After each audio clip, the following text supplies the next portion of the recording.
never guess the places that I've been. You never guess the places that I've been. 'Cause everything is like a dream, yeah, but only in that dream that I live in. I'm never gonna let the day begin.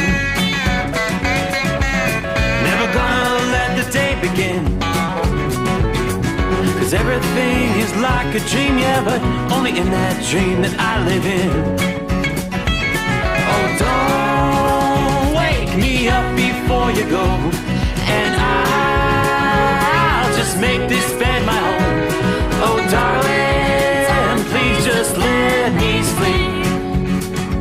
Give me my dreams.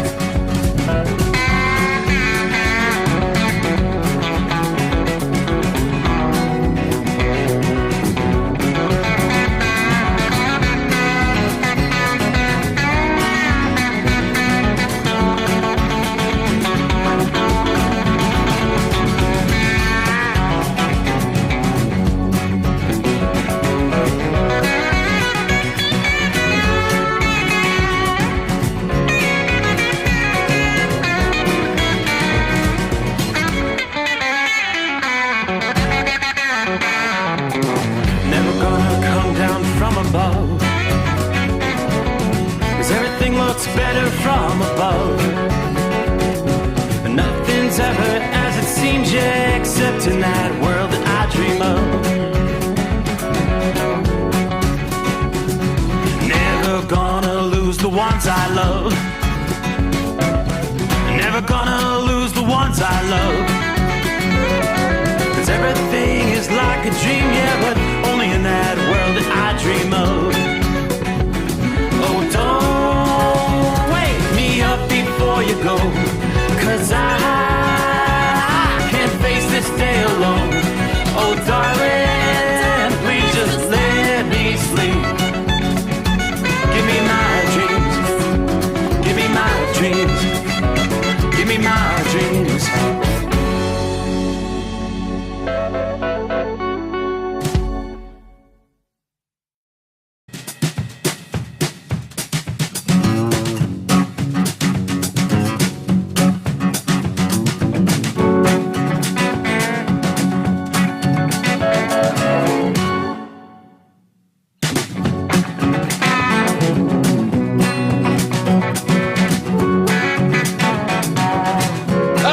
We are set to roll into a Tuesday. At least time zone to time zone. We'll do that. Close out a Monday. Get the hard part behind us. Once you make it through Monday, then you can settle in. And you start thinking about how long till the weekend arrives. All right. I hope your week's off to a good start here. We'll close out the 7th day of June. June the 8th of 2021. That's where we're headed here. Yeah, I had a little heavy rain early in the day on Monday in this portion of the country, parts of the Ohio Valley. A lot of scattered shower activity tonight. Let's start in the southeastern USA. Again tonight, just as the case was 24 hours ago, we got a batch of showers and thunderstorms in portions of the Texas Panhandle region. The zone is pretty much sandwiched right in between Amarillo and Lubbock. Nothing as far as severe weather in the mix there. But the bulk of the precip has finally shifted off further toward the east. Tonight we've got rains over the easternmost reaches of Louisiana. Heavier rains right now, kind of making a beeline toward, let me zoom in a little tighter here, Jackson, Mississippi. Boy, you've got some torrential rains falling there. From well to the south of Jackson, Mississippi, on up, not quite as far north as Tupelo just yet, Columbus, Mississippi. You've got a heavy-duty thunder shower in your area as well. These storms are all kind of pushing off toward the east-northeast. So Tupelo, you're probably going to see some rain moving in through the overnight hours. Behind that leading edge of heavy downpours, thunderstorms, You've got your general shower activity, light to moderate rain, extending all the way back to Greenville, Mississippi, up toward Clarksdale, Mississippi. There's a break in the action over western Alabama. Then you get over central and eastern portions of that state. Another pretty decent cluster of thunderstorms. The heaviest of the rains are now east of Birmingham. As I zoom in a little tighter, you're rolling into some heavy rains along I-20 through much of the eastern half of Alabama. Rains extending all the way up to Fort Payne. It's lighter rain there. You got some pretty heavy rain in Gadsden, Alabama. And you get on southward Alexander City. You're going to see some of these thunderstorms rolling in your direction here in the next hour or so. Looks like the heaviest activity. You get just north of Montgomery, Alabama. Most of the heavy stuff is now crossed over I-65, so east of I-65. There's another batch of thunder showers back to the west toward Demopolis, Alabama there. So more scattered shower activity. You'll run into some rains here and there. So southeastern Alabama, southwest Georgia. Moving on over toward the east. All right, a lot of rain in south central and southeastern Georgia. You've got rain stretching from just to the north of Tifton all the way over to Statesboro, and from there northward all the way up into Augusta. Rains on up into southwestern portions of South Carolina. There's a lot of scattered activity out there tonight. There are some pretty decent thunderstorms there in that northeastern corner of Alabama, Georgia rather, and just that western tip of South Carolina. So from there, I'll zoom a bit further out and just take a broader look at the northeast. Yeah, you've got some spotty shower activity over in portions of West Virginia. Some heavier rains up toward Akron, Ohio. Akron, east of Cleveland. Got some pretty decent rains over toward Erie, PA. And that's going to be the trend as we head on into the day Tuesday. You're still relatively quiet for most of eastern PA. All's quiet from the I-95 corridor, from D.C. to New York to Boston. That's going to be changing as we head on into the day Tuesday. All right, a look at our travelers' weather as the Northeast. It was another cooker on Monday, right? The heat wave, the first heat wave of the season. So looking at a little bit of relief in our sights with the development of these showers and thunderstorms. It's felt like the middle of summer for that region over the past weekend. New York City's Central Park finally reached 90 degrees and higher Sunday afternoon. We did see some record high temperatures both Saturday and Sunday. Sunday being the most impressive so far in most areas. Newark, New Jersey leading the way at 97 degrees Sunday. That was a new record. Yeah, knocked it out of the park. Queens, New York, Burlington, Vermont followed with record-breaking highs of 95 degrees in both of those locations. Monday's high, pretty much similar to top off the three-day heat wave from Washington, D.C. all the way up to Boston. Temperature departures anywhere from 12 to as much as 25 degrees above normal there in the Northeast and the Mid-Atlantic.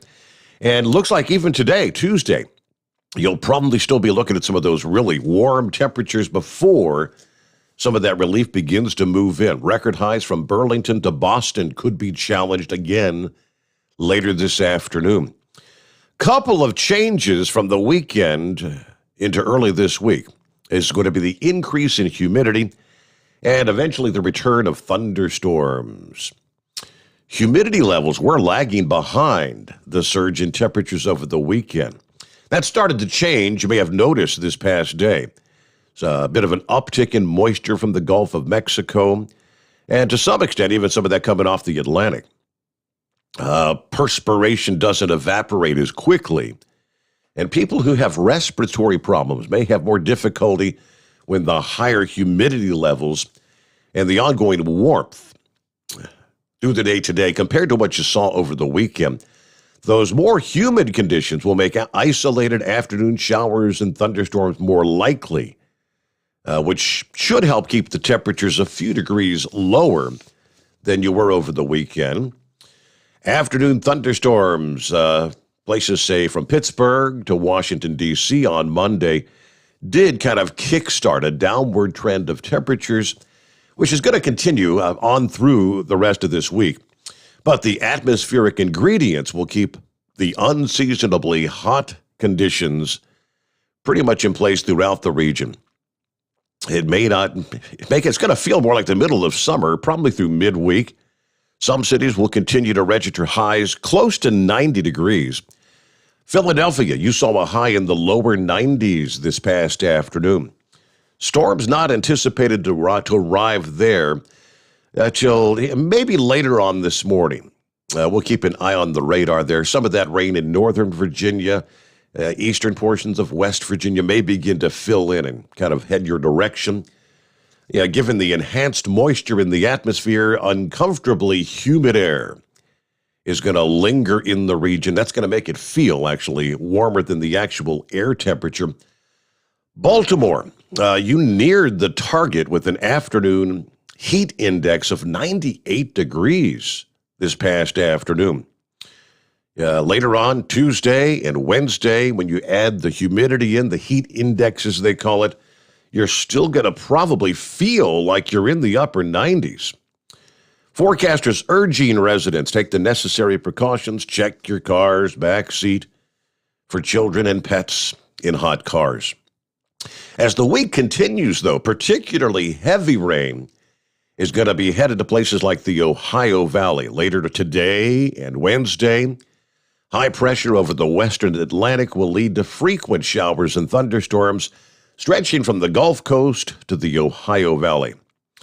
Yeah, there was an area of thunderstorms that kind of stalled on Monday, brought some flooding downpours to the Gulf Coast and the southeast. From the easternmost reaches of Texas on over to Georgia.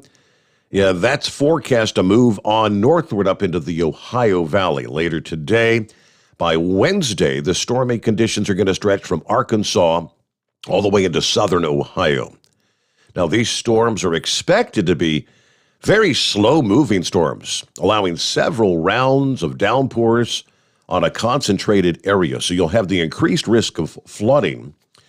If you're kind of tired of the hot, muggy weather, well, start thinking maybe next weekend.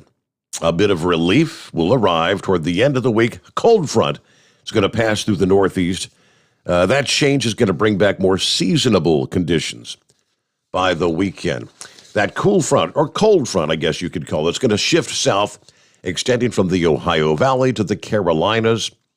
New York City, which generally reports high temperatures in the upper 70s this time of year, you're probably going to dive over 20 degrees from last Sunday's 92-degree high to more like, say, 70 degrees this Friday. It's going to feel more spring-like.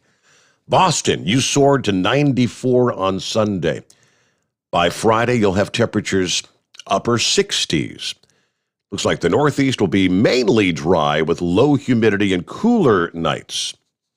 There are, though, more temperature fluctuations on the way next week. Looks like temperatures in the Northeast may start low, then trend higher ahead of another cool front that's going to be dropping out of Canada. Yeah, the warmer air arrives on a westerly flow. So kind of up and down, that's what you see this time of year, the roller coaster ride. Now we shift to the other side of the country. Storms from the Pacific Northwest that are set to swing in to the rain-starved West Coast this week may end up turning detrimental, according to forecasters, whipping up gusty winds, heightening the risk of lightning-induced wildfires. With over 87% of the western states in moderate to exceptional drought. The news of Pacific storms poised to sweep onshore, it may sound good on the surface, but this is going to be a double-edged sword. Each storm is going to arrive with very limited moisture, according to AccuWeather. You saw one storm that arrived Sunday night that continued into Monday, just some light showers to northwestern Oregon and Washington state. Looks like a second storm's going to reach the northwest during the middle portions of this week. That's going to bring more concentrated area of rain to the northern Rockies probably Wednesday night. Yeah, even the potential for some snow on the highest elevations there. Light showers in the Pacific Northwest Friday marks the arrival of the third storm of the week. As a whole for the week here, temperatures are going to be several degrees lower than average. More clouds, more chances of wet weather. Meaningful rainfall will fall well short of reaching the southwestern states. That's where the worst of the drought conditions are ongoing, down toward heat waves neck of the wood. Late last week, Utah's governor, Spencer Cox, declared this past weekend, June 5th and 6th, what he called a, quote, weekend of prayer, asking residents to pray to God or whatever higher power you believe in for more rain by praying or asking God we may be able to escape the deadliest aspects of this continuing drought. The entire state of Utah is in a drought. 90% are in extreme or exceptional drought conditions. AccuWeather forecasters say no rain is expected across Utah or much of the balance of the Southwest this week, and maybe well beyond that. Now, in addition to the rain staying north of the region, gusty winds will be kicked up to the south and east of those storms, rolling through the northwest. Winds will continue to be an issue through the middle portions of this week. Strongest winds across Nevada. Red flag warnings are in effect from southern Oregon, California to Nevada, western Arizona, Utah, and even parts of Colorado in anticipation of these winds beginning to ramp up. All right, this is not your usual setup this time of year. We're still in what they call the pre-monsoon season. Vegetation continues to dry out. Temperatures are on the rise. New wildfires can quickly be fanned, and ongoing blazes may grow beyond containment lines. Experts are urging residents avoid using outdoor flames in these dry conditions with this windy pattern. Locally, gusty conditions may extend as far south as where the firefighters are right now battling two large wildfires in Arizona. East of Phoenix, the Telegraph and the Mescal fires each burned over 50,000 acres. We have seen some evacuations, and actually in our industry headlines, we've got some road closures that will throw your way coming up here. Those ignited over the last week. So this also looks like a setup for lightning and lightning-induced fires, especially in the higher elevations. While the moisture is going to be limited across the Sierra Nevada and southern Oregon's Cascades, there may be enough energy in the upper levels of the atmosphere to set off some spotty thunderstorm development. And given how dry it is, these thunderstorms can produce very little, and in some cases no rain, but plenty of dangerous lightning that can be the spark for a new blaze. They call it dry lightning. Experts urge campers, hikers, anyone else spending time outdoors, especially in the high terrain, keep a close eye on the sky, be on the lookout for those tall, darkening clouds, which would indicate a developing thunderstorm. In terms of temperatures, there will be some heat relief across the interior west by Thursday of this week. A bit of cooler air pushing inland with that midweek storm. Salt Lake City, for example, you'll probably dip into the 70s Thursday after highs in the lower 90s today and again on Wednesday. Looks like the heat ramps back up pretty quickly by the time we head toward next weekend. But looking at some of the maps, the drought monitor out west, it is widespread drought conditions stretching through New Mexico, Arizona, Utah, you name it, Southern California. Again tonight, as the case was 24 hours ago, we had that severe thunderstorm watch right there in that zone through the southern portions of the Texas Panhandle. I mentioned that at the outset. Again, that is the case tonight with some of these storms that could reach severe limits. Not seeing any reaching that level at this point in time, but that could be the case. There is another zone of some stronger storms up into eastern portions of North Dakota and the northeastern corner of South Dakota. Some of those are prompting severe thunderstorm warnings at this hour tonight. Let me flip over radar-wise and zoom into that region of the country. And, okay, yeah, from Fargo, North Dakota, on back to just to the east of Bismarck, there is a line of thunderstorms, and they are prompting some severe thunderstorm warnings, probably some decent hail in the mix there. Yeah, but Fargo, you're rocking and rolling with the rains at this hour. It's a relatively small area, but when it comes to severe weather, it just takes that one cell to pack a punch. You could see some wind damage, hail damage. All right, around the country as we get it off and rolling here on a Tuesday. Our number, as always, is 844-844-3388. Let's flip over who's checking in as we get things underway. Patsy says, good morning from warm Nebraska. Yeah, beautiful weather. No humidity. Sounds very pleasant. Jay, good morning, Steve. Happy Tuesday. Yeah, here's to another great day in the books. Stay safe, drivers. I'll see you tomorrow. Thank you much, Jay. Matthew checking in. Morning, Steve Sommers. How we doing? What's the best night to call in? Well, Matthew, best night to call in is whenever you can dial the number up. Feel free to dial us up. We'll say hey. Richard, morning from Central Florida, 77 degrees. Happy Tuesday, Steve, and all the listening fans. The 15 car. Happy Tuesday, Steve. Calm night here in Charlotte. We did have some storms earlier this evening. Monty Python, morning, Your Honor. Beautiful morning. It is all well. Zorro checking in. Let's keep Steve rolling tonight. Yeah, it was good to hear from you last night on the program. Zorro, don't be such a stranger. I see you. Yeah, he'll type in a message here and there, but not.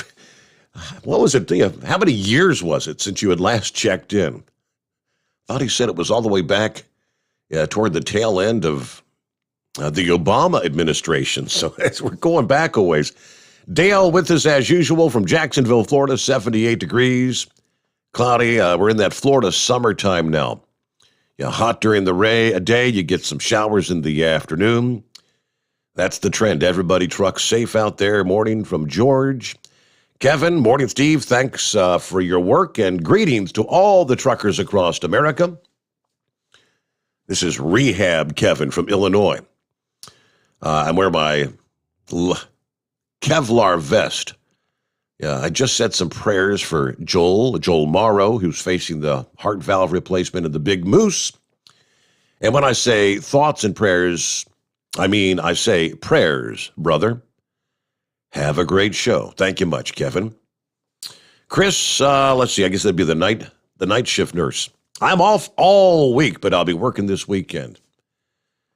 Clear Creek Farm, checking in. Good morning. Morning from Steubenville, Ohio. That's from our listening friend Scott there.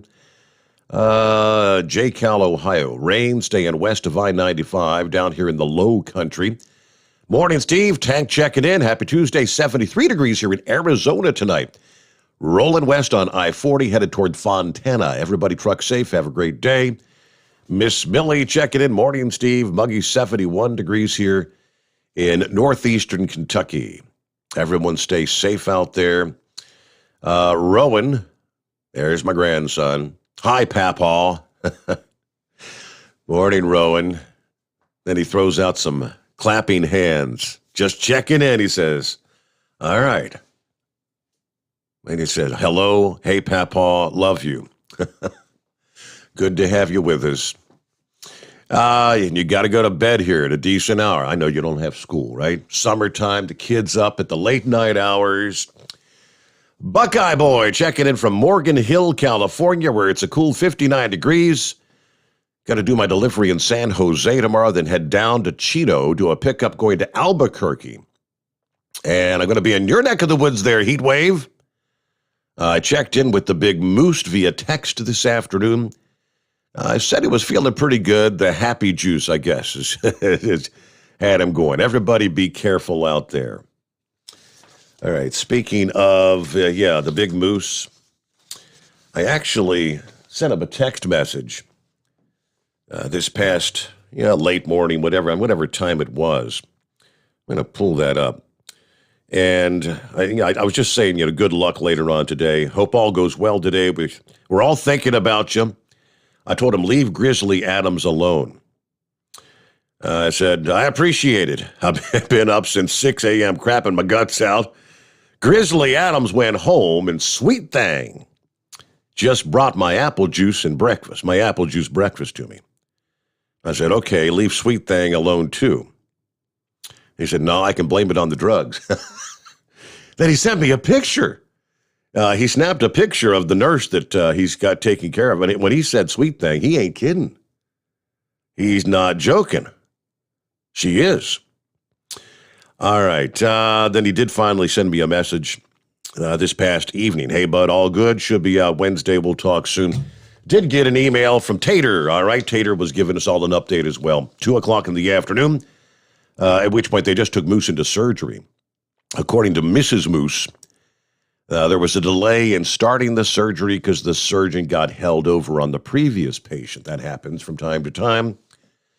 We're getting updates. I'll pass these along as I get them. They expect the surgery to last a couple of hours. He'll be in recovery for 24 hours. Should be released from the hospital maybe Wednesday or Thursday. Sweet Pea's doing well. We're both running local in separate trucks. She's running our truck. I'm driving Big Orange. Travis and Fish are hanging in there as well. I hope we can keep it all together till the boss man gets his legs back under him. I did attach my cell number if you or any of the guys need to reach me. We'll talk soon. And that was from Tater. So, yeah, I do have his cell number there. All right. So there's our update as we get things underway here on a Tuesday. We'll check in with some of our other listening friends checking in here. Let's jump right over, though. I know Joe was he was on the horn right out of the box this morning, and see if I can come on phone, pick him up. What's going on, Joe, up in Michigan? How we doing? Oh, hello, Steve. I'm doing well. You? My week's off to a good start. Hey, I finally got my pool up. Oh, that's great. I'm happy for you. Yeah, me too. It was a heck of a job, though. But, yeah, what's going on in your world this morning? Oh, well, everything's going pretty good for me, but I just wanted to call real quick and say something. I think I mentioned on your show a while ago that I was going to be a part of a commencement. Do you remember that? I do, yes. Was that over the weekend? Yeah, so that was a few days ago, and I went there, and it all went really good.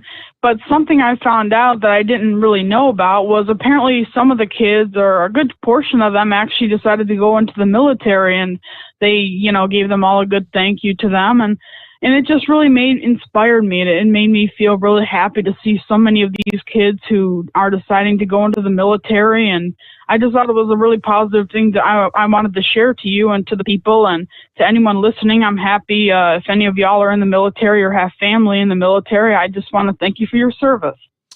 Well, that's great. That's pretty cool, Joe.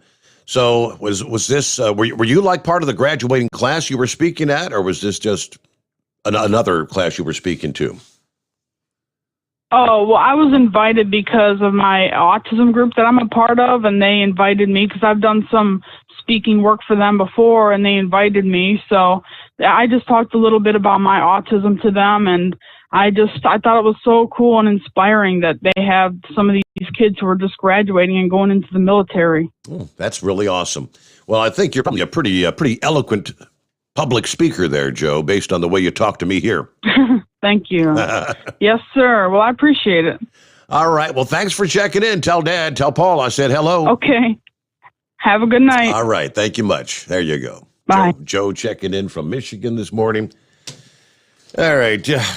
I was kind of surprised when I saw this particular industry headline earlier this past evening.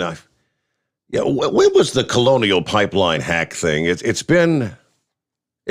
I'm thinking, haven't we had plenty of time to get things back back to normal with the fuel deliveries and all. I haven't heard anything about any even sporadic outages at the truck stops or people having trouble finding gasoline or anything. But, they had implemented that hours of service exemption for the fuel haulers.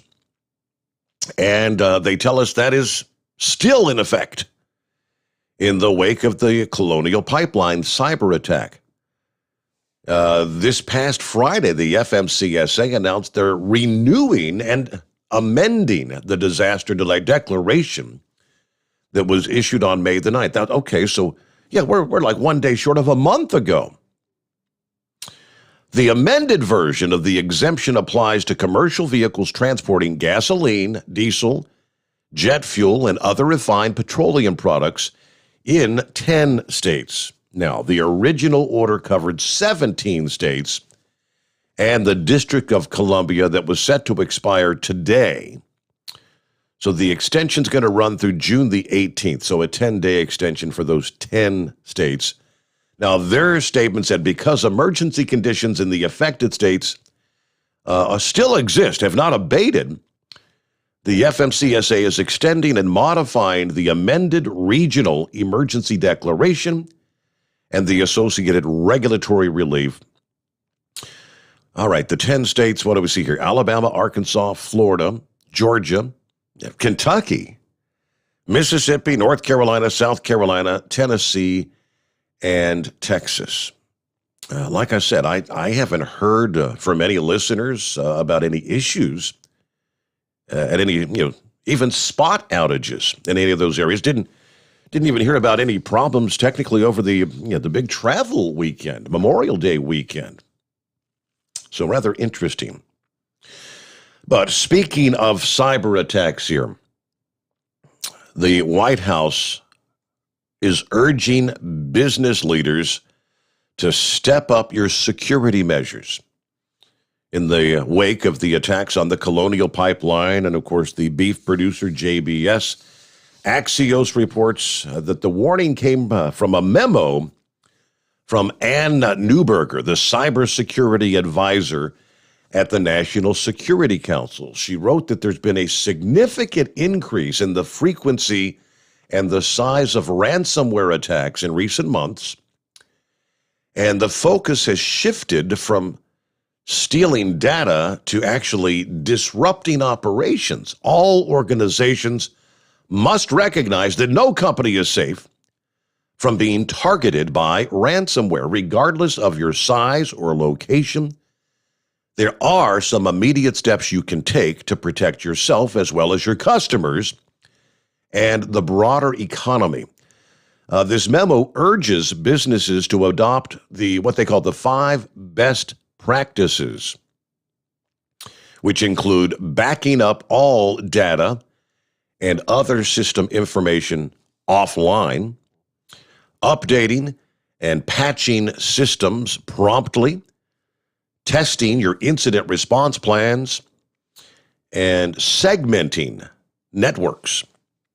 I guess that's kind of like don't have all your eggs in one basket. So what's very interesting about that? When we come back from our news break, one of the top industry headlines is a truck operation. We're all very familiar with the truck maker Navistar. They disclosed this past day that they have recently fallen victim of a cybersecurity attack. Just as the memo said, there is no company, there's no firm that's off the list of potentially being targeted by these cyber attackers. We'll give you more on that coming up. And, of course, much more to come. Rolling into a Tuesday, it's 844-844-3388. The Steve Sommers Overnight Drive, live from the Hot Shot Secret Studios. USA Radio News with Dan Naraki.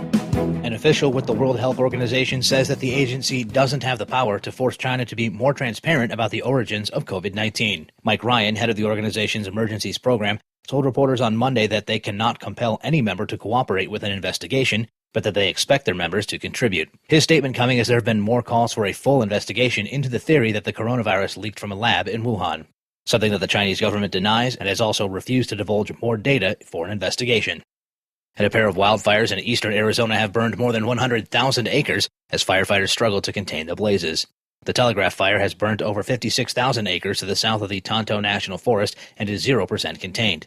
The Mezcal Fire is about 8% contained and has burned over 52,000 acres of mountainous terrain. Fire officials say that the cause of the Telegraph Fire was human, but is still under investigation. This is USA Radio News.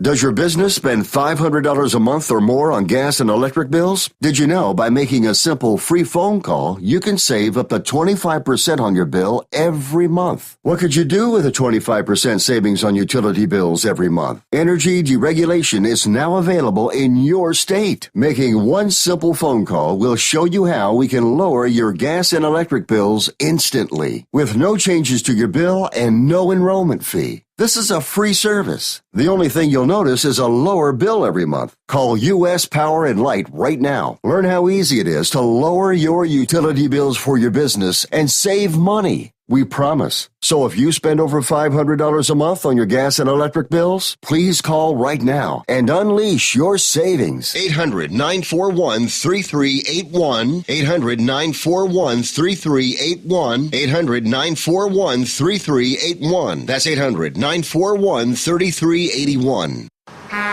You're listening to the Overnight Drive with Steve Sommers. At Hot Shot Secret, we share the science behind common diesel problems. For example, excessive black smoke. Excessive black smoke has two causes: carbon buildup and internal diesel injector deposits, also known as IDIDs. Hot Shot Secret Diesel Extreme has the highest concentration of active ingredients allowed by law and will safely remove all types of injector deposits, including IDIDs and carbon buildup, to eliminate black smoke. Hot Shot Secret Diesel Extreme is available nationwide at truck stops, fine farm and auto stores, and online at hotshotsecret.com. Diesel Army is on duty 24 hours a day, 7 days a week. Burning the midnight oil with the best diesel coverage. All the tech, all the torque. Diesel Army, where there's smoke, there's fire. For the latest news and event coverage, as well as feature and tech articles, sign up for the newsletter and don't miss a thing. Visit dieselarmy.com from the Power Auto Media family of digital magazines. Again, it's dieselarmy.com. If computers are your problem, Cherry Digital Pros has your solution. We are a full-service computer sales and repair company. We can diagnose your problem and fix it quickly and affordably. We fix all models of laptops and PCs. We also offer custom-built PCs, servers to your specifications. From PC repair and laptop repair to online internet help to data recovery, we can handle it. Let Cherry Digital Pros solve your computer problem today. Call or text us at 513-568-5568 or go to cherrydigitalpros.com. PureFlow AirDog, your leader in fuel air separation system technology. Our systems filter out water, particulates down to 2 micron, and remove all of the air out of your diesel fuel. This allows for nothing but pure, clean diesel fuel to reach the expensive injection system equipped in your vehicle. Not only do our fuel systems protect, they also come in a variety of flow rates to meet your performance needs. Our systems are compact and use OEM-style fittings for easy installation. Learn more about our product at www.pureflowairDog.com and be sure to follow us on Facebook and Instagram. Protect your investment with PureFlow AirDog. Whether you're a diesel pickup performance enthusiast or just looking for a small upgrade, when selecting common rail fuel system components, look no further than Exergy Performance. At Exergy, you'll find injectors, pumps, and more, engineered like no others on the market using state-of-the-art equipment run by people that have been in the business for decades. So if you're in the market for common rail components at any power level, contact Exergy Performance or one of the many dealers listed on our website at exergyperformance.com. The Overnight Drive with Steve Sommers. Live from the Hot Shot Secret Studios. Call Steve now. 844-844-3388. That's 844-844-3388. All right, back at it here. Let me see. Couple of other friends checking in here on a Tuesday. Let me scroll back over it. Yeah, my grandson, he's looking out for Mimi. talking about Big Moose and his nurse, the sweet thing. He says, I advise you to check your phone. He sends me a text message. He says, I'm sitting here with Mimi. Do you really want to say that? About the hot-looking nurse. Okay. All right, Lord, I apologize. Honey, I love you.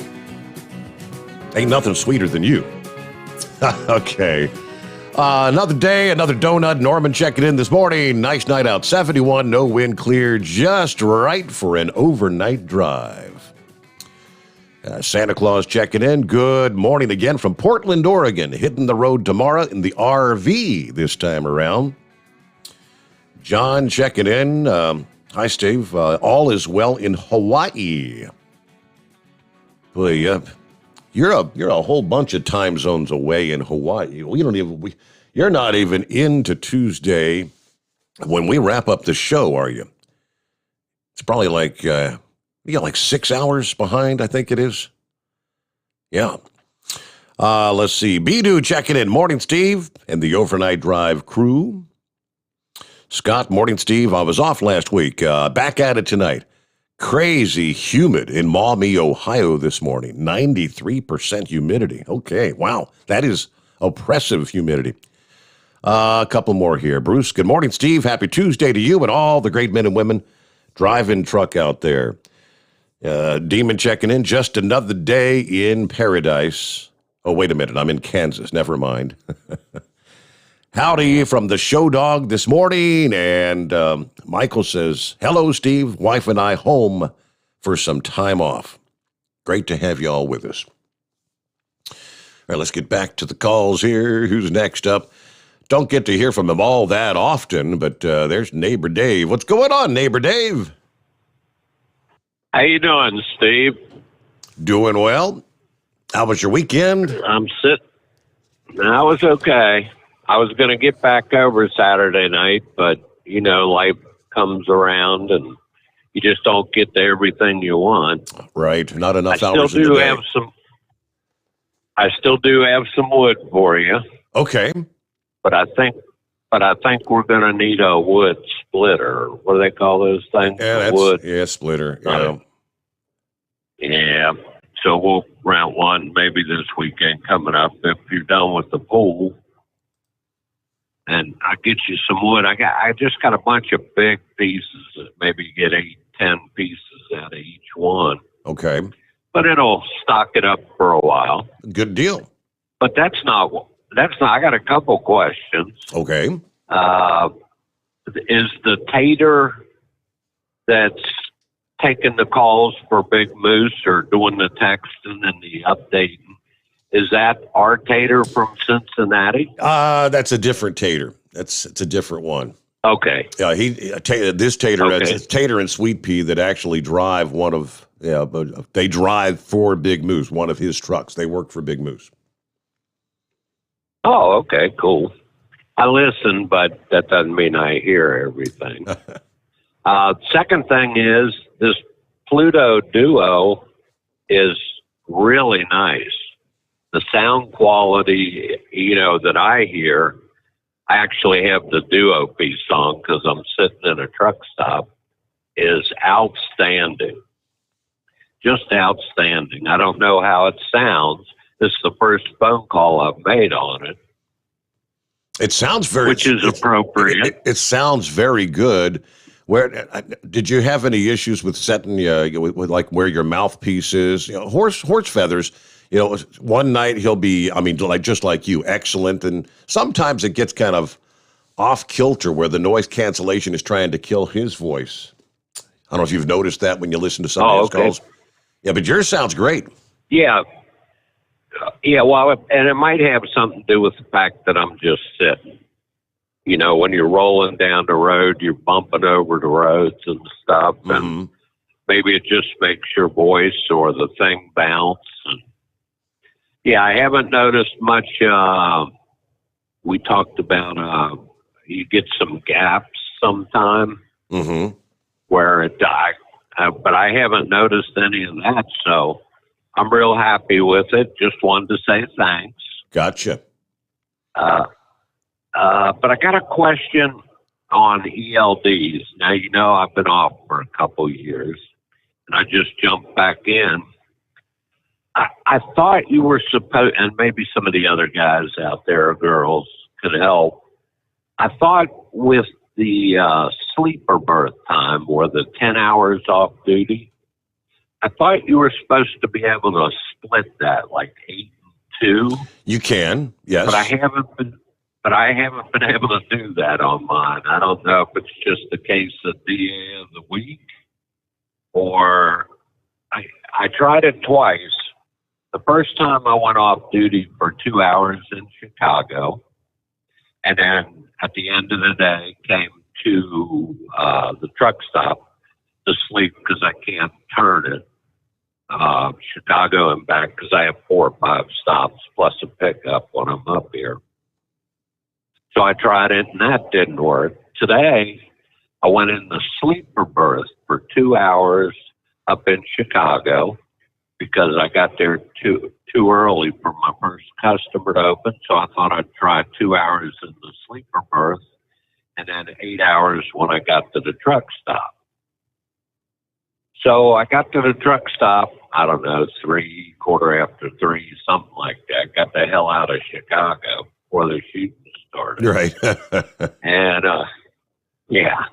And so I did my 2 hours in the sleeper berth in Chicago, came here and expected to be rolling somewhere around 11 o'clock. But it did not. It still put me on a 10-hour break here. After 8 hours in the sleeper berth up here, it just kept, I'm still waiting, I guess, 15, 20 more minutes to have my 10 hours done. So I don't know if it's something I'm doing wrong or if this isn't set up right on this one. It's a system called GeoTab. GeoTab. Is that like is that like an app ELD on your smartphone kind of thing, or? Oh, I don't know. Oh, well, I don't know. It's on a smartphone, not mine, but the company's. And I don't know what the hell's going on with it. I slept 4.5 hours. So I've been sitting here almost 5.5 hours. Which is really just making you more tired when you get back on the road because you've been up for 5.5 hours. Right. It's not like the old days. You could at least watch some, lot lizards walking around and doing business, or, there was stuff to do in the truck stop. Now you sit, and I was thinking about a couple of things, and I won't take much longer. But the one was how different it is today driving from years ago. Yep. You ran 2 logbooks minimum. If you were real good, maybe you could keep 3 logbooks going. And you just drove till you got tired, and then you slept, and you tried to figure out your logbooks and where you were and your mileage, and then you drove till you got tired the next time and you slept. Now everything's forced down your throat, and it just doesn't make a lot of sense to me. Yep. I mean, I'm sure ultimately it's safer, or well, I'm not sure, but it's supposed to be safer. But who the hell knows? I mean, knock on some wood, but I had millions of miles driving 30, 40 hours, 28 hours, 30, at a time. And then when I was tired, you lay down and sleep 5, 6, 7, maybe 10 hours. And there's at least in this system I got, maybe, like I said, maybe I get the DA of the week this week because I can't figure out how to make it work. But I could have been gone. I could have been halfway home by now. Instead, 5.5 hours later, 5.25 hours later, here I sit. Sitting and waiting.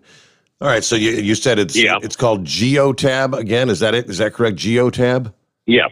GeoTab. Yep. GeoTab. Okay. Well, let's see if some of the other driver. I mean, I think there's well over 100 different type of ELDs out there, and I'll just because I don't. They're all like self-qualified or whatever. They did. None of them actually have been signed off on, I don't think, by the FMCSA to date. So we'll wait and see from some of our other listening friends. What do you think, Geotab? Yeah, I know you can split the 10-hour break via 8 and 2, and of course they had the whole proposal. Did they include that? I can't even remember. I've lost track of being allowed to split. Say a 7 and 3 or a 6 and 4. That would be more akin to what Dave needs. A 6 and 4 would have been perfect for him in a 6-hour period. I mean, he only slept 4.5, but everyone has their own body clock. And when they tell you, well, you got to take 10 hours off. Well, I don't know how many people can sleep 10 hours on any given day. And for all that time he's been sitting there, he's essentially just burning hours, wasting time. The unintended consequences of these regulations that are supposed to make things safer on the roads. All right, about 12 before the hour, I did mention, the Navistar, all right? That's a company we're all very well familiar with. Navistar disclosing they have been victim of a cybersecurity attack. This past day, disclosing the company, quote, learned of a credible potential cybersecurity threat to their information technology system, their IT system. This was back a few weeks ago. In a filing with the U.S. Securities and Exchange Commission, Navistar said the company launched an investigation and undertook immediate action to respond to the attack, engaging internal and external experts to help respond. Navistar says the company's systems remain fully operational. Company says on May 31st, they received a claim that certain data had been extracted from their IT systems.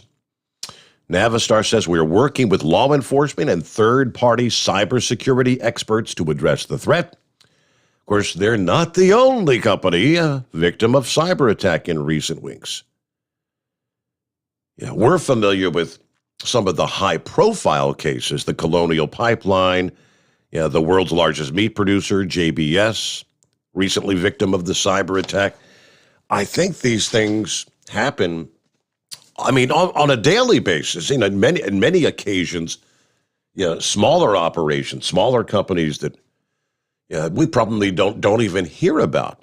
Sometimes they pay the ransom. Sometimes these companies end up being offline for days, operations shuttered. And it's the modern technical era we live in, cyber security, cyber crime. Hey, good morning, Steve. How you been? Hey, I've been good, Steve. I haven't talked to you in a little while. Yes. We left Chicago Thursday before Memorial Day, and we're in a hotel for like a week waiting for our furniture and belongings to get down there to Nashville. So we're getting settled in. We're in our new house and, getting stuff unpacked slowly but surely. Just got back to work tonight, so I'll be running Indianapolis back and forth for a couple weeks until we rebid. But, so far so good. I'm a proud Tennessean now, Steve. How about that? All right, I forgot that. Yeah, you were making the move there, making the switch. Yeah. I haven't had a chance to call you because I've been, doing stuff during the day and sleeping at night and kind of a normal schedule. But now I'm back on the abnormal schedule. But trying to send you some stuff here and there. I've been checking the podcast, been listening in here and there. Some good stuff. Congrats, by the way, on 100. Yeah, we're up to 10. Let's see, Friday's 105. This is episode 107 we're on this morning. Wow. Wow, I'm a little behind. Yeah, I listened to a podcast that day, and was hoping I was going to win one of those headsets, but no go. But congrats to the guys that did. So, hey, on your radar, Steve, is it showing storms east of Indianapolis? I mean, west of Indy? Showing a lot of lightning out there. Let me zoom in. I'm not really seeing much going on there. I mean, there's some thunder showers down, like kind of north of, is it Vincennes, Indiana? That's way to the south. I said there's another little cluster up northeast of Muncie, but not really seeing anything right there around Indy. Yeah, a lot of lightning in the distance west of Indy. Just thought something was moving this way, but hopefully not. But I wanted to touch on a couple things, Steve. You know, Sunday was D-Day, June 6th, 1944. Thousands of Americans were killed, mowed down by Nazis, Allies and Americans. Did you know that on Sunday, I don't know if you about this night because I wasn't listening in, that Sunday Joe Biden and his communist administration did not mention one word about D-Day? He mentioned something about, the massacre that took place 100 years ago or something. I can't remember what that date was called, what it was about, but he did not mention D-Day. D-Day. One person, yeah.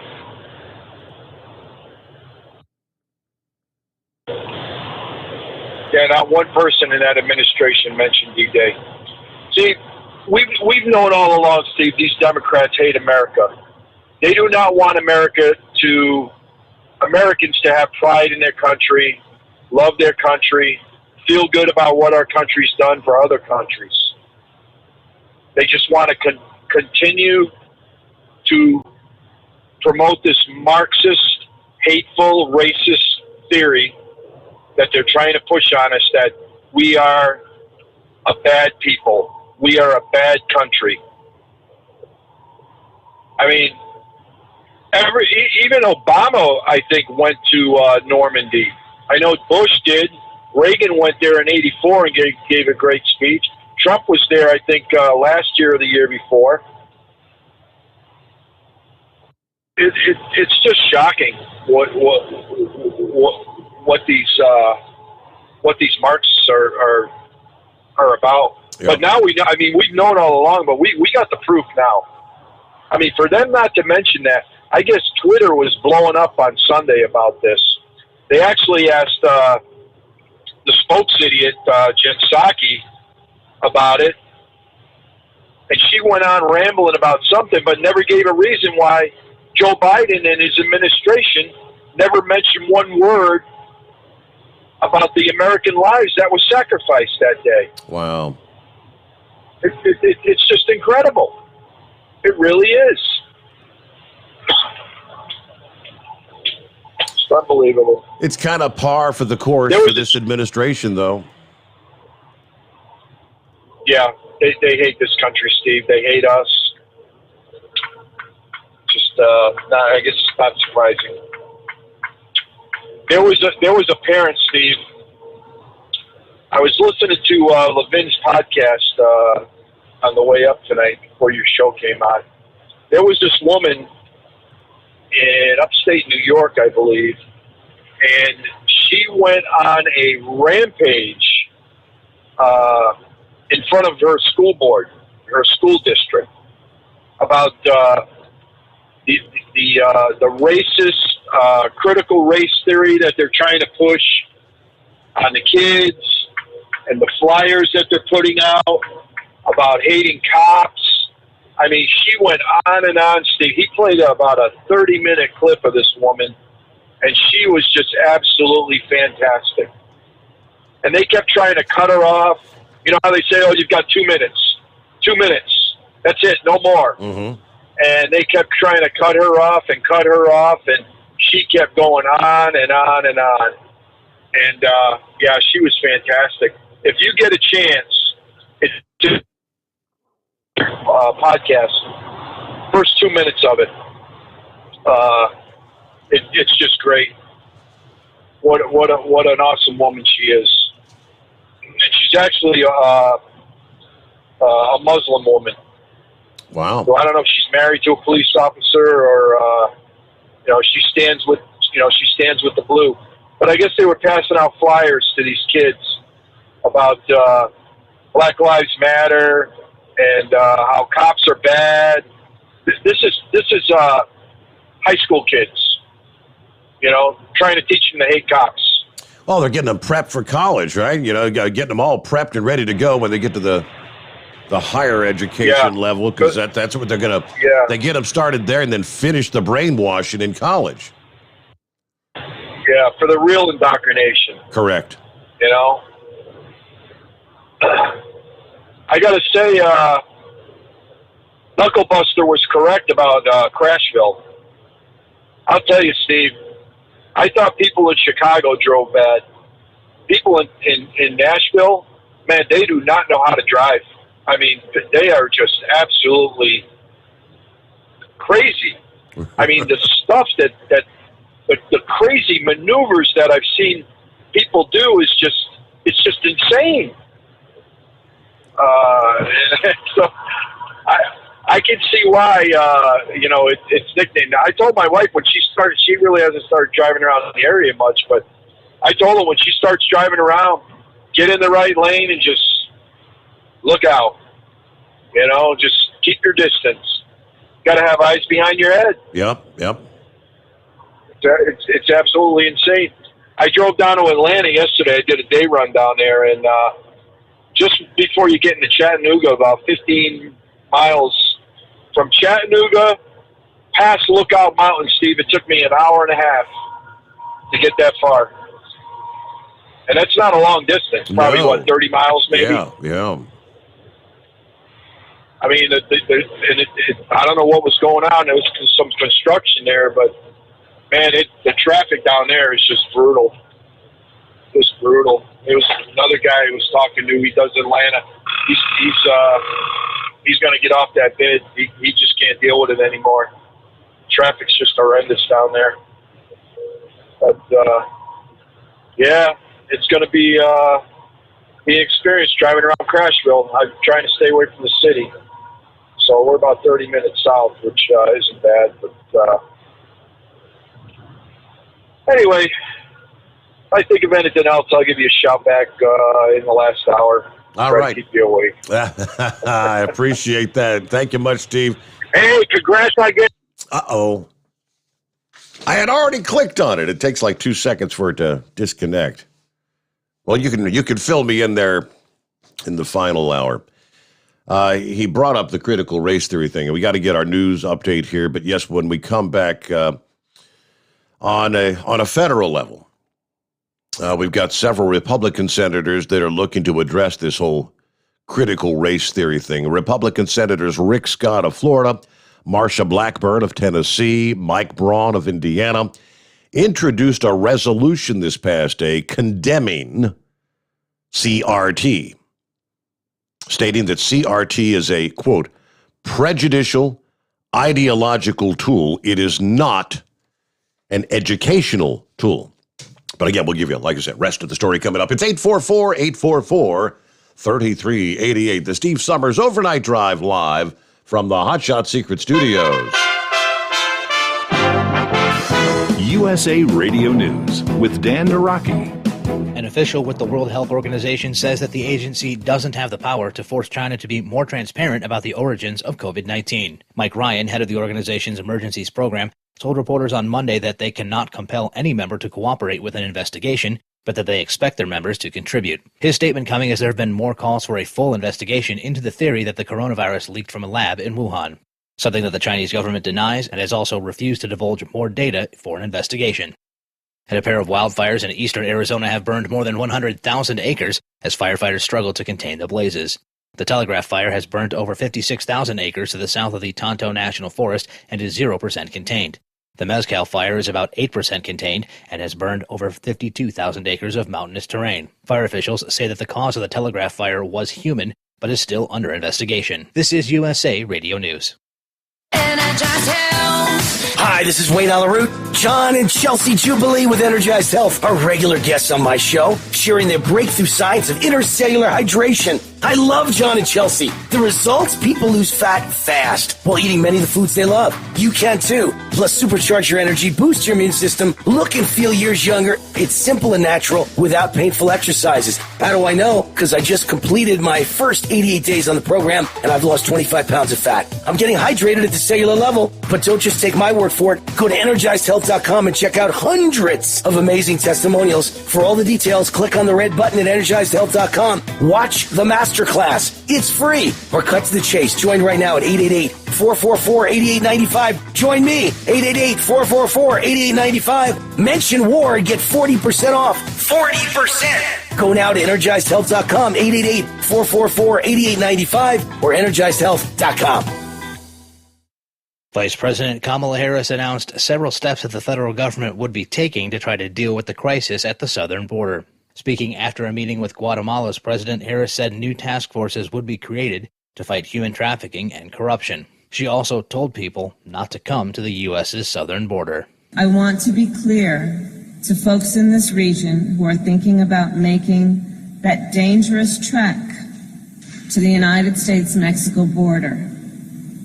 Do not come. Do not come. The United States will continue to enforce our laws and secure our border. There are legal methods by which migration can and should occur.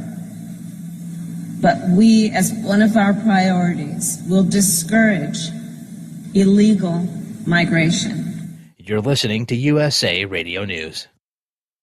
Are you tired of high cable TV rates? Sign up for Dish today and get a $500 bonus offer while supplies last. Plus, lock in your price for 2 years guaranteed. Call All-American Dish, your Dish authorized retailer now. 800-610-5739. 800-610-5739. That's 800-610-5739. Offers require credit qualification, 24-month commitment, early termination fee, and e-auto pay. Restrictions apply. Call for details. South Dakota's governor made a big impact this past weekend at the North Carolina GOP convention that was headlined by former President Donald Trump. Tim Berg reports. Kristi Noem governs a state that's about 1,500 miles away, but the South Dakota Republican appeared to be a big hit with North Carolina's GOP at their convention on Saturday. Noem criticizing Tony Fauci, the infectious disease expert, who had told her that South Dakota would need 10,000 hospital beds when the coronavirus reached its peak in the state. Turns out, she said, South Dakota only needed 600 beds when infections hit their highest point. Noem also saying people in her state like their freedom as opposed to the states that were locked down, such as New York and California. The first time you heard my name was because the liberals were busy kicking me in the head for all the decisions I was making in South Dakota, right? Rachel Maddow, Elizabeth Warren, all talking about how I was irresponsible, I was reckless, I was a denier. But I want you to know something, that my people are happy. And they're happy because they're free. They're free and their freedoms were protected this last year. And the Navy has denied a request from a service member signed by an NFL team to delay his commission to allow him to play football. Rookie quarterback Cameron Kinley's request was denied following his graduation from the Naval Academy. Kinley went undrafted in April but later signed with the Tampa Bay Buccaneers. For USA Radio News, I'm Dan Naraki. At Hot Shot Secret, we share the science behind common diesel problems and their solutions. For example, ultra-low sulfur fuels. The primary function of diesel fuel is combustibility. One of the little-known aspects of fuel is its role as a lubricant to metal-on-metal moving parts. The introduction of ultra-low sulfur fuels diminishes the fuel's ability to lubricate because sulfur, which has been mostly removed, has lubricating properties. Hot Shot Secret Everyday Diesel Treatment with LX4 delivers unmatched lubricity. Third-party testing confirms that it takes 3 times the amount of leading fuel treatment to match the lubrication benefit of 1 dose of Hot Shot Secret. Everyday Diesel Treatment is a fully formulated 6-in-1 premium fuel treatment for every fill-up, every time. Everyday diesel treatment is available at truck stops, Tractor Supply, O'Reilly's Auto Parts, and online at HotShotSecret.com. Hot Shot Secret. Powered by science. Keep the bugs off your glass and the smokies off your ass. This is the Overnight Drive with Steve Summers.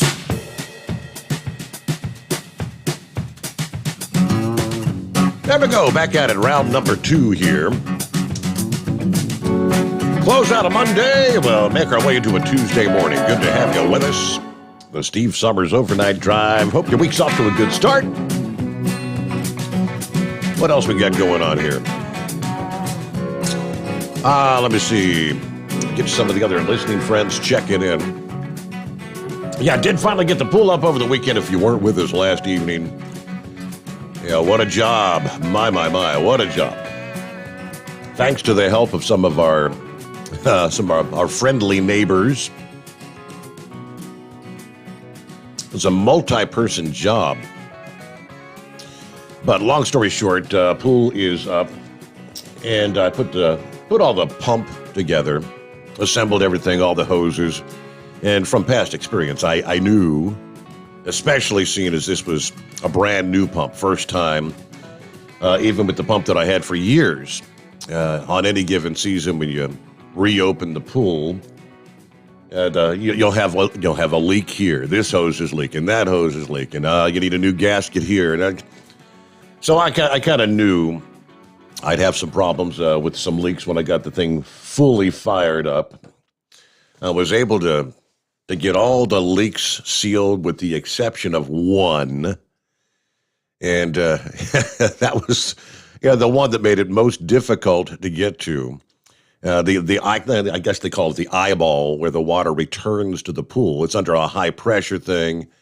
And I could not get that damn thing to seal. So I had to go get some big alligator pliers and a new gasket that actually was one piece that kind of went inside and outside. And long story short, finally got that together. I probably had to let 1,000 gallons of water out, maybe more, to lower the level to be able to put that gasket in. What a pain.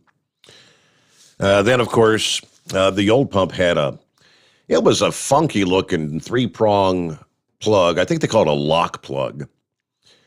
And the new pool had your traditional 3-prong plug, so I couldn't use the outlet from the old pool. I had to run an extension cord from the side of the house. So I had like a 50-foot standard extension cord. Yeah, good for the Christmas lights and things like that. The pump had run 6 or 7 hours, and I went out there to unplug it. That cord was really hot. Uh-oh. See, it wasn't designed to handle the load that pump's putting on that extension cord. So I went up this past morning, Home Depot, to get like a heavy-duty extension cord. Good golly, do you know the price of heavy-duty extension cords? It's like $61 for a 51 or a 50-foot extension cord that's heavy-duty. I couldn't believe it. I'm used to paying $12, $15 for those standard cords, but okay, so I've got a heavy-duty extension cord now, but that should handle it because my future son-in-law, he's an electrician. He came over on Sunday afternoon, took a look at it, and he said, well, he's got to do a job. He's working out of Columbus all this week. And he said, I can come down and get it all fixed up for you next weekend. Put the new receptacle in. It needs a new box, obviously being outdoors. We need the GFS, the ground fault, and all that. So he's going to put all that in for me. But that's why I'm having to use the extension cord this week. And speaking of, I don't think I've even mentioned that, my future son-in-law. They went to, he and my daughter and several other couples had gone to Florida a couple weeks ago. If you're friends on Facebook, you may have seen it. If you're friends with Beth, you may have seen it, but most of you probably not. But he had asked her to marry him. And whatever night of the week it was, they did that. But they're on vacation down at the beach. There's like 3 or 4 couples. So she had accepted the invite to marry him. And then they concocted this scheme to dupe all the other couples and other friends they were with. Beth had kind of, they had set up, I guess he set it up for someone to be recording and all that out there on the beach at the water, and the sun had set, and he gets down on one knee to propose to her in front of everyone. And when he hands her the ring in the box, she throws the ring out in the ocean and slaps him across the face and walks away. And like I said, it was all a setup, but all the friends were like, they were all aghast. Oh my gosh, what did you do? And she throws the ring in the ocean. He's like, that was my grandma's ring.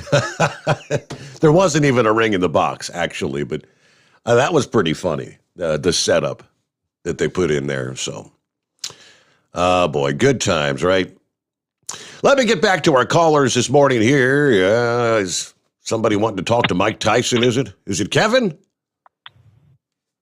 Hey, I heard my name mentioned earlier. I'm calling from Vegas, and I just want to tell you better quit talking about me, or I will knock your other tooth. Oh, okay.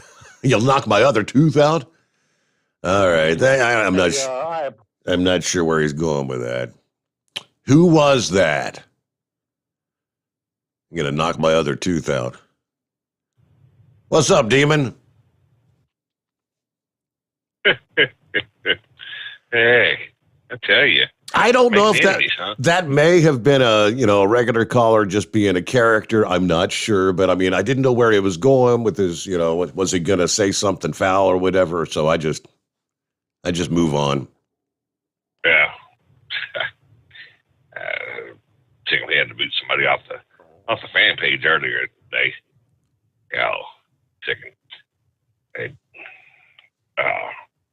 Could have been them. Who knows? They're probably gonna be butthurt, but anyway. For neighbor Dave, when you split the sleeper berth, there's on our Omnitracks. What you do is you go in there and there's a little place you got to actually click on to say you're going to pair them. If not, it won't pair it. It's just a little box. You got to touch it and it'll put the check mark in there. And then that way it works. But it's got to be you need 3 and 7 and 2 and 8 is what it's supposed to be. Okay. And so you can't do. They did pass the 3 and 7 thing. I thought they had put that through, the 3 and 7. Yeah. Yeah. Okay. Right. So if you take 3 hours off duty, then go ahead and you drive. Then all you do is take 8 or 7. If you did 2 or 3, whatever. Now if you take the 8 before the 2, it don't do much for you. Basically, it's your clock stopped, but then it's. But like I said, you've got to take it. There's got to be somewhere on there that you go in there, and you've got to fill in that one box or check mark, whatever. It says you're going to pair them. Okay. If not, it won't do it for you. So you have to look for that. He can give me a call if he wants. I actually lost his number. So it's just one of the numbers fell out of my phone. It's just he needs to learn how to use this particular ELD. In other words, I guess with 100 different types, they're all going to have different ways of working them. Yeah, they all should have that feature though, if they're going to allow them to do the 3 and 7 and the 2 and 8. Yeah, because I know PeopleNet does, Omnitracks does. Those are the 2 systems I've used. I've used only systems. They changed that, the Omnitracks, but I know Dan was using PeopleNet, and he saw it, but they wouldn't let him use it. He retired. Dan, not Don. He retired and sold his truck the other day. Really? Yeah. Yep, sold his truck. He was over getting parts to do a few little things to it. The guy already come and bought it, and he was gonna fix the bunk heater and something else on it. And the guy was coming to get it, and he retired. I'll be darned. I mean, he ain't old enough to retire, is he? Well, he's 60. I don't think he's 60, 58. 58. He'll kill me if he hears this. Now he he's working with a guy there doing some work. He's actually still working a little bit, with the guys, some farming and some landscaping and, still driving a truck and hauling some gravel and, stuff like that. Just working 5 days a week though. Mm-hmm. Which is about all he worked anyway before, but he got rid of the truck, so he's done. He had everything paid off and except for the house, so he's ready to get out of it, and I envy him. I wish I could. But did you see that article?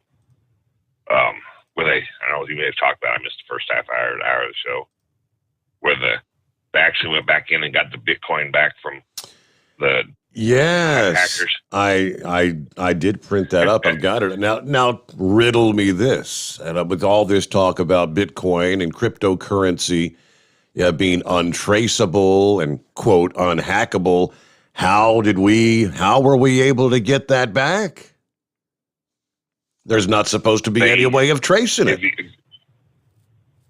Well, they if you read that, it says that they kept the key to it. They had a key to it still. Makes it you have to read down in the article here. But of course, the price of Bitcoin had dropped so much, really all they got back was, 2.3 million. Yeah. But, of course, hackers didn't get it. I guess they'd done it for 75 coins, and they got back, let's see, investigators recently traced 75 Bitcoins worth $4 million. And said here somewhere what they got, and they seized 63.7 Bitcoins. But something about having a key to it. They was able to trace it back. So, and that's why you're seeing the digital coin market plunge today, because everybody thought it was so, secure and everything. Well, the government's just now showed that. Well, that's the first question that came to my mind. Like I said, the digital wallet key. If I set up a digital wallet, I'm supposed to have the key, and even if someone puts money in my account, I don't. They're not supposed to have the key to be able to get back in. Get to it. That was my understanding. But it sounds like to me that the government's the one that took and paid the fine, paid the ransom, and they kept the key to the wallet, because like I said, they went back in and got it back. So to me, it sounds like the government took and pretty much got over on the hackers. But you want my honest opinion, I think the government's behind the hacking. Think about it. The biggest pipeline on the East Coast, 45% of our fuel out there, our gas, diesel, jet fuel, everything like that. Okay, the New Green Deal, they want to get rid of all fossil fuels and everything. Well, then miraculously, then they take JBS out of the picture with the beef. What's the one thing that clown AOC wants to do? Get rid of the cows, the methane gas. It seems pretty targeted to me. But just my opinion and my conspiracy theory. Yep, you're jumping on the conspiracy theory bandwagon, aren't you? Yeah, well, I don't trust our government no further than I can throw them. I got you, yeah. But, are you paying attention to the cruise industry? I do see that. Did you see the new ship that come in down there? That I did not. Only thing I saw yesterday was Royal Caribbean is kind of like changing their mind about making you have a vaccine to get on board. Yep, that was interesting. Right. Yeah, but the Mardi Gras, it's down there in Port Canaveral now. Is it? There's some. Yeah, they went in, come in the day before yesterday, I think. Beautiful ship, big boat. But there's all kinds of videos where they brought it in and everything. But they're going to be running out of 3 ports, and Carnival says they're not going to make people get vaccinated. they haven't come out with it. I think there's supposed to be a big announcement tomorrow for Carnival. Well, since Royal But Caribbean the brand announcement, ambassador, Carnival almost has to follow suit, especially out of Florida, because Florida, the governor there has the whole thing about $5,000 fine for trying to make someone prove they have a vaccine. Right. Yeah, there ain't no way they're going to be able to, make somebody show they got a vaccine. But, they've got several ships down there in Galveston. They got Port Canaveral and Miami. There's 2 ships down there in Miami right now. But I had read where all of them are set and everything right now, and but it was interesting to see the new ship coming down at Port Canaveral. I guess there's 6 ships sitting in there right now that have come into port. But of course, see, that's not really a shipping port there, Port Canaveral. That's just strictly a cruise terminal. So those boats can sit there. They ain't like down there, Fort Lauderdale, where they use those docks for everything else too. You've been to Port Canaveral a couple times. Yep, right. Yep. So that's just strictly cruise terminals.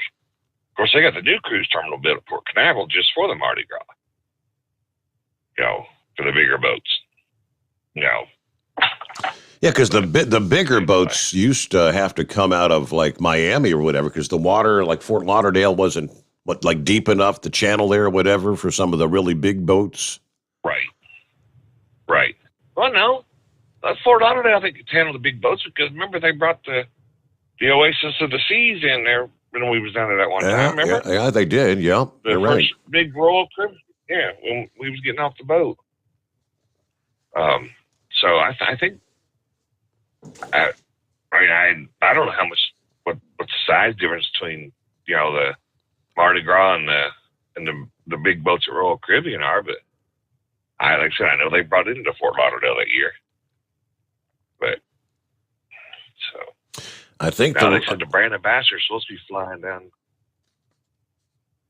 I think the Royal Caribbean boats are right. Yeah, the Royal Caribbeans are still the bigger ships. I mean, that I think they still hold the distinction of the largest cruise ship in the world. But probably that's series. Probably. Yeah. Well, I'm booked on the next celebration, which is Mardi Gras. The next ship, the same class as the Mardi Gras, and I'm on the 15th floor. We haven't been on a ship that had a 15th floor before. For cabins, no. I don't even think the dream. Yeah. Like I said, I'm on the top, almost the back, got a big balcony and everything. But like I said, I saw 15. I was like, I think the furthest I've been up is 11 or 12, maybe. I don't remember what the big boats were. Of course, I've only been on the Magic, which is in dry dock right now, getting the new paint job. You have to look at the Mardi Gras, But anyway, that's about all I'm at home tonight. Got to go to Denver, Colorado tomorrow. And, figured I'd try to help neighbor Dave out. Like I said, he can give me a holler if he wants. Okay. But good deal. Well, have a good night at home. Drink a few. Get you some B-dubs and Miller Lite. No, I didn't feel like it. Hell, I had a rough weekend. wasn't feeling too good this weekend. Decided I wouldn't go out. I was planning on it, but hell, every night I've been going to B-dubs. They ain't had wings, so they're still having a shortage of wings all the time. I'll be darned. I haven't tried our B-dubs as of late. I don't know. I haven't seen of any issues. We've been going to this place called Roosters because my wife and my mom, they just love Roosters. And they haven't had any issues with wing shortages, but yeah, he mentioned this was kind of befuddling to me. The Justice Department recovered $2.3 million in cryptocurrency, the ransom paid by the Colonial Pipeline. They're saying cracking down on hackers who launched the most disruptive U.S. cyber attack on record. The Deputy Attorney General, Lisa Monaco, said investigators had seized 63.7 Bitcoins, which currently would be valued at about $2.3 million, which this story says was paid by Colonial after the hack of their system that led to that massive shortage of East Coast gas stations. So, he was alluding to, he thought the government may have paid the ransom. If you go back, I recall, because we were sharing the story, that Colonial Pipeline, the hack occurred at some point like Friday afternoon. They paid that ransom by Friday evening. And even though they paid the ransom, whatever the software that they did get back from the hackers to unravel all their software and whatnot, it was like apparently very, very slow. And for the most part, they were actually bringing their systems back online with their backup versus even using the code they got by paying the ransom. Let me see. The quote says, the Justice Department has found and recaptured the majority of the ransom paid by Colonial. An affidavit filed this past day says that the FBI was in possession of a private key to unlock the Bitcoin wallet that had received most of the funds. It's not clear how the FBI gained access to the key. That's the question. If they can get the key for the ransomware hackers, they can get your key, could they not? A judge in San Francisco approved the seizure of funds from this cryptocurrency address, which the filing said was located in the Northern District of California. There's another puzzling piece. If the hackers were supposedly based in Russia, wasn't that the scoop? They were Russian hackers? Why was your address, your base out of Northern California? Colonial Pipeline said they paid the hackers nearly $5 million to regain access. Bitcoin was trading down nearly 5%. Cryptocurrency's value has dropped to around $34,000 in recent weeks after hitting that high of $63,000 in April. Bitcoin seizures are rare, they say, but authorities have stepped up their expertise in tracking the flow of digital money as ransomware has become a growing national security threat, putting further strain between the U.S. and Russia, where many of the gangs are based. Now, the vice president of one cybersecurity firm says prosecution, as far as individuals who's behind it, prosecution right now is a pipe dream. But what we've done here is disrupt the hackers. But for those that are trading in the cryptocurrencies, and that hasn't that from the very beginning been all the rage that there is no way to get into your wallet? It's unhackable. Every transaction goes on the blockchain, and you're supposedly your crypto is totally secure. Well, this kind of opens up a whole new box of worms, doesn't it? Now, news break time here as we roll into a Tuesday. It's 844-844-3388. The Steve Sommers Overnight Drive live from the Hot Shot Secret Studios. USA Radio News with Dan Naraki. The Department of Justice has reclaimed some of the ransom that Colonial Pipeline paid following a ransomware attack. The DOJ was able to recover more than $2 million worth of Bitcoin, about half of the $4.3 million the company paid to the criminal DarkSide group accused of perpetrating the attack. The Colonial Pipeline that supplies nearly half of the fuel to the east coast of the nation was hit with the ransomware attack in May, shutting down the pipeline for several days and causing fuel shortages across the southeast. And Texas Governor Greg Abbott has signed a law that will ban vaccine passports in his state. Abbott tweeting Monday that the law prohibits any business operating in the state from requiring vaccine passports or any vaccine information, adding that his state is 100% open without any restrictions. Private businesses that try to require proof of vaccination from their customers will not be allowed to contract with the state and could lose any licenses or permits. You're listening to USA Radio News. If you have diabetes and you're on Medicare, you may qualify for a free continuous glucose monitor system.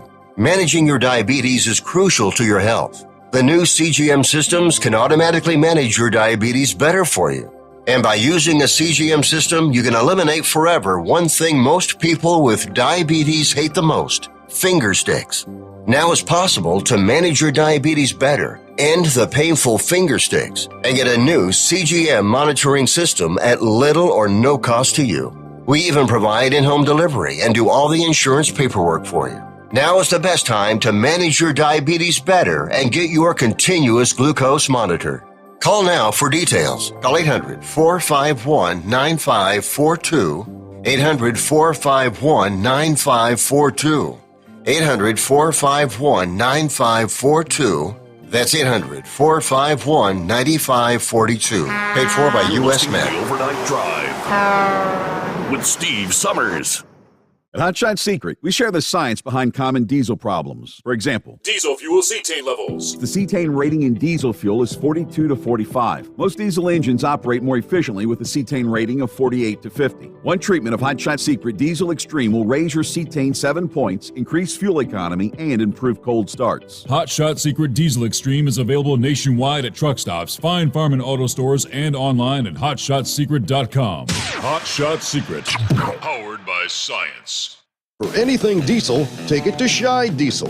They provide a wide variety of services and diagnostics to determine what the problem is with the latest technology. From simple oil changes and preventative maintenance to fuel system diagnostics and repairs, engine rebuilds and cylinder head repairs, and rebuilds with our in-house machine shop. They also have on-site DPF cleaning for exhaust issues and DOT inspections. If your diesel is asking for some attention, Scheid Diesel has the specialist you need for anything diesel. Located in Terre Haute and Lafayette, Indiana, and Effingham, Illinois, Scheid Diesel has you covered. Drivers, you demand that your equipment's reliable and dependable, and that also applies to your headset for communication. Well, our friends at Stellar Electronic have you covered. The Pluto Duo headset bundle is the best communication headset you can find in the industry. No matter the challenging environment you're driving in, the Pluto headset will make you sound crystal clear all the time thanks to their 99% noise cancellation. And the Duo's not only a stereo converter for the headset, but also a power bank so you can charge as you go. Learn more at StellarElectronic.com or visit them on Facebook. Attention all truckers, Dean Michael, the tax doctor here. I want to talk to you about those dreaded tax problems. I know you want to keep on trucking and not even think about them. Well, let's face it, they're not going away all on their own. You need professional help. I've been helping truckers put their tax problems in the rearview mirror for years. I can help you too. Call me for a free consultation at 888-632-4506 or go to mytaxhelpmd.com. It's like I always say, keep your eyes on the road, I'll keep mine on the IRS. 888-632-4506. Are you having trouble sleeping? Are you tired all the time? Growing older is a fact of life. Our skin starts to wrinkle, muscles get weaker, and our energy levels plummet. If there was a product that may help you slow down these symptoms of aging, would you be interested? I want you to go to getonthegel.com. That is getonthegel.com. Watch this 4-minute video that explains more about this amazing product. Or call us at Youth Fountain HGH today at 513-472-0699 for more information. The Overnight Drive with Steve Sommers. Live from the Hot Shot Secret Studios. Call Steve now. 844-844-3388. That's 844-844-3388.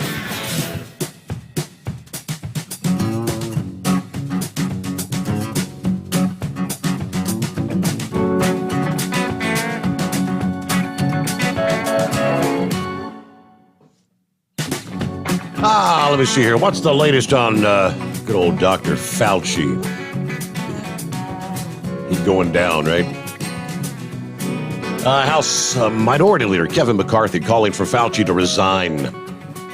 Resign as head of the National Institute of Allergy and Infectious Disease.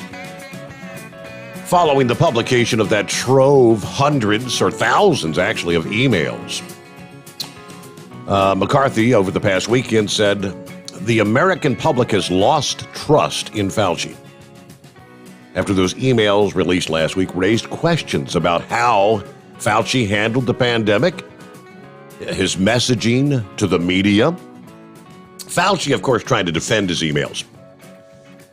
They're all being taken out of context.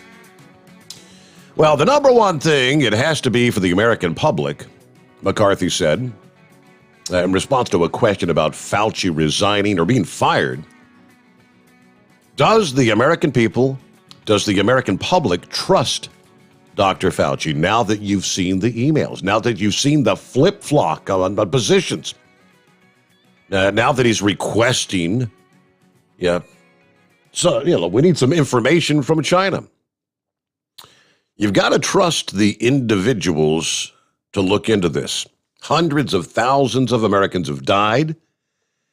And if you've taken every certain position in it, how are you able to come back with the trust of the nation to get to the bottom of it? We have to know what went on, who knew what, and when. I mean, everything we're finding here, how can the president, and I know the American people don't have trust in Dr. Fauci.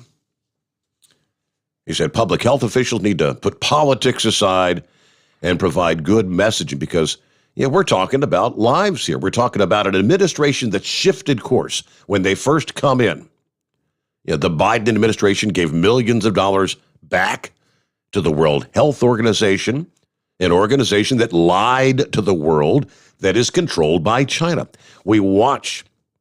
They changed the direction when we were standing up to China. They're now appeasing China. This is the wrong direction. I don't believe anybody in America can trust to get to the bottom of this. As a result, McCarthy affirmed Fauci should not hold his position now because you don't have the trust in him. All right.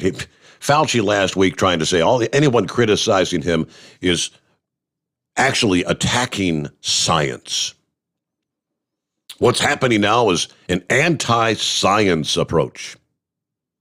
I mean, it is what it is. I'm a public figure. I'm going to take the arrows and the swings, but they're fabricated. It's all nonsense. Yeah, Fauci, whatever. Nonsense. Yeah, he's the nonsense. What's going on with the heat wave this morning? Your name's been taken in vain a lot in the Northeast in recent days. Yeah, no. Morning, senor. Yeah, I'm glad the only time it wasn't taken in vain is when you were saying it was heat waves neck of the woods or that Buckeye boy was going to Albuquerque to visit the heat wave whenever I'm there, whenever he's there. Hopefully I'm there when he is. So just remember, folks, it's just a handle. It's not what I do. Man, I tell you what, you talk about Fauci. Yeah, I think that's about enough talk about him. Hey, did you hear that the Supreme Court had they all were 9-0 with the illegal aliens getting green cards and then them using that to stay in the States permanently? Did you hear about that? I did not catch that, no. Yes, and I mean, the three most liberal idiots on that board, including that Roberts, but Kagan, she was the one that wrote the opinion piece. And she said illegal aliens who come across these borders and try to get a green card so they can stay here on a permanent basis, she says that ain't happening no more. That is illegal. There is a reason why they call it an illegal alien. Mm-hmm. And I thought, my goodness, finally somebody with a lick of sense. And of course that Hispanic one says she's the sexy Latina Justice. I don't remember what her name is, but yeah, she had a few brain cells that were actually working in favor of the American citizen rather than the citizens of the world. So I thought that was pretty good. Yeah, not a whole lot happening out here. Was talking to Porn Star earlier, and he said he's trying to send the rain my way. And he said the best he could do was get it to his old home stomping grounds there in Wyoming around Cheyenne. And I said, well, just aim it down about another 500 miles south, and you'll be hitting me square with the rain. Man, I tell you what, it just is absolutely dry out here. And like Albuquerque and the surrounding areas of the state, they got a deluge of rain earlier last week. And, I mean, they were showing waters running down the streets about a foot high. And they had a bunch of hail in it. They even had a little funnel cloud come down just north of us in Mora County. But, you know, didn't do any damage. I guess they called it an F1 or whatnot. Mm-hmm. So, yeah, it seems like everyone else is getting a little bit of that moisture but me. And whenever it does rain, the sky is so dirty with the dirt that's floating up there that it leaves mud spots on your cars. Mm-hmm.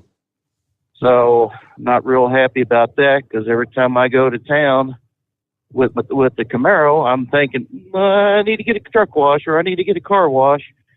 And, of course, that's $18. And, of course, by the next morning when I get up to go to work or whatnot, well, it's covered in spots again. So it might as well be a leopard, because it seems like every time I try to get it washed and cleaned up and looking pretty, and the wipes pick up too, well, then it just looks like crap in the end. So, well, is your grandson, Rowan, did he finally go to sleep, or is he still on there listening to you? I think they finally hit the sack. Oh, well, it's good to be able to get on an app and listen to Grandpa talk to the rest of the country out here, and the rest of the country talk back. You know, I was talking to a friend of mine, and he and I, we both used to work at Snyder. He works out of Lubbock, Texas, driving for Saya. And I was telling him, I said, you know, I have made so many friends, radio friends, since listening to your show. And I said, you know, some folks they're complaining. Well, they're not really complaining, but they just don't want to call in because they're afraid they're going to sound, you know, odd. And, you know, I keep telling these people, it's like, you know what, it's just a telephone conversation between me and you. And we just got thousands upon thousands of eavesdroppers listening in on our conversation. And I was talking to him about Big Ed and his idea, you know, about us pre-tripping the truck, and we ought to pre-trip the driver as well. And, you know, I was telling him what one of the results were as far as, you know, how the conversation went, and it didn't go exactly the way Big Ed was trying to, you know, steer it. Mm-hmm. He wanted to have debate about, you know, the health and whatnot. And I said, well, one of the callers called in and said, you know, said he was an idiot for even thinking that. And that later on, that caller had apologized, which was a class act to do. But, you know, that the idea was to have a debate on that issue. And he could see where, you know, he says, you know, I can see where you would want to think this way and where it's good, but there's also a place where it can, dadgummit, I'm driving a Volvo and just came too close to the zipper there. But, you know, he says, you know, there's so much there that can be abused by the medical part of the companies, saying, well, you know, maybe you shouldn't smoke this much, or maybe you shouldn't drink this much, or maybe you ought to do this to feel better. You know, and we had a really nice conversation on that. So, yeah, it was good dialogue. He had my friend and I, we used to drive with Snyder, like I said, and we were up in Montana, and we were on the longest part of that run, which is about 650 miles and 18 stops delivering auto parts. So we spent plenty of time together, and we pretty much think on the same grounds. And we may have a disagreement on an idea, but we do really well.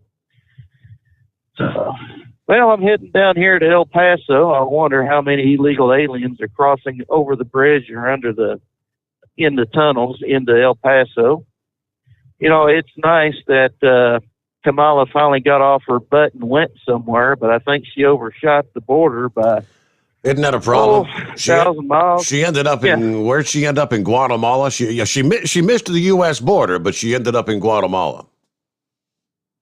Yeah, and it's like, well, that's nice. You're telling these people don't come. Yep. Don't come.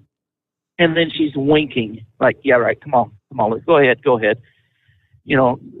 Don't listen to what I have to say, but listen to the wink, wink, wink. She really needs to get her sorry butt down to the Texas border. She needs to actually see firsthand of what's going on. And if they really want to get, to close the border and keep these people from coming in, the money was already approved to finish up the wall. Well, damn it, get off your butts, get the contracts going, get the contractors going out there, because the stuff is already paid for. Let's build that wall. Let's complete it. And of course, where you've got lakes like Lake Amistad, well, you're obviously not going to build a wall there, but, let's have a presence to where we can get these people and just say, you know what, you're done. We're not accepting y'all no more. I know last week I went on a tirade asking, just who in the hell does Biden work for? Because he obviously isn't working for the working American citizen. He's not working for the American citizen in general. He's working for the world at large. And you'd be pretty hard pressed to find a liberal out there that believed Trump was doing anything right.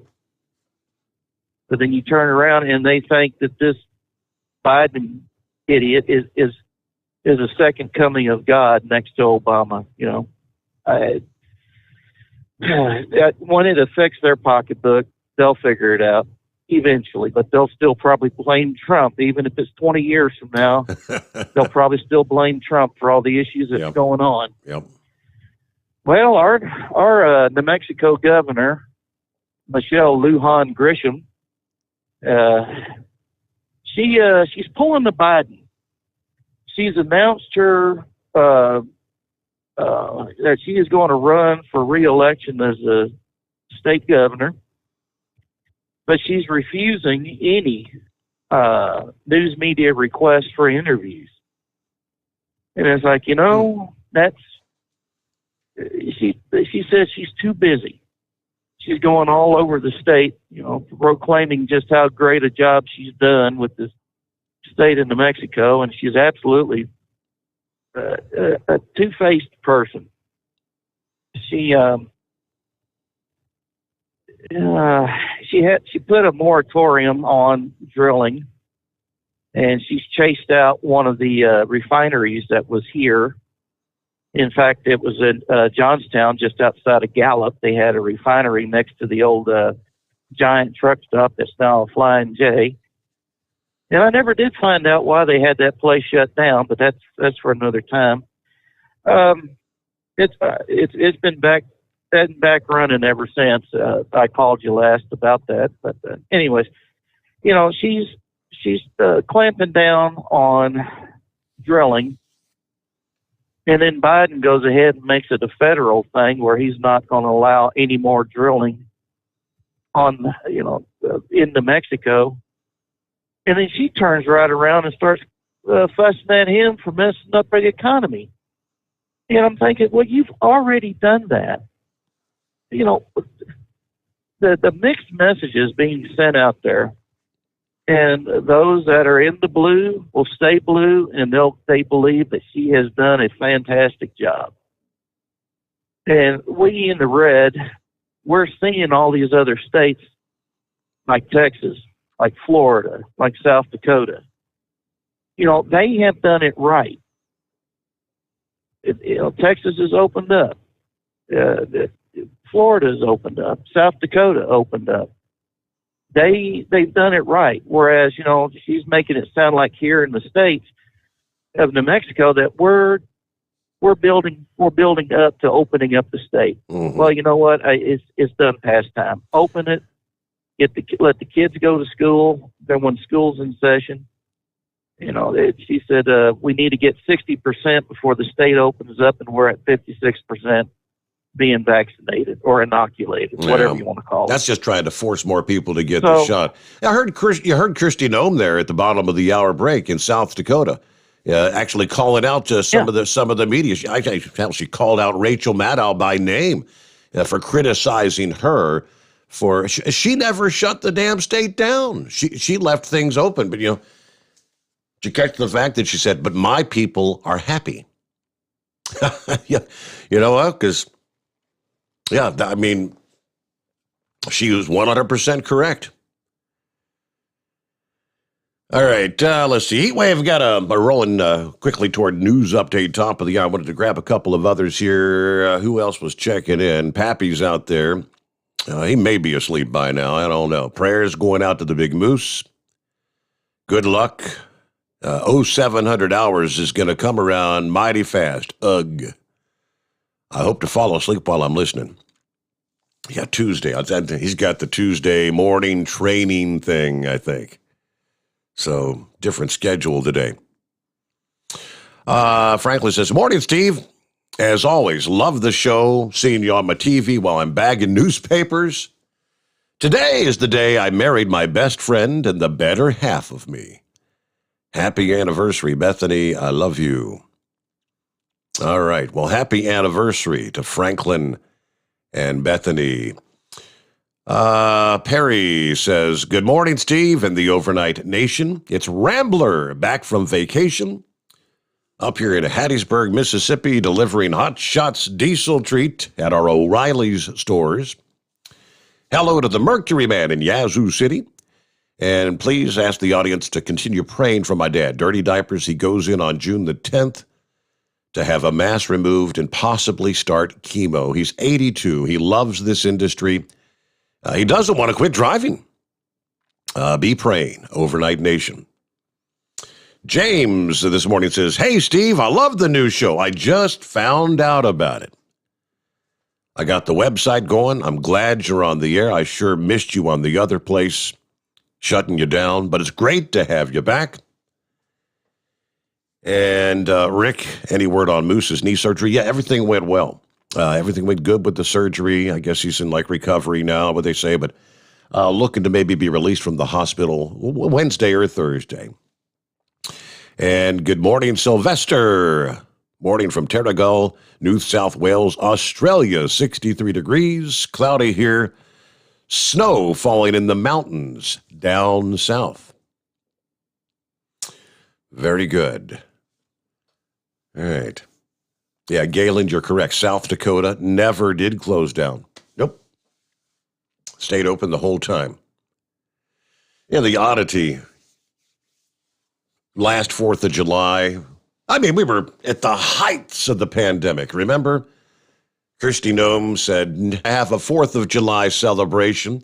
We're going to do fireworks. The president and the first lady are going to come join us for the big celebration," which the Donald and Melania did. Then Sturgis rolls around. Yeah, the big bike rally. Oh, this is going to be a mess, a super spreader event. You're going to be killing people. You're going to have blood on your hands, Kristi Noem. To my knowledge, they did not trace back a single case of COVID transmitted at the 4th of July celebration last year. What the hell gives with the feds telling South Dakota, telling the governor there that you cannot hold your 4th of July fireworks this year, 2021. Yeah, Kirsty's actually sued. They found against her first time around. She's going to appeal that. All right, let me get to Chevy Guy. What's happening this morning?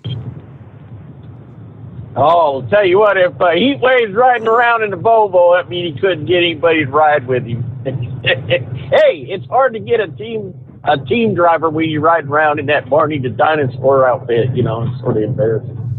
But I'm just having fun there. Moose, you got to wonder now, I've had a colonoscopy, and I had the biopsy, for the prostate. And, I understand the Drano, draining you out and everything for all that. But why in the world are they draining him out to do knee surgery? Where are they going in at? Just sort of, I just sort of like, you hear a news story and it just doesn't seem to, it leaves you with a question, it's an answer that has. That is that is a good question, though. I mean, normally when you're going to have like surgery, any surgery I have ever had, just no food like after 10 o'clock in the evening, and then nothing but some water when you get up in the morning, whatever. Take any medications you're supposed to take, and I've never had to do a whole clean out kind of thing for any other kind of surgery. They sound like they were cleaning and putting the Drano through him 2 days before the surgery. Lord have mercy. But, the news today, I'm listening to this, you've got, the administration has some money up there that wants to tax, for the IRS, tax people for not what they're making, but what they could make. And obviously, apparently, it's a going after the white man thing. Because, how tall you are, how educated you are, all this stuff. It's just, I was watching also in the administration, they got a man there that can't even tell what an assault weapon is, or he's afraid to say anything because, I do believe that the Democrats in Congress want to make every firearm an assault weapon, which it can be. Of course, when Moose rips off Barney the dinosaur's tail and beats Heat Wave over the head with it, that Barney the dinosaur tail is an assault weapon. It's just dealing with insanity, and that brings us to Fauci. Oh, I'm sorry. Every time Fauci he keeps referring to these experts or these genius scientists. Let me tell you what these genius scientists, what's coming out is they found out some bats, and some coal miners in China got sick and died because they were breathing bat crap. Dust from the bats, the feces everywhere. So these geniuses, now I barely made it out of high school now, and I have enough sense to know not to fool around with, bat crap. But these geniuses figured out, well, it killed these, so let's see how we can. And the only thing it can be is, how we can weaponize it. And then Fauci's already trying to cover up the fact that he knows that they were trying to weaponize it. They couldn't do it here in the States, that I understand, but they can fund the Chinese to do it over there. No, I don't want to just see Dr. Fauci pulled down. Listen, if a lug nut comes off this truck, goes through a windshield and kills somebody, I could face negligent manslaughter charges. One person. All right? Dr. Fauci has, there's ties to funding this research. Dr. Fauci has ties to defending or hiding, and we're talking, 200,000 people? Mm-hmm. I'm sorry. I mean, there's deaths involved, and he needs to be held accountable. And that cheerful note, I see, good Tuesday morning. And yeah, this guy's, we got kids riding around with the dads now because school's out, so we got to keep it in a situation. If Steve won't say it, we shouldn't say it. So other than that, I'm going to sit back and copy the mail. Enjoy the show greatly. Thank you much for checking in. 10-4, over and out, right? Chevy guy, have a good morning. Be safe out there. All right, news update as we roll into a Tuesday. We'll get back to your calls ahead. 844-844-3388. The Steve Sommers Overnight Drive live from the Hot Shot Secret Studios. USA Radio News with Dan Naraki. The Department of Justice has reclaimed some of the ransom that Colonial Pipeline paid following a ransomware attack.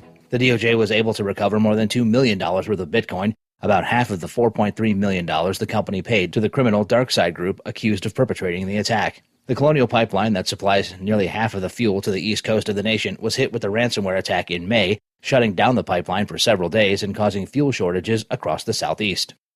And Texas Governor Greg Abbott has signed a law that will ban vaccine passports in his state. Abbott tweeting Monday that the law prohibits any business operating in the state from requiring vaccine passports or any vaccine information, adding that his state is 100% open without any restrictions.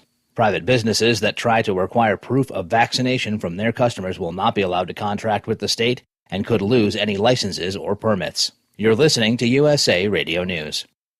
Friends, Mike Lindell is a great supporter of conservative radio, but most of all, he's a man who has invented a great USA product that will help you get a great night's sleep. For over 3 years, I've told you how the MyPillow Premium Pillow has changed my life. I get the best sleep of my life. But more importantly, the pillows don't go flat. You can wash them and dry them as many times as you want. They maintain their shape, and they are made in the USA. Here's the best deal you'll ever get on a MyPillow Premium Pillow. $29.98 for a standard or queen size pillow.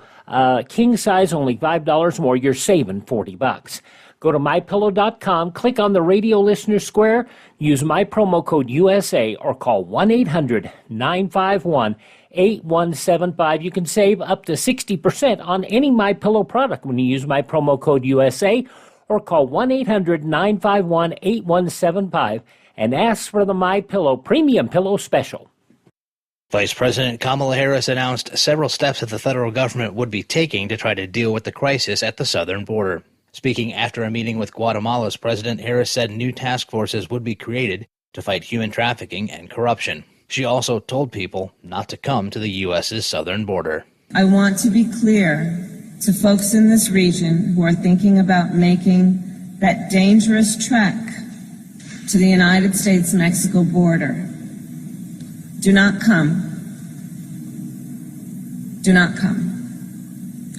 The United States will continue to enforce our laws and secure our border. There are legal methods by which migration can and should occur. But we, as one of our priorities, will discourage illegal migration. You're listening to USA Radio News. Hi, this is Dr. Joel Wallach, and I want to tell you that arthritis is not a genetic thing. It's not a disease of aging. Neither is osteoporosis. Get a hold of my book. It's all in your head. It goes into the 25 different diseases you get when you have osteoporosis of the skull. These are all reversible. You take the Healthy Bone and Joint Pack, the MSM, vitamin D3, stay away from all the bad foods, including gluten, and guess what? You'll regrow all your bones, including your skull and your legs and your hips and everything else. Contact us at usaradiohealth.com. That's usaradiohealth.com. South Dakota's governor made a big impact this past weekend at the North Carolina GOP convention that was headlined by former President Donald Trump.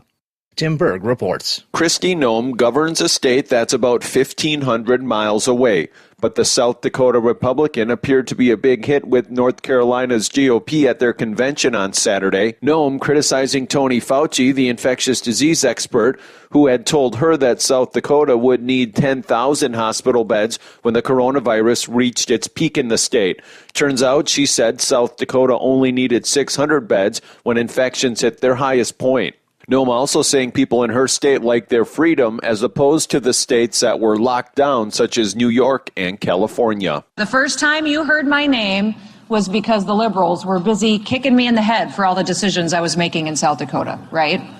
Right? Rachel Maddow, Elizabeth Warren, all talking about how I was irresponsible, I was reckless, I was a denier. But I want you to know something, that my people are happy, and they're happy because they're free. They're free and their freedoms were protected this last year. And an official with the World Health Organization says that the agency doesn't have the power to force China to be more transparent about the origins of COVID-19. Mike Ryan, head of the organization's emergencies program, told reporters on Monday that they cannot compel any member to cooperate with an investigation, but that they do expect their members to support those investigations. For USA Radio News, I'm Dan Naraki. At Hot Shot Secret, we share the science behind common diesel problems and their solutions. For example, ultra-low sulfur fuels. The primary function of diesel fuel is combustibility. One of the little-known aspects of fuel is its role as a lubricant to metal-on-metal moving parts. The introduction of ultra-low sulfur fuels diminishes the fuel's ability to lubricate because sulfur, which has been mostly removed, has lubricating properties. Hot Shot Secret Everyday Diesel Treatment with LX4 delivers unmatched lubricity. Third-party testing confirms that it takes 3 times the amount of leading fuel treatment to match the lubrication benefit of 1 dose of Hot Shot Secret. Everyday Diesel Treatment is a fully formulated 6-in-1 premium fuel treatment for every fill-up, every time. Everyday Diesel Treatment is available at truck stops, Tractor Supply, O'Reilly's Auto Parts, and online at HotShotSecret.com. Hot Shot Secret, powered by science. The Overnight Drive with Steve Sommers. Live from the Hot Shot Secret Studios. Call Steve now. 844-844-3388. That's 844-844-3388.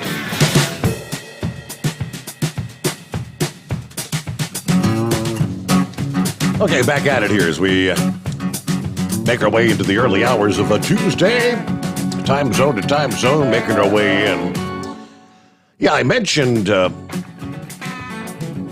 several senators introducing a resolution against critical race theory.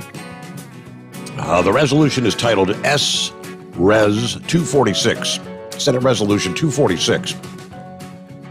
And it says critical race theory should not be taught in K through 12 classrooms because it teaches students to judge individuals based on sex, race, ethnicity, or national origin.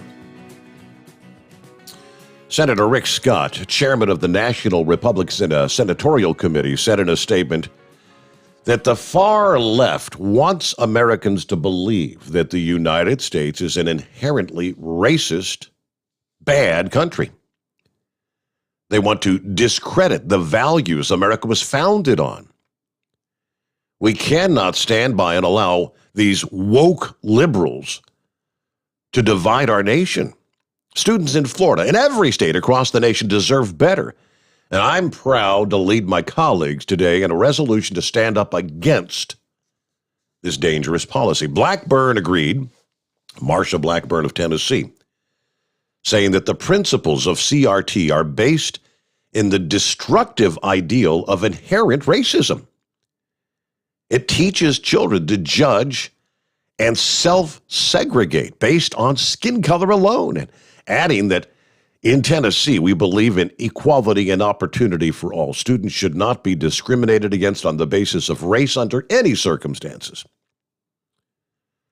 Then you had Mike Braun of Indiana, who says, America's kids need to know that the fundamental values of our country are liberty, equality, and opportunity for all, not racism and oppression.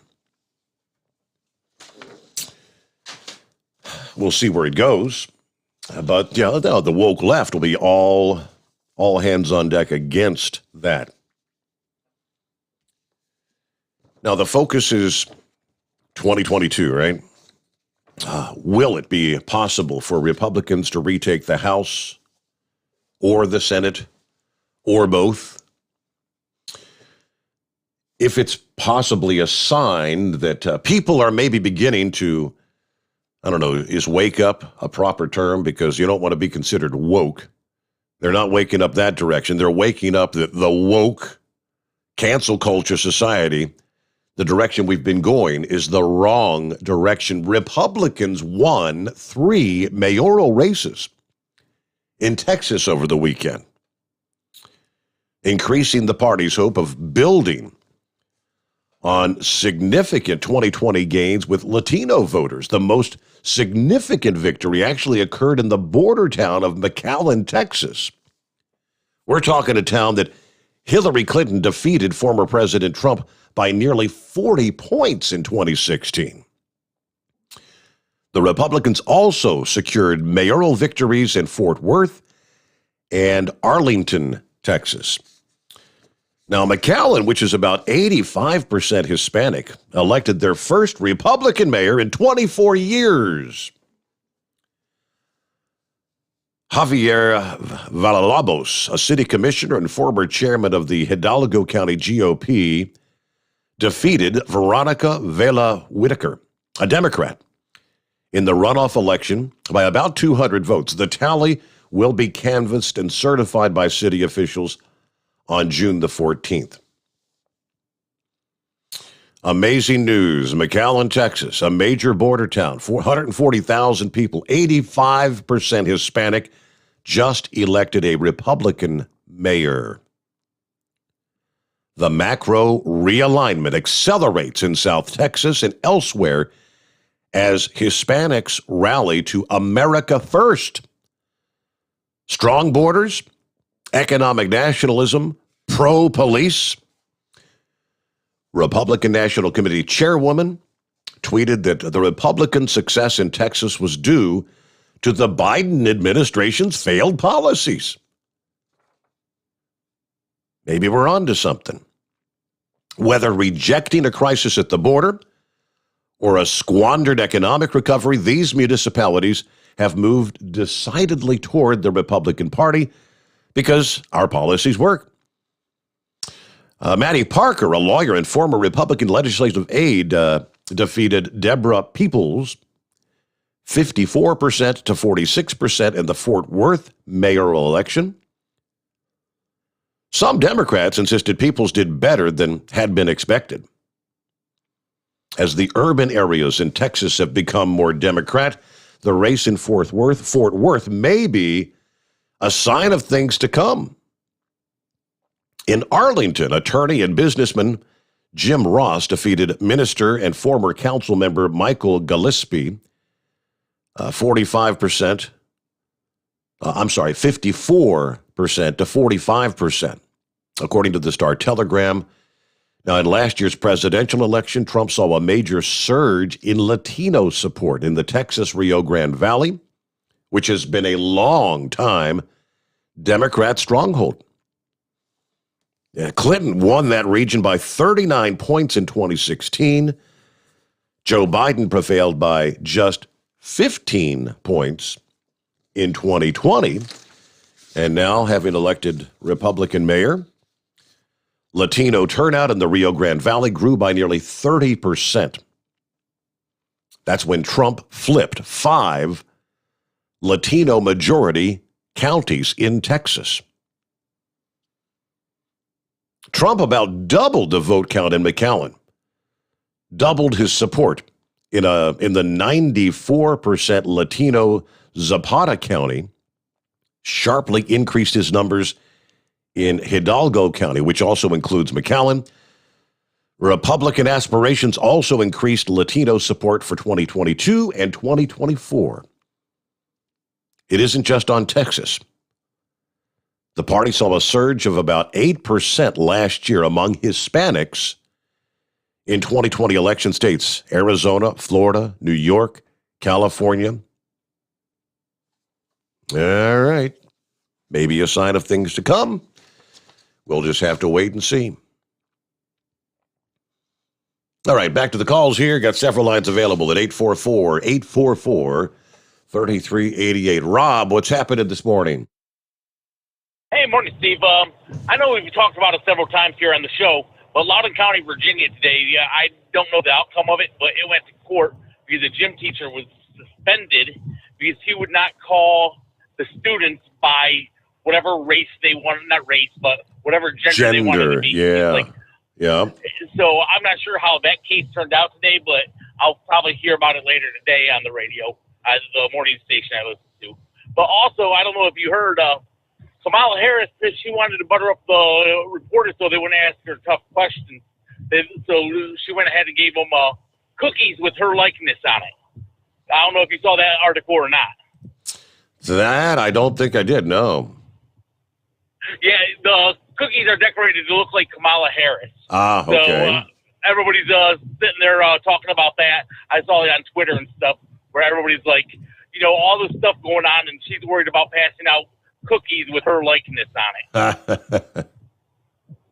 And the last thing I got for you is, being from West Virginia right now, I'm in right around the Martinsburg area, and my senator is Joe Manchin.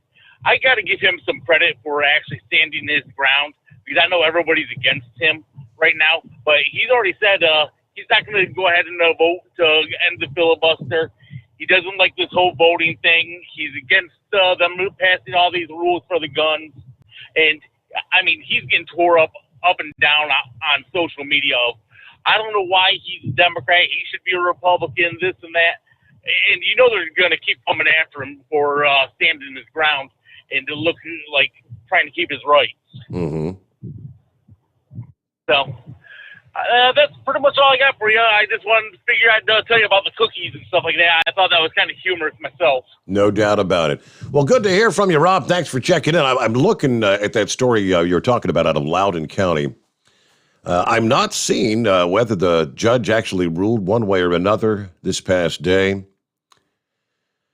But as it was mentioned, it's a Leesburg Elementary School physical ed teacher told the school board back on May the 25th that he opposed a draft policy on the rights of transgender and gender expansive students. I think they were trying to mandate you will call whatever the student, technically if it's a boy that identifies as a girl, you will refer to them in whatever way they want to be referred to, as a she or a he, vice versa, whatever the case might be. He says, quote, "I'm a teacher, but I serve God first. I will not affirm that a biological boy can be a girl and vice versa because it's against my religion. It's lying to a child. It's abuse to a child, and it's sinning against our God." To which the school system put him on administrative leave. He sued the school district, claiming the board's actions were retaliatory and violated his constitutional right to freedom of speech and religion. He is being represented by Alliance Defending Freedom, which is a conservative Christian nonprofit. Loudoun County Circuit Judge heard arguments last Friday after Cross lawyers asked Plowman, the judge, to issue an emergency injunction reinstating him. Now, lawyers for the school system said Cross is not being disciplined for what he said, but that his school board comments were disruptive, prompting several parents to complain. Cross's lawyers countered that the day after his school board comments, he had conducted class without disruption, and that parents' complaints were out of school. Also, Cross's attorneys said the school system's decision to promptly suspend him would chill other teachers from speaking out against any policies under consideration for fear of further retaliation. Now, after Friday's arguments, the judge said he would issue an opinion sometime late Monday. If that has been issued, I'm not seeing it under my little Google search at this point. Maybe if someone else out there has found that, maybe you can just throw it my way. Steve at hotshotsecret.com. And we can get the rest of the story. All right. Well, I had a call from Kyle last evening. He was talking about the racing action that he was enjoying there in Hebron, Ohio over the weekend, up east of Columbus. Great weekend. A lot of Hot Shots Secret sponsored cars did very well. Busy schedule of events coming up here. The 7th annual Mutt and Jeff race, as it's called, coming up on June 17th through the 19th at Beaver Springs Dragway. Following weekend, June the 24th through the 26th, you got the NTPA Budweiser Dairyland Nationals. That's our National Tractor Pull Association. Recreation Park, Wisconsin, I believe it is. Then same weekend, June the 25th and 26th, you got the Holly Rock Custom Summer Diesel Showdown 2 taking place at Virginia Motorsports Park. Now, speaking of our National Tractor Pull Association, had some action over the past weekend. Let's get the very latest on that. The Steve Sommers Overnight Drive, live from the Hot Shot Secret Studios.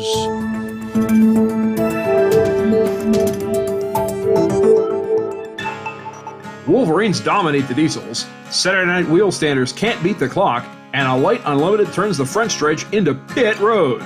From National Tractor Pullers Association headquarters in Columbus, Ohio, this is the NTPA Overnight Radio Report. Championship pulling invaded Atwood, Tennessee with 3 NTPA divisions, each of which appeared for 2 nights at the first ever Clay Hill NTPA Summer Sizzler. In Superfarm, Addison, Michigan's Brady Ferris took a late draw on Friday night to victory with his Absolutely Nuts Case IH. Ferris's 3:18.4 was just 5 inches better than Stan Warder's Hammer and Hank, the 2018 champion, which had led since the third hook.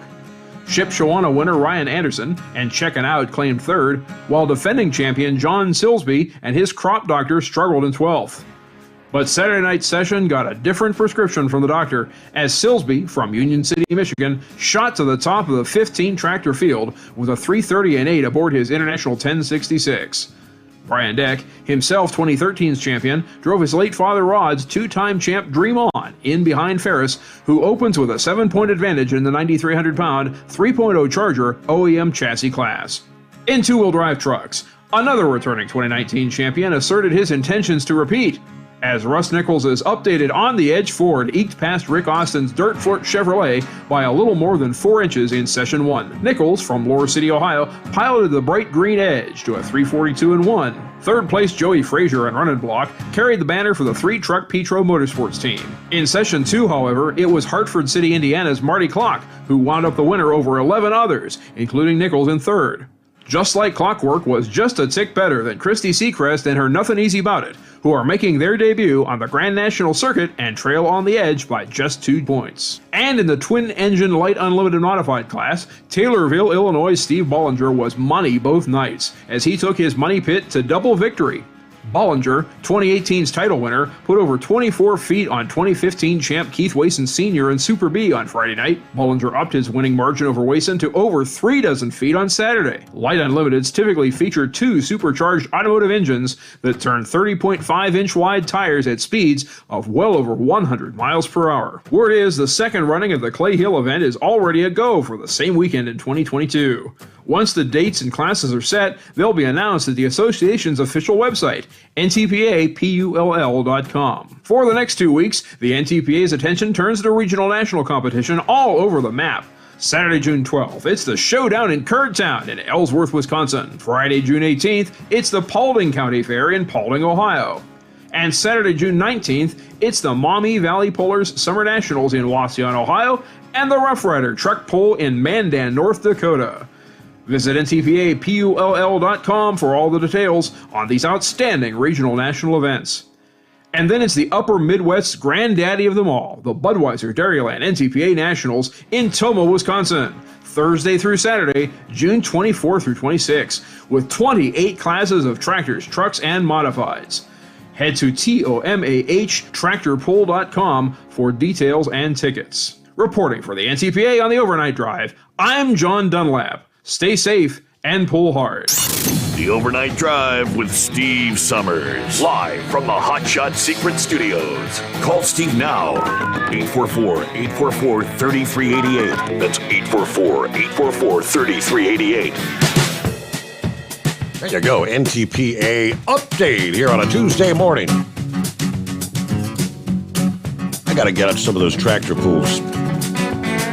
I don't know how many years it's been since we've been to the tractor pools.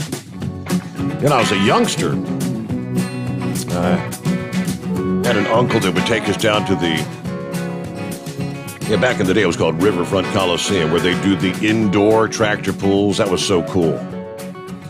And on a few occasions, we'd get up to the Ohio State Fair and catch the tractor pools there. But it's been a long time. That's fun stuff. All right, we've got open lines at 844-3388. What's happening with horse feathers this morning? Hey, morning, Your Honor. Morning. Let me spit out my bite of apple here real quick, so I don't choke on it while I'm going down the road. Nothing like live entertainment, right? Absolutely. Never know where you're going to catch somebody. So, yeah, the only good thing about the old days there is when we used to be stuck on the payphones, you knew right where we were at. You was either on that bank wall there in the truck stop there inside the door, or stand alongside the road in the snowbank and the wind blowing 60 mile an hour, freezing to death. You know, you had us captured as a, what do you call it, a captured audience. Captive, I think that was, captive audience, yes. Yeah. So, was it captive or captured? I'm not sure which. But anyways, so I heard neighbor Dave. What did he do? Did he get the bug, or did he run out of money? He had to go back out on the highway. I think when the funds start to dwindle, you got to go back to work, right? Yeah, I guess so. That's the only problem with retiring from this truck driving job there. I hear a lot of people that retire from it, and a couple, 3 years later, it's like, well, we got to go back out to work, do some work, make some more money, and we'll retire again. So I don't know. It seems like an inevitable thing there. So, but I heard him say he was using Geotab. Correct. What a wonderful electronic device that I get to use myself. Oh, you're using that one. Now, you don't have to do the 10-hour, you don't have to do the sleeper berth thing, do you? Because you get home every night, so you probably even know how to do that, do you? Yeah, I have to take a 10-hour break, but yeah, I don't do it in the sleeper berth because as you say, I'm at home. But I do know a few people that do use the sleeper berth, and they do use the 8 and 2 and 7 and 3.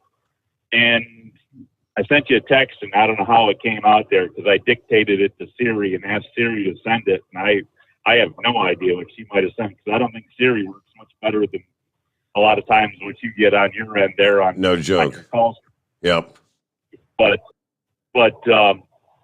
anyways, there. So the couple guys I know that use the 8 and 2 and the 7 and 3 now. The logging device there, the Geotab or whichever other device, because a couple people have different devices they're doing it on, automatically keep track of it for you. Except for the thing is when you go and you do your first break there, either the 7 or the 3 or the 8 or the 2, whichever one you choose to do first, it leaves you in violation until you get to your second one. And when you get the second part of it put in, then it recalibrates and then puts it in that you use that split. But until the second part of the split gets into the logging device, it shows you in violation, which is kind of crazy, but it's because you're over your 11 and 14 and all that stuff. So it's kind of a crazy thing, but it's the way the electronic device has to work because apparently you can't make it smart enough to tell it that you're gonna be using that at that time. It has to wait until it realizes that you did use it. So, and as I say, unless somebody else out there has a little more information, as far as I know, there's only the 2 you can use right now: 7 and 3 and 8. 8 and 2. See, now he made it sound like he had already taken, like part of the first part of the split when he was, up in Chicago, and he was using the second part. And so he was already done with the 8 hours, but it was making him wait another 2, like it didn't sync up or something to calculate. So it essentially made him do 12 hours worth of break. He'd already done 2, and then he had to do 10 more according to his ELD, which that's kind of confusing. But hey, tell you what, let's pause right there. Let's pause right there for our news break at the bottom of the hour. Yeah, we'll come back, get back on track. It's 844 844-3388. The Steve Sommers Overnight Drive, live from the Hot Shot Secret Studios. USA Radio News with Dan Naraki.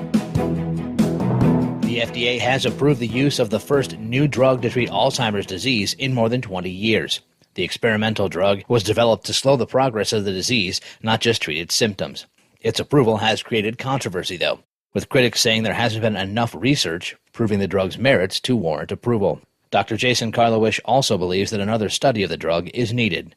The co-director of the Penn Memory Center tells CNBC that it will be challenging to do a study with the FDA already approving the drug. I think the evidence to approve the drug wasn't sufficient. Another study is needed to establish whether this drug in fact is effective. Unfortunately, the FDA approved the drug for marketing, although they also do want another study. The challenge will be how to do that study when the drug is also available for clinical prescribing. You're listening to USA Radio News. Come on, you watch the news. Be prepared to pay more taxes. Then if you owe back taxes or haven't filed in a few years, get ready. The IRS, the largest collection agency in the world, will be coming after you, with the power to collect taxes by any means they want to. Hey, they can freeze your bank account, your passport, even padlock your business. Oh, good times. Look, if the IRS claims you owe them $5,000 or more in back taxes and they're coming after you, don't panic. Call my friends at Get a Tax Lawyer first. Their job is to negotiate with the IRS and save you money. They're experts at it. That's all they do, and you can trust them. In some cases, they have reduced a $50,000 tax bill to less than $1,000. If you owe the IRS $5,000 or more in back taxes, call now for a free consultation. Call 800-783-0798, 800-783-0798, 800-783-0798. That's 800-783-0798. Live from the Hot Shot Secret Studios, the Steve Sommers Overnight Drive. At Hot Shot Secret, we share the science behind common diesel problems and their solutions. For example, Hot Shot Secret Diesel Extreme. Today's ultra-low sulfur fuels are cleaner, but they leave injector deposits, causing frequent DPF regens and low throttle response. Hot Shot Secret Diesel Extreme is a 6-in-1 fuel additive recommended for all diesel engines. It is formulated with the most concentrated detergent on the market, a top-tier level cetane booster, lubricity enhancer, water demulsifier, rust and corrosion inhibitors, and a fuel stabilizer. Diesel Extreme is a once every 6-month treatment that will clean your entire fuel system, starting at the fuel tank and traveling throughout the fuel lines and fuel pump, and finally completely cleaning your injectors. Hot Shot Secret Diesel Extreme improves your diesel's fuel economy and eliminates excessive black smoke. Hot Shot Secret Diesel Extreme is available nationwide at truck stops, fine farm and auto stores, and online at hotshotsecret.com. Hot Shot Secret, powered by science. Drivers, you demand that your equipment's reliable and dependable, and that also applies to your headset for communication. Well, our friends at Stellar Electronic have you covered. The Pluto Duo headset bundle is the best communication headset you can find in the industry. No matter the challenging environment you're driving in, the Pluto headset will make you sound crystal clear all the time thanks to their 99% noise cancellation. And the Duo's not only a stereo converter for the headset, but also a power bank so you can charge as you go. Learn more at StellarElectronic.com or visit them on Facebook. Are you having trouble sleeping? Are you tired all the time? Growing older is a fact of life. Our skin starts to wrinkle, muscles get weaker, and our energy levels plummet. If there was a product that may help you slow down these symptoms of aging, would you be interested? I want you to go to getonthegel.com. That is getonthegel.com. Watch this 4-minute video that explains more about this amazing product. Or call us at Youth Fountain HGH today at 513-472-0699 for more information. Diesel Army is on duty 24 hours a day, 7 days a week. Burning the midnight oil with the best diesel coverage. All the tech, all the torque. Diesel Army, where there's smoke, there's fire. For the latest news and event coverage, as well as feature and tech articles, sign up for the newsletter and don't miss a thing. Visit dieselarmy.com from the Power Auto Media family of digital magazines. Again, it's dieselarmy.com. For anything diesel, take it to Scheid Diesel.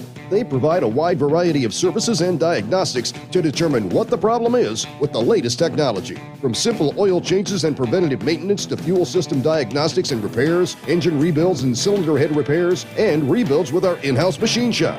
They also have on-site DPF cleaning for exhaust issues and DOT inspections. If your diesel is asking for some attention, Scheid Diesel has the specialist you need for anything diesel. Located in Terre Haute and Lafayette, Indiana, and Effingham, Illinois, Scheid Diesel has you covered. Dean Michael, the tax doctor here. Are you tired of those tax problems following you around like a dark cloud, always in the back of your mind, losing sleep at night? Call me now and get your life back. 888-557-4020 or go to mytaxhelpmd.com. Pretending they're not there won't make them go away. The IRS isn't going to forget. They will levy your bank account and garnish your wages. Don't wait for that to happen. I'm not telling you these things to scare you. I'm telling you so you can benefit from my years of experience. Now is the time to act. 888-557-4020.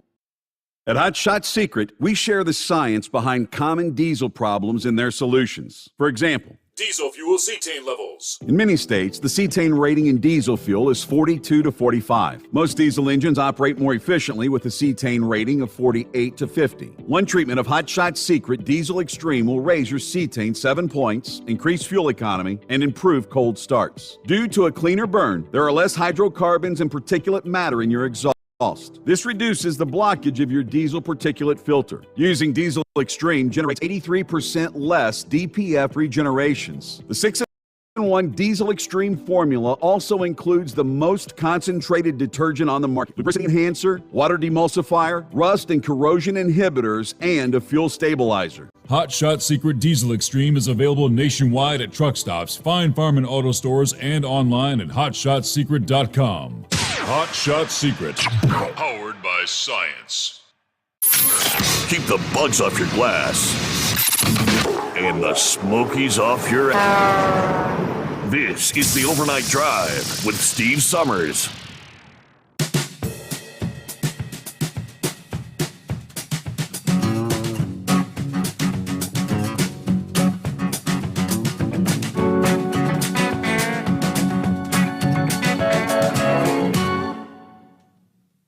All right, I was looking over some of our comments from the listeners and viewers out there via the iPhone app, the Android app, overnightdriveradio.com. If you'd like to download the app, do that. Catch it on the Steve Sommers Overnight Drive Facebook or YouTube page, the Hot Shot Secret YouTube page.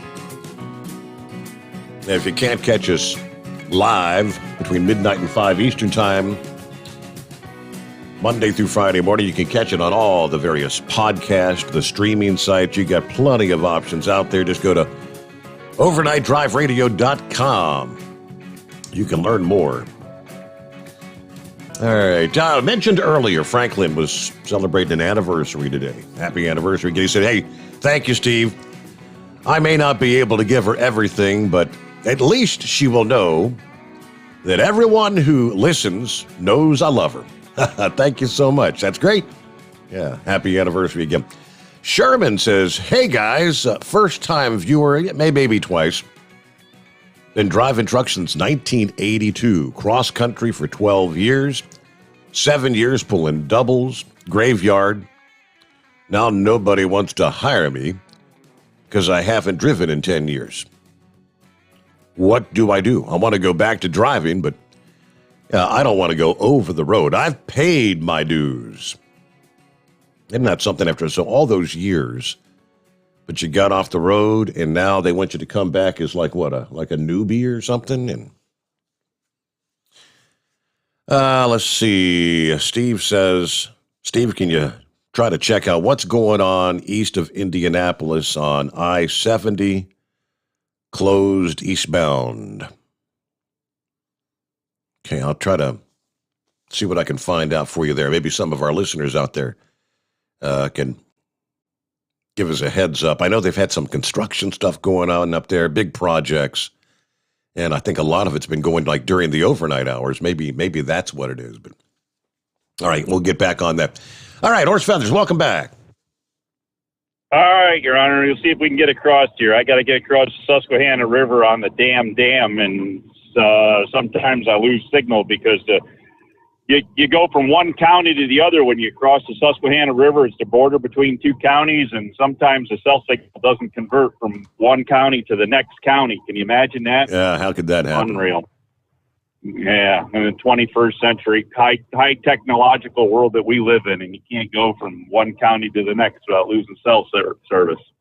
But anyways, there on that geotab, one of the biggest issues I have with it is that it doesn't do very well on changing your duty status. You gotta, if you want to be precise with it, you actually have to manually go on duty and off duty and sleeper berth and all that. You gotta manually do that. Otherwise, if you just wait for it to switch it itself, it'll stay like in driving for an extra 20 minutes or something. And kind of the way my day works, I really don't worry about it because time I get done at the end of the day, I'm doing my 14-hour thing, and all my times end up the same with the amount of on-duty time I have. So it really doesn't affect me. But then besides, the other fact is I just don't care. Okay, just don't care. Yeah.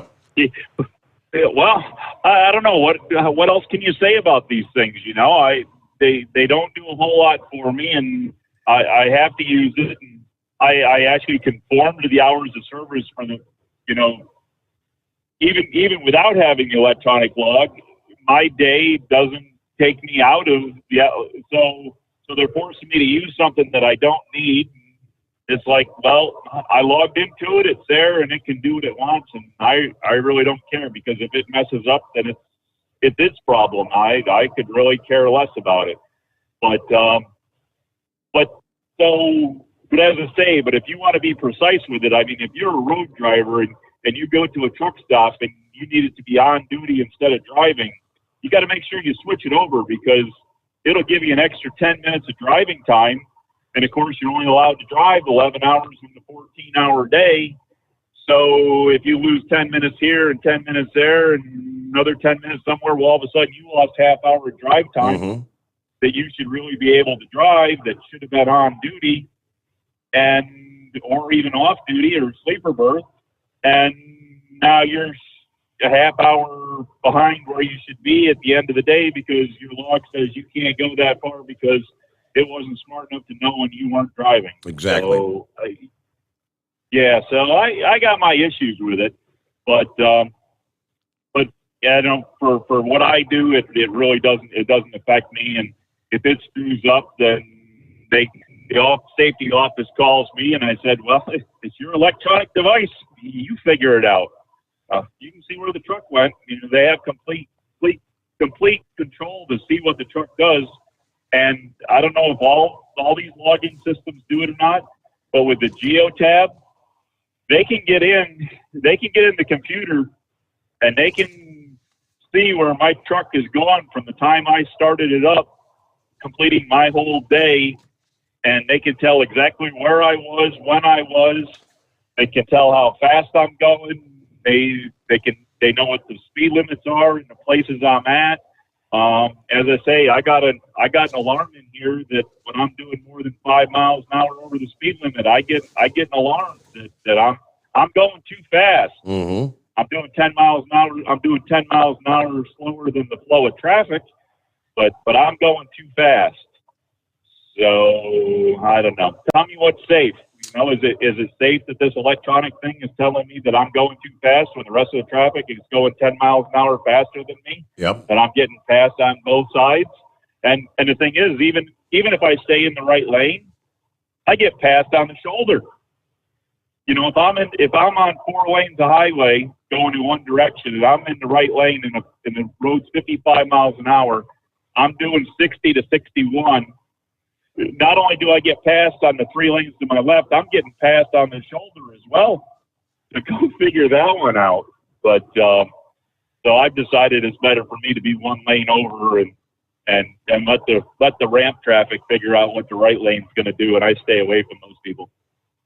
But But anyways, You know, so, for so many men and women behind the wheel out there, I mean, in many, many cases, they actually got into that line, that occupation, because they didn't like working in an office with a big boss looking over their shoulder all the time or monitoring everything they do. Got to put your hand up. Can I go to the restroom kind of thing. It used to be the freedom of doing your own thing, being your own boss.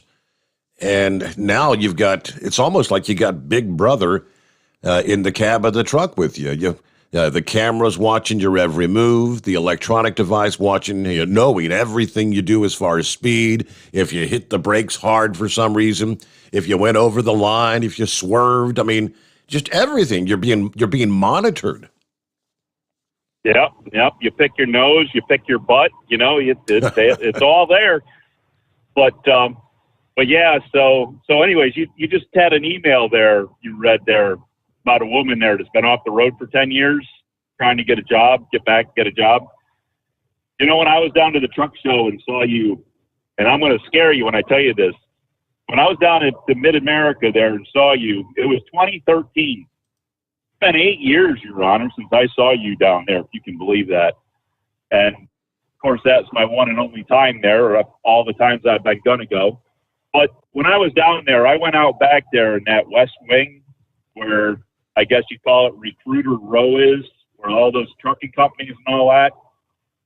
And I wasn't making what I'm making now, but I've always made a good living. So I go back there and I talk to them a little bit. And, I tell them, I got about 20 years of driving experience, because it was 8. Mm-hmm. And they're like, well, so what kind of experience do you have? And I said, well, I've always been local up in New England, New York, New England, a little bit down into the Mid-Atlantic. They're like, well, if you came to work for us, you'd have to come on as a driver trainee, and we'd have to teach you how to run all the way across the country because you don't have any mountain experience. I looked at them and I said, you ever hear of the Green and White Mountains? Right. They're like, well, yeah, but they aren't real mountains compared to out west. I said, well, we'll bring you out here and we'll put you on top of one of the Green and White Mountains, and we'll give you no air in your brakes there to apply your brakes, and we'll push you down the hill, and you can tell me how much of a mountain you think it is when you get to the bottom. It's like you got the same problems. They're not quite as tall, they're not quite as long, but they can have the same percentage grade. But I got told, with my experience that I have as just being a regional type driver, that I'd actually have to be trained to be an over the road driver to work for some of these big box companies, because I did go chit chat with them just for the idle conversation. Right. Just kind of pick their brain. Yeah. But then I had other ones that, when the conversation came around to it and they found out what I was making and what I did, they're like, well, you don't need to take our information because we can't compete with that. And I'm like, well, I kind of already figured that, but it's just the whole point of, I guess everybody's looked at, if you're not in their way of, in their world of doing things or their world of operation, other operations are kind of looked down on, because, we keep talking about this 18 to 20-year-old driver, and should he be allowed to go out of state or in state, or where should he go? And if he drives in Texas, he can drive, 700 miles at 70 miles an hour and never be out of Texas. But if he tries to do that in Maryland or Rhode Island or Connecticut, to begin with, it's hard enough to get to 70 miles an hour most of the time because of traffic. But he's not allowed to go that far or across a state line. Sure. Just think of a poor driver in Rhode Island. If he can't leave Rhode Island to go to Massachusetts or Connecticut, his world is really small. And if I don't know, maybe the thing is, maybe they ought to make it a radius. Like the local haul radius is 150 miles. Right. Now it used to be 100. Now it's 150 miles. Well, maybe you ought to say that at 18 the 20-year-old should be like a regional driver, and he could have a 300-mile radius, so he could get out and get back, but be home every day. So you know, but then the guys that are running in-state, then they can't run their 700 miles. You know, like Texas, you can't run your 700 miles, or Montana, and I don't know. It's Exactly. It's kind of because you could almost be like an over-the-road driver if you're driving, I mean, in the state of Montana, or like you said, in the state of Texas. You can get a lot of miles in and never cross the state line. All right. Hey, Horse Feathers, good to hear from you. Thanks for checking in. I got to move to our next item on the list here. What do we got? It is 844-3388. I did mention this last week, and it was kind of like the countdown clock was ticking. Well, today is the day. If you, like so many millions of others, have an Echo device or a Ring doorbell from Amazon, today is the day Amazon is going to switch on what they call Sidewalk for everyone. Some people say, let's see, this reporter says, I'm digging into my settings to turn it off. Sidewalk raises more red flags than a marching band parade. Is it secure enough to be activated in so many homes? Are we helping Amazon build a vast network that can be used for more surveillance? Why didn't Amazon ask us to opt in before activating a capability that's lying dormant in our devices?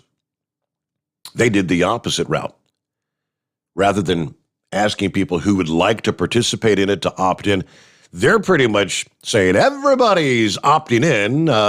If you want to, you've got to go through the process of opting out.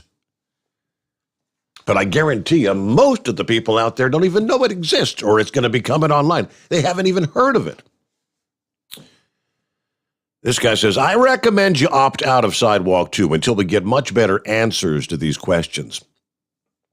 Sidewalk will blanket urban and suburban America with low bandwidth wireless network that can stretch half a mile and reach places and things that were once too hard or too expensive to connect, apparently.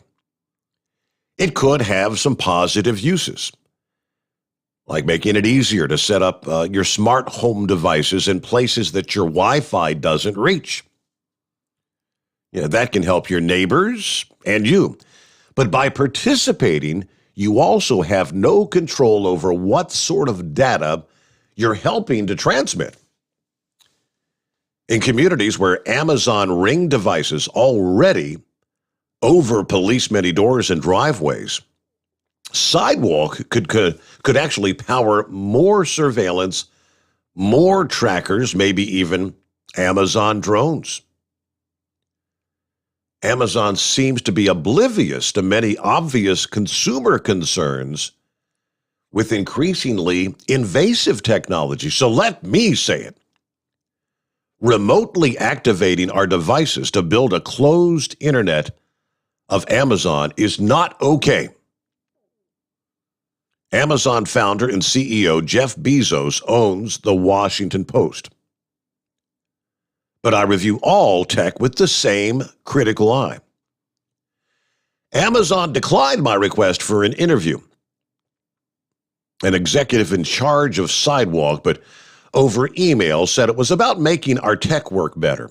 We live in an increasingly connected world where consumers want their devices to stay connected. We built Sidewalk to improve customers' experiences with their devices and benefit their communities. Again, that was an email exchange. Reasons we would want Sidewalk, he said, include continuing to receive motion alerts from Ring security cameras when they lose their Wi-Fi, or extending the range of smart lights. Later this month, Amazon is also adding Bluetooth lost item tracker, tile, and smart lock maker level to the Sidewalk network. And they're partnering with CareBand, a maker of wearable sensors for people with dementia, on a pilot test including indoor and outdoor tracking and a help button. But Sidewalk is also a vast new wireless network entirely controlled by Amazon and paid for by us. Amazon's not the only big company working on getting more things connected to the internet by piggybacking on us. But they're actually doing it in a more aggressive way. Modern iPhones connect and beam out tiny snippets of other people's data for Apple's, what they call the Find My network, that's used to report the location of lost devices and AirTag trackers. The routers that Comcast puts in our homes automatically double as hotspots for other Xfinity customers, although they create a separate Wi-Fi network for the public traffic. With Sidewalk, Amazon's creating a more robust network. Your lowly Echo speaker or other compatible device is already connected to your home's private internet connection. Later today, when Amazon transforms that into a so-called Sidewalk bridge, your device creates a new network of its own that's not Wi-Fi. Instead, it uses common Bluetooth to connect devices nearby, and another type of signal to connect to devices up to a half-mile away. This new Sidewalk cannot carry as much data as Wi-Fi, but it's still very impressive. Sidewalk signals from all the Amazon devices in your neighborhood will overlap and join together to create what's called a mesh network. But if you have not opted out of that, and honestly, I'm not really even sure how. It's something about you've got to go into your settings on your Ring device and opt out. Otherwise, everybody's going to be flipped on with a magical flip of the switch at some point in time today if they have not opted out. All right, real quick, as we head toward news update, top of the hour, what are we looking at? Hey, Steve got a text message from the Moose, and he was able to get in contact with the Tater. We actually just met for coffee at the Pilot at Georgetown, Kentucky. I had to tell Tater it was almost comical watching such a little guy climb out of Moose's big orange Coronado. To which he said, if you think it's hard to fill his truck, you ought to try to fill his shoes. He said Moose must never sleep. Anyway, I'm heading to Sweetwater, Tennessee, so me and Tater going to skate down 75s. He's headed to London. Everybody stay safe. And as Moose would say, keep it between the solid and the spotted. That's from Billy the Kid. All right, thanks for checking in, Billy. There you go. And I guess Tater just sent me that picture. He said, I found Billy the Kid in Kentucky. There you are. All right. Tater, thank you. It is 844-844-3388, the Steve Sommers Overnight Drive live from the Hotshot Secret Studios. USA Radio News with Dan Naraki. The FDA has approved the use of the first new drug to treat Alzheimer's disease in more than 20 years. The experimental drug was developed to slow the progress of the disease, not just treat its symptoms. Its approval has created controversy, though, with critics saying there hasn't been enough research proving the drug's merits to warrant approval. Dr. Jason Karlowish also believes that another study of the drug is needed. The co-director of the Penn Memory Center tells CNBC that it will be challenging to do a study with the FDA already approving the drug. I think the evidence to approve the drug wasn't sufficient. Another study is needed to establish whether this drug, in fact, is effective. Unfortunately, the FDA approved the drug for marketing, although they also do want another study. The challenge will be how to do that study when the drug is also available for clinical prescribing. You're listening to USA Radio News. Friends, Mike Lindell is a great supporter of conservative radio, but most of all, he's a man who has invented a great USA product that will help you get a great night's sleep. For over 3 years, I've told you how the MyPillow Premium Pillow has changed my life. I get the best sleep of my life. But more importantly, the pillows don't go flat. You can wash them and dry them as many times as you want. They maintain their shape, and they are made in the USA.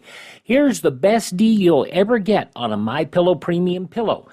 $29.98 for a standard or queen size pillow. King size only $5 more. You're saving $40. Go to mypillow.com, click on the radio listener square, use my promo code USA, or call 1-800-951-8175. You can save up to 60% on any MyPillow product when you use my promo code USA, or call 1-800-951-8175 and ask for the MyPillow Premium Pillow Special.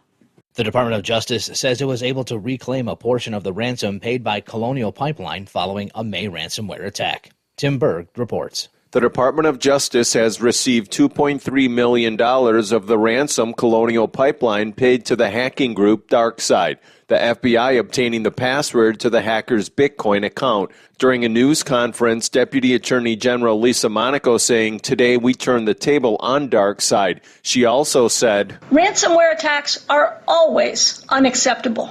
But when they target critical infrastructure, we will spare no effort in our response." From the USA Radio News Phoenix Bureau, I'm Tim Berg. And Texas Governor Greg Abbott says he will sign a law that will ban vaccine passports in his state. Abbott tweeting Monday that he will sign a law prohibiting any business operating in the state from requiring vaccine passports or any vaccine information.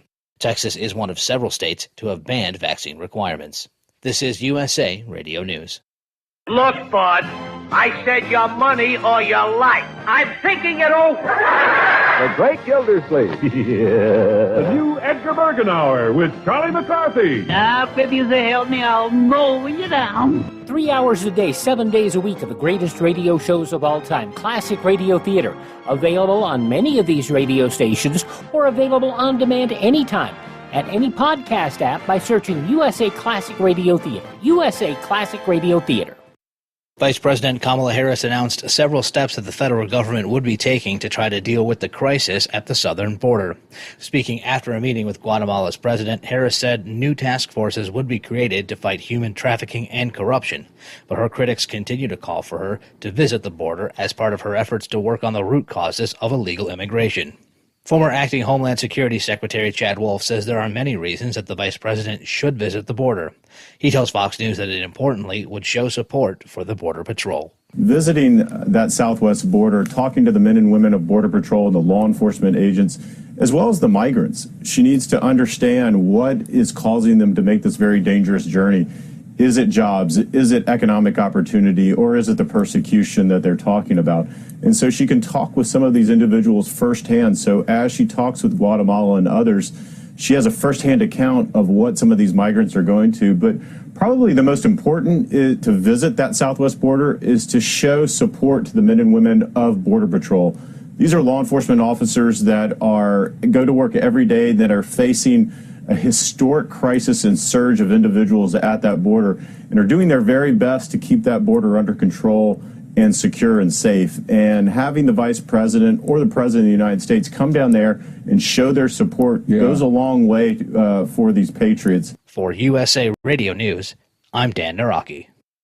At Hot Shot Secret, we share the science behind common diesel problems and their solutions. For example, ultra-low sulfur fuels. The primary function of diesel fuel is combustibility. One of the little-known aspects of fuel is its role as a lubricant to metal-on-metal moving parts. The introduction of ultra-low sulfur fuels diminishes the fuel's ability to lubricate because sulfur, which has been mostly removed, has lubricating properties. Hot Shot Secret Everyday Diesel Treatment with LX4 delivers unmatched lubricity. Third-party testing confirms that it takes 3 times the amount of leading fuel treatment to match the lubrication benefit of 1 dose of Hot Shot Secret. Everyday Diesel Treatment is a fully formulated 6-in-1 premium fuel treatment for every fill-up, every time. Everyday Diesel Treatment is available at truck stops, Tractor Supply, O'Reilly's Auto Parts, and online at hotshotsecret.com. Hot Shot Secret, powered by science.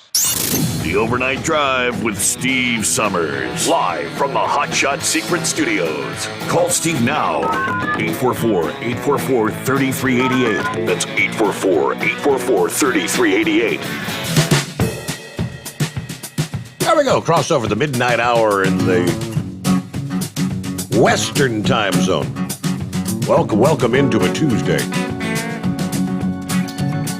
Boy, oh boy. Todd Starnes, via Town Hall, shared a story this past day. Someone sent me the link to that here a few minutes ago. Yeah, thank you for the share. And it makes you kind of wonder what America's coming to. It just kind of solidifies the direction we're going in this country. An Illinois school district is under fire after they confiscated a little girl's Bible while she was reading during recess, according to the American Center for Law and Justice. How could this still be happening in America, according to the ACLJ in a statement?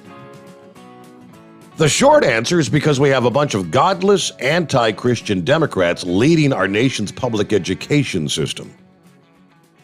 That's also the long answer, by the way. Todd says, our public schools have been transformed into godless indoctrination centers for left brainwashing our children, filling their minds with anti-Christian, anti-American propaganda. Just last month, a Michigan valedictorian was ordered to remove God and Christ out of her graduation speech. There was yet another Michigan graduate who was told not to talk about her Christian faith during an awards ceremony. As I wrote in my latest book, Cultural Jihad: How to Stop the Left from Killing a Nation, the best action is for parents to remove their children from public schools and consider homeschooling. It's the only way to save the nation. Anyway, back to the outrageous situation in Illinois. The ACLJ did not release much information about the incident. They declined to provide the name of the school or the city where it happened. The second grader, named Gabrielle, I guess it would be Gabrielle, liked to bring her Bible to school and read it during recess. Sometimes she reads it aloud. Sometimes other kids listen in and talk with her about what she's reading. Constitutional crisis? It shouldn't be, but little Gabrielle had her Bible taken away by a teacher and was told, you just can't be doing that. The school reportedly contacted her parents and told them that their daughter was not allowed to read the good book during recess. When the parents pushed back, the school backed off a bit. She could read it during recess, but not during inside recess. The school confirmed that no student nor any parent of any student had complained about her reading or even mentioned it.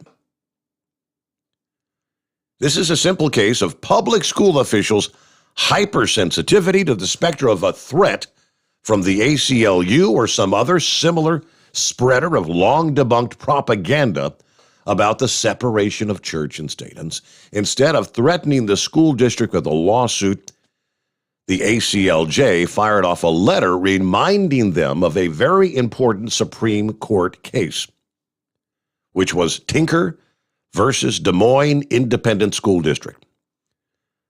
That ruling held that students do not shed their constitutional rights to freedom of speech or expression at the schoolhouse gates. A student may not be prohibited from expressing his or her views on politics or religion unless the school has reason to believe that the speech or expression will, quote, materially and substantially disrupt the work and discipline of the school. We are happy to report, after reviewing our letter, the school thanked us for educating them and removed all restrictions on Gabrielle's reading. The American Center for Law and Justice should be commended for their gracious but firm correspondence with the school district, and Gabrielle's parents should be commended for deciding to take a stand. This is the only way we're going to root out this hatred and animosity toward Christian students in our public school system. Let's be honest here. Now, had Gabrielle been reading Rules for Radicals to her classmates instead of the Bible, she would have probably been given a gold star and a cookie. And Todd Starnes, yes, you are probably correct in that. Hey, let's head on down to Florida. Morning, Philip. Morning, Steve. How you doing? I can't complain.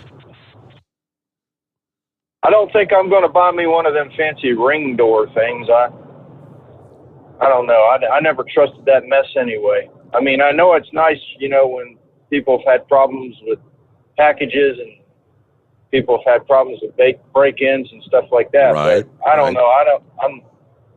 I know I mentioned it recently that I ditched cable.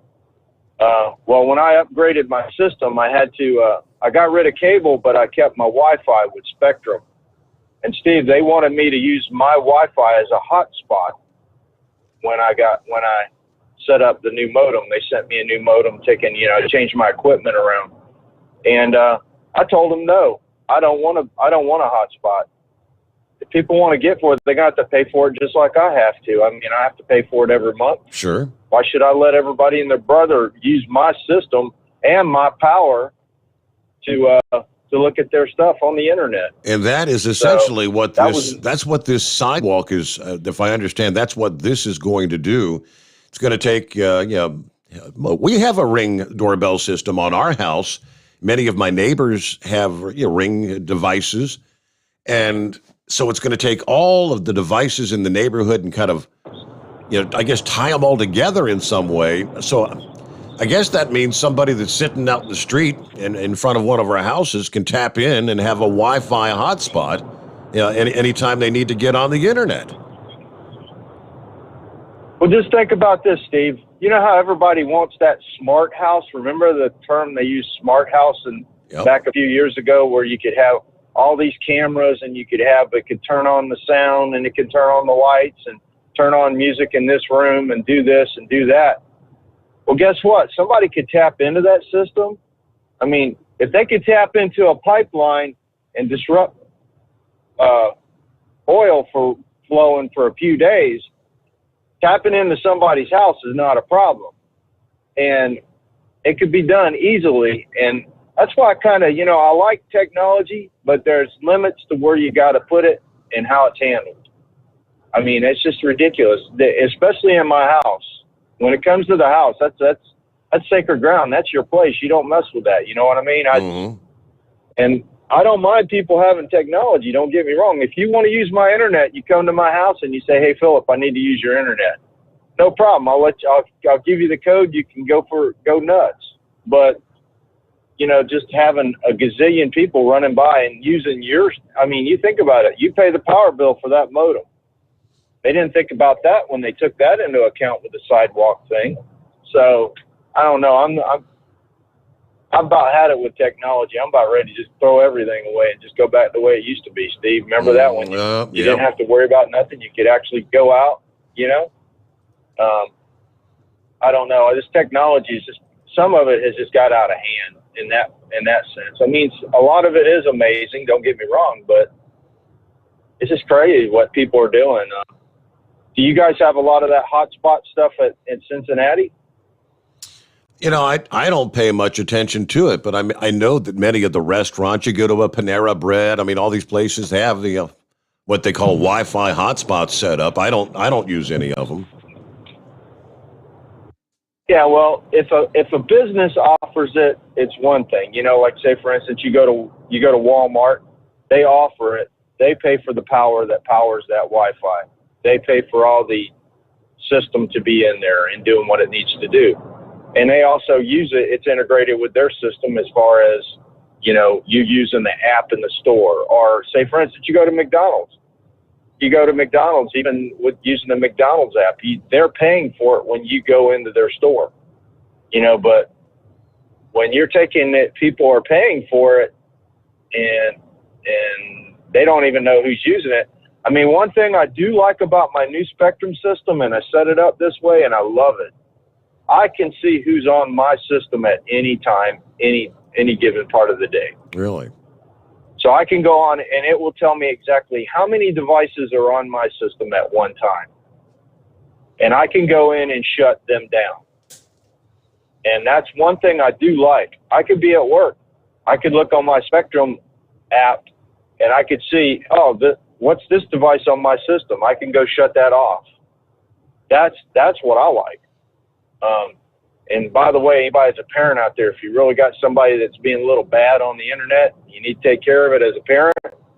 It's a great feature as well. Don't get me wrong. I haven't done that yet, but Junior better watch out in case they mess up. Now I find out about it. So it kind of sounded like Moose there a little bit, but I'm glad Moose is doing better. Steve, is there a lot of weather moving across this week? Well, you mean you got like some windy conditions or what? Well, not so much around us. I mean, but I know down here in Florida, it's 77 degrees right now down here where I'm at. And I'll tell you what, it's been warm. And I mean, we've had rain off and on here and there, but we haven't had that much rain this year. I mean, it's like a desert down here with the moisture, even though it's muggy and humid. I don't know. I'm kind of fearing nature's setting us up for something, and I'm hoping it's not what I think it is, but I don't know. It's just the weather down here has been, it's almost like Mother Nature's droughting us out a little bit. How is it looking up in Cincinnati? Is it that way, or y'all been having a lot of rain? Or Yeah, what? we had some showers this past day. I mean, we're pretty much in line for off and on showers every day this week. Yeah, it's been crazy down here lately, and I hate to say this. My grandpa told me this a long time ago when I'm a fourth generation Floridian, so he tells me that nature's setting us up for a hurricane. You can see it. I'm like, I hope this isn't what I think it is, because I'll have to go outside and look at the anthills, because that was one of the things you used to tell me too. Look at the anthills. If the anthills are high, the water's going to get high. So, just crazy things like that. But anyway, Steve, I appreciate your time, bud. Thank you very much. And I'm glad Moose is doing better. Get better, buddy. We need you back. So I'll talk to y'all later. All right. I kind of thought he was alluding to Mother Nature is setting us up for a tropical system. Well, yeah, according to AccuWeather, we're 1 week into the Atlantic hurricane season. Forecasters are watching the tropics with a particularly close eye on the waters surrounding Central America. Forecasters say the potential exists for development of a tropical depression or storm, one that they've been scrutinizing for the past week, and the chances are going to grow into middle and late June. A phenomenon known as the Central American Gyre is anticipated to develop in this area later this week and this weekend. This is a large circular zone of lower air pressure that slowly spins the Central American system. Can encompass thousands of square miles and sometime overlap waters in the Western Caribbean, all the way over to the Eastern Pacific, and even the southwestern part of the Gulf of Mexico. This broad, low-pressure zone typically makes it easier for clusters of drenching showers and thunderstorms to develop. It's where these clusters linger over warm waters that tropical disturbances can gradually evolve into depressions or storms. An uptick in showers and thunderstorms over Central America, southern Mexico, and some of the islands in the Western Caribbean is likely to result from this pattern this weekend into next week. The formation of this gyre will also raise the chance of tropical development in the northwestern Caribbean, the southern bay of Campeche or off the west coast of Central America on or around June 15th. Now, a lot of wind shear will be an inhibiting factor for much of this week over the Caribbean and the Gulf of Mexico. Wind shear is expected to diminish over the western Caribbean late this week and weekend. It may allow the thunderstorm activity to gradually organize and form an area of low pressure. Provided the wind shear stays low, this may slowly develop into an organized tropical system in the northwestern Caribbean or southwestern Gulf of Mexico this weekend or next week, they tell us. It was around the same time last year that the formation of the Central American gyre contributed to the formation of Tropical Storm Amanda. That was along the coast of El Salvador. Amanda moved ashore and then dissipated over southern Guatemala. However, part of the moisture in the wind field left over from that storm then actually gave birth to Tropical Storm Cristobal along the coast of Mexico's Yucatan Peninsula in the southwestern Gulf of Mexico. That's the Atlantic Basin. Cristobal moved northward across the Gulf in the following days, making landfall as a tropical storm in southwestern Louisiana on June the 7th of last year. Just kind of reminiscing, the 2020 Atlantic season went out to become the most active on record, where we had 30 named storms, including 14 hurricanes, 12 landfalls in the United States. Yeah, very, very active season last year. So, I don't know. Yeah, I know our friends there in Florida don't want to have a season like we saw in 2020. And even more so, the poor folks in Louisiana, which were hammered with, you had 3 strong hurricanes coming ashore there. What a season it was. All right, we've got lines available at 844-844-3388. Jolly Green Giant, good morning. I'm checking in. I want to address that issue with the spectrum that he was talking about. I live in Milford, Ohio, and you can't get on my broadband. I have a security password set up on that. Now, how is these people getting on his broadband? Because I have a security password, and you got to know that security password to get on my broadband. So I'm a bit confused about what he's saying. I'm not. You can't sit in front of my house, and get on my broadband. When I like for we've got Cincinnati Bell cable in the house, and when I go to, you have to log in. I have to have a password to log into my Wi-Fi to get that. To activate the TV or whatever. Now, when the Wi-Fi's come up, you can see, you've got this neighbor and that neighbor. There's a half dozen of them there. But, I think everybody's got passwords set up. So I'm not sure how someone else could get on their device or my device. The difference with this whole Ring thing that's going to be going online later today is, I guess it's just going to be a universal kind of a Wi-Fi availability just for people that have the Ring devices set up in their neighborhoods. Right. I also want to tell you, I got my COVID shot, and this time it was nowhere near as bad as that first one. Doing good. Besides a sore arm, this time I wanted it in my other arm, and so I'm doing okay on that. But I got some news for some of you listeners out there. There's something that you may not know. Kroger's has got a contest going on that you may or may not be aware of. Yeah. They're giving away 5 $1 million checks and 50 first prize groceries, all the groceries you can buy for 1 year. I just found out about this yesterday, and yes, the Jolly Green did sign up. So we're good to go on that. plus the state of Ohio. But I don't know if the listeners were aware of that. I just found out yesterday. So I did. They're sure not advertising it. I Go did ahead, share. Steve. I did share that last week with the audience. Yeah, they've got Did you? I forget how many. Is it 50 or 500? Yeah, like a year's worth of groceries or something. And then, Right, it's 50. That's the grand prize is $5 $1 million checks, and then there are 50 first prizes is 50. 1 year all you can buy groceries. And I was just reading it on the internet yesterday.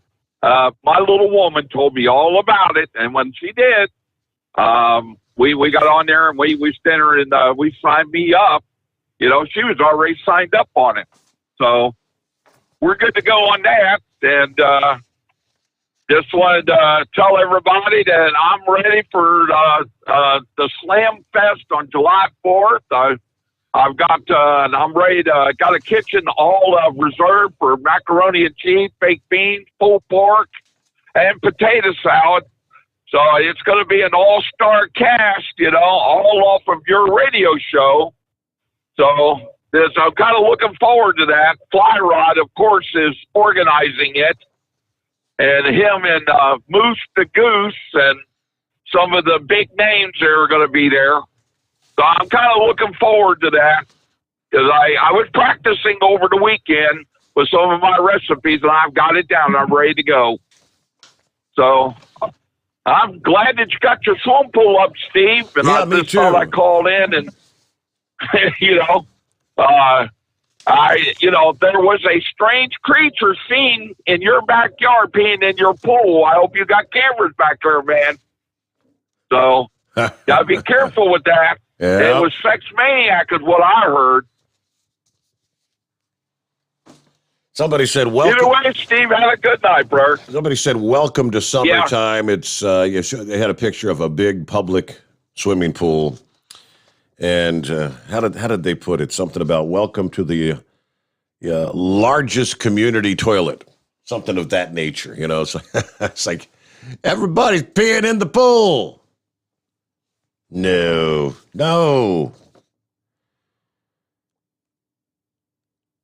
All right, so you just got all right, Jolly Green Giant got his second shot. I guess you might as well get ready to roll up your sleeve here in a few months because according to the experts, you're going to need a booster. Let's see, Dr. Gottlieb this past day says fully vaccinated Americans should feel safe this summer. But come fall, you may need to get a booster shot. According to the former FDA commissioner, the combination of the protective immunity that people have through vaccination, even if it's declining over time, combined with the fact that prevalence is very low, I think we can feel reasonably assured through the summer. Most experts agree it's not quite clear yet when we're going to need to get a booster shot. We'll probably know as we head into fall. I think as we get into fall, we're going to have to look at giving especially the vulnerable population boosters. More discussion probably after July the 4th. Now, of course, Biden has that goal of 70% of the population by the 4th of July. At this point, what is about 63.5 have got at least one dose, and about 53% of adults are fully vaccinated, according to the CDC. But the pace has slowed in recent weeks. The expectation is the numbers will remain low through July and August, but start to perk back up again as fall nears and we prepare to return to our offices and children get ready to go back to full-time school, in-person classes. Most of the people who have not been vaccinated yet are the more marginal customers, young people, others who don't feel like they have much of a risk of becoming sick. If you haven't got vaccinated at this point, there's not going to be a motivation to get vaccinated in the middle of August when things are looking good. He also commented on the ongoing controversy over the origins of coronavirus and whether it was engineered through gain-of-function research. They're trying to get to the bottom of all that. But I think we made a persistent mistake here, looking at the sequence and trying to derive all of our conclusions. Early on, they looked at the sequence, and it looked suspicious. They thought this could have come out of the lab. But when scientists looked more closely at the disease sequence, they reassured themselves, no, this doesn't look suspicious. In other words, it didn't come from a lab. The single biggest piece of evidence, which was the behavior and continues to be the behavior of China's government and what they have withheld, that is the exact evidence you need to either implicate the lab or it could be exculpatory for the lab. But now, 18 months later, the sequence isn't the only thing under consideration. That's the trouble. When you look at the national security mosaic, you look at other evidence that comes into play, including the behavior of the host government, a.k.a. China. No doubt, it's very suspicious. But I tell you what, for most of those who have not yet been vaccinated, they don't plan on getting vaccinated. I'll give you some of those numbers coming up. Right now, though, we got to get our news break. It is 844-844-3388. The Steve Sommers Overnight Drive, live from the Hot Shot Secret Studios.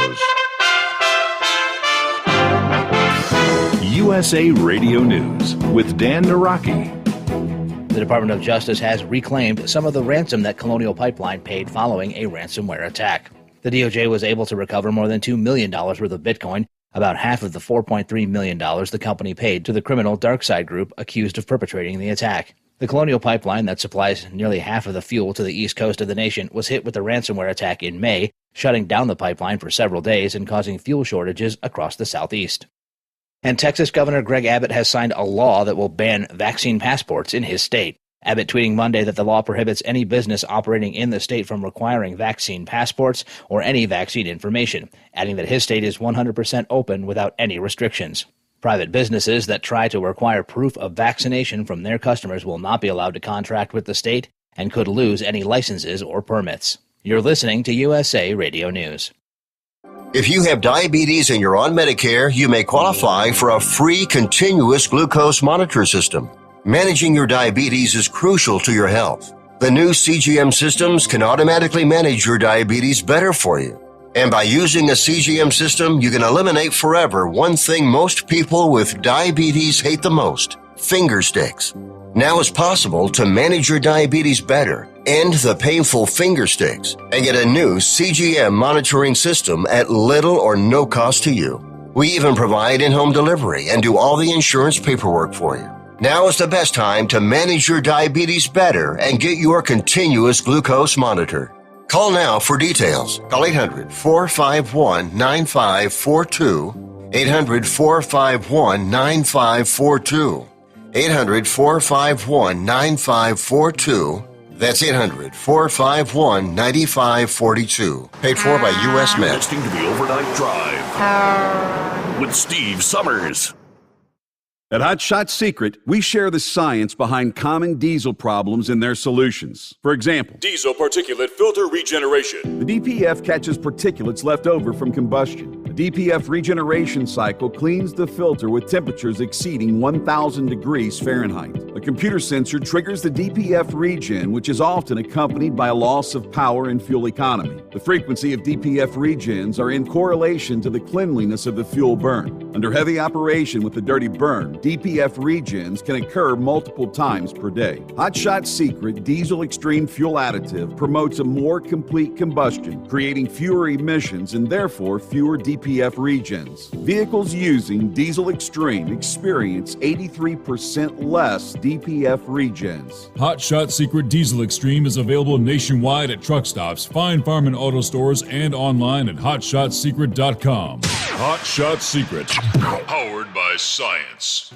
Do you have a Dodge pickup and hate your automatic transmission? Of course you do. LaVon Miller at Firepunk Diesel here, and we specialize in heavy-duty and performance transmissions for your 3-quarter or 1-ton Cummins-powered truck. So if you're interested in turning your stock slush box into a towing monster, call us today at 614-733-3744 or visit us online at shop.firepunk.com. You work hard. You deserve a seat that works just as hard as you do. The Bostrom T-Series seat has provided drivers with comfort for millions of miles over the past 3 decades.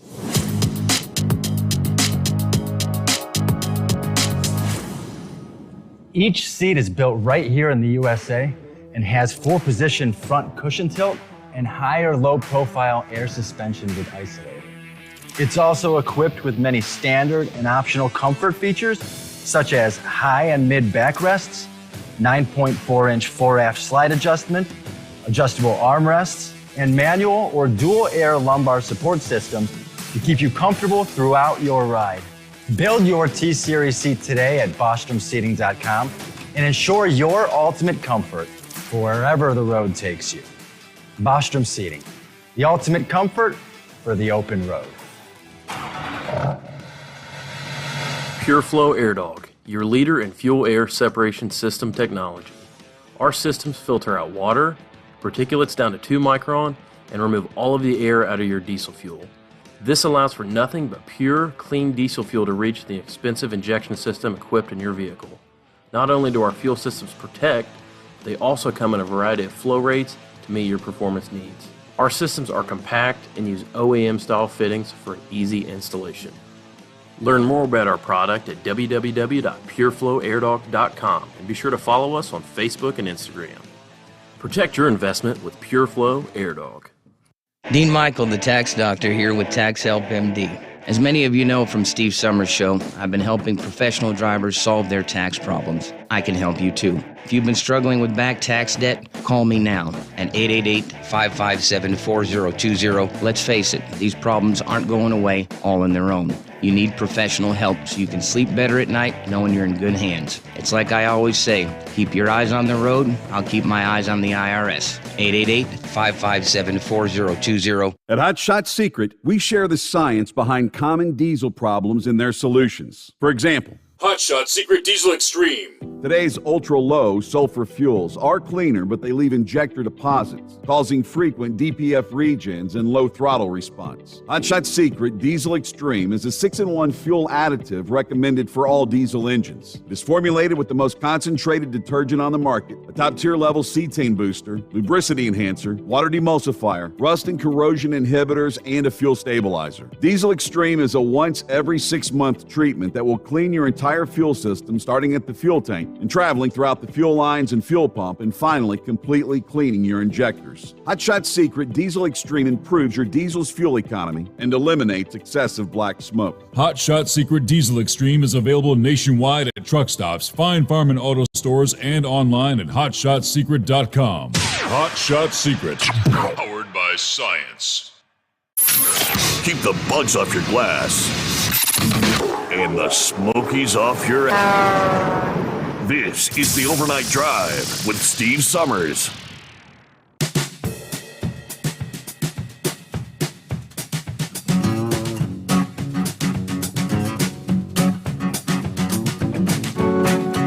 I know that there are many in this listening audience that are in that category of, I'm not ready to get a vaccine.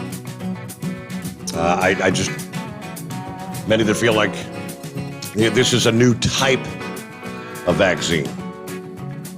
The whole gene therapy thing as they discuss it. Something that has never been done before. Many feel that this is a global experiment. And we're all a bunch of guinea pigs. For whatever reason. You're free to take the flu vaccine every fall. Many opt not to take the vaccine. I've never had a flu shot. 3/4 of Americans say that they've already been vaccinated or plan, probably in the near future. But there's close to another 25% that they do not plan to get the vaccine at all.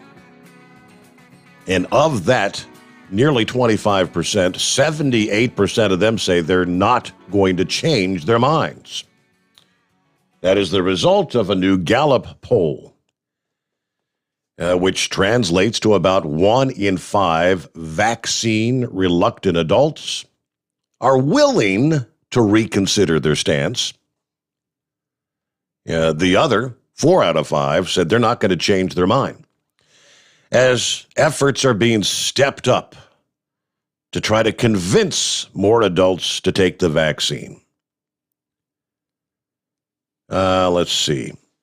Is Biden's goal of 70% actually even achievable is the question. All kind of perks, from free childcare, complimentary travel to the vaccine sites, other incentives to sweeten the pot. Several states offering college tuition, lottery prizes, trying to lure people in. Last week, Biden announced a national month of action to encourage Americans get vaccinated by July the 4th so we can declare our independence from COVID-19 and free ourselves from the grip that's held over us for the better part of a year. So the month of action includes a partnership with Anheuser-Busch that could mean free beer or seltzer or even non-alcoholic beverages to those 21 years or older if we get the 70% goal. The Gallup poll found 53% of Americans are worried that people will choose not to get vaccinated. 25% say they're very worried. Gallup's March and April polls found that vaccine-reluctant individuals said they're concerned about the safety of the drugs, and they believe they'd not get seriously ill if they contracted COVID. Others say they mistrust the timeline of the vaccine development and vaccines in general. Some people said, well, I've already been infected by the virus, so I've got immunity. Recently, a survey conducted by USA Today found that many hospital workers remain unvaccinated. The fact that they were the first in line to be eligible. Some hospitals reported that only half their staff, including doctors and nurses, along with support workers, are not vaccinated. Public health officials expressing concern that the low vaccination rate among hospital workers will slow the race toward herd immunity. Hospital workers share the same fears as the vaccine-reluctant members of the general public about the safety of the vaccines. So if you're an everyday individual and someone wants to say, well, you're cuckoo for Cocoa Puffs, the medical community says it's safe. Believe what you want, but there are doctors and nurses who are not buying that. Gallup News says if we can get 65 to 80% of the American public vaccinated, along with the unvaccinated people who've been infected, that should be enough to ensure at least a partial return to pre-pandemic normalcy. You know, trying to tell you, if you don't get it, we'll never get back to normal. And then I'll say we will be the ostracized. Which brings me to Dr. Mercola. March the 20th of 2021, the 1-year anniversary of the first lockdown. People in more than 40 countries took to the streets to peacefully demonstrate against the lies and tyrannical measures under the banner of Worldwide Freedom Day. While synchronized around the world that particular day, demonstrators are more or less ongoing in various areas. In the UK, Britain's held a Unite for Freedom rally in London. Hundreds of no-vaccine passport protesters surged into the Westfield shopping mall in London. Another large crowd gathered in Parliament Square. They were reportedly cleared from the mall after about 20 minutes. No injuries, no arrests. Reuters reported on May the 30th, here a few days ago, it now looks like the UK is going to scrap their plans for vaccine passports as a legal requirement for large events, although a government spokesman says, Reuters, that a final decision has not yet been made. Vaccine certification review is still ongoing. Why the sudden change? Well, no doubt it's because Britons have repeatedly taken to the streets in protest of what some refer to as medical apartheid that these passports are going to create. In this country, there are currently 14 states that have actually already banned vaccine passport requirements. Florida fights to make the cruise lines adhere to that law. We've already talked about that. But you got to realize, you said, that the vaccine passports or any other type of certification in and of themselves are not the end goal here. It's a part of a much larger plan to implement a social credit system that's already in place in China. First, it would be expanded to cover other required vaccinations. Booster shots for COVID-19 variants would logically come first, followed by any number of other vaccinations. The sky would be the limit, and many are likely to be gene-based and therefore dangerous in the extreme. The vaccine makers have already announced they're working on a combination COVID/flu mRNA vaccine,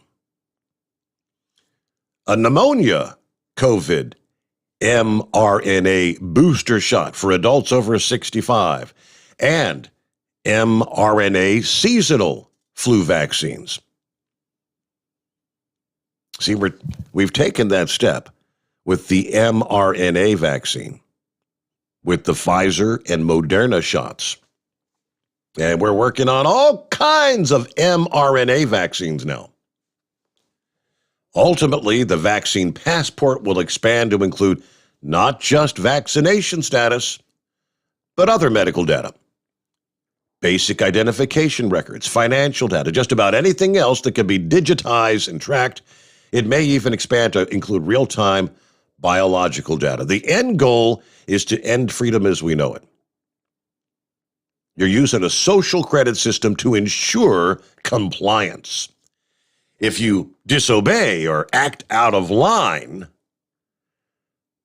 some of your freedoms will disappear. Freedoms to travel, bank, shop, maybe even leave your home. We can see how such a system could work by, all you have to do is look at the Chinese social credit system, where behavior is electronically monitored to assess trustworthiness in real time.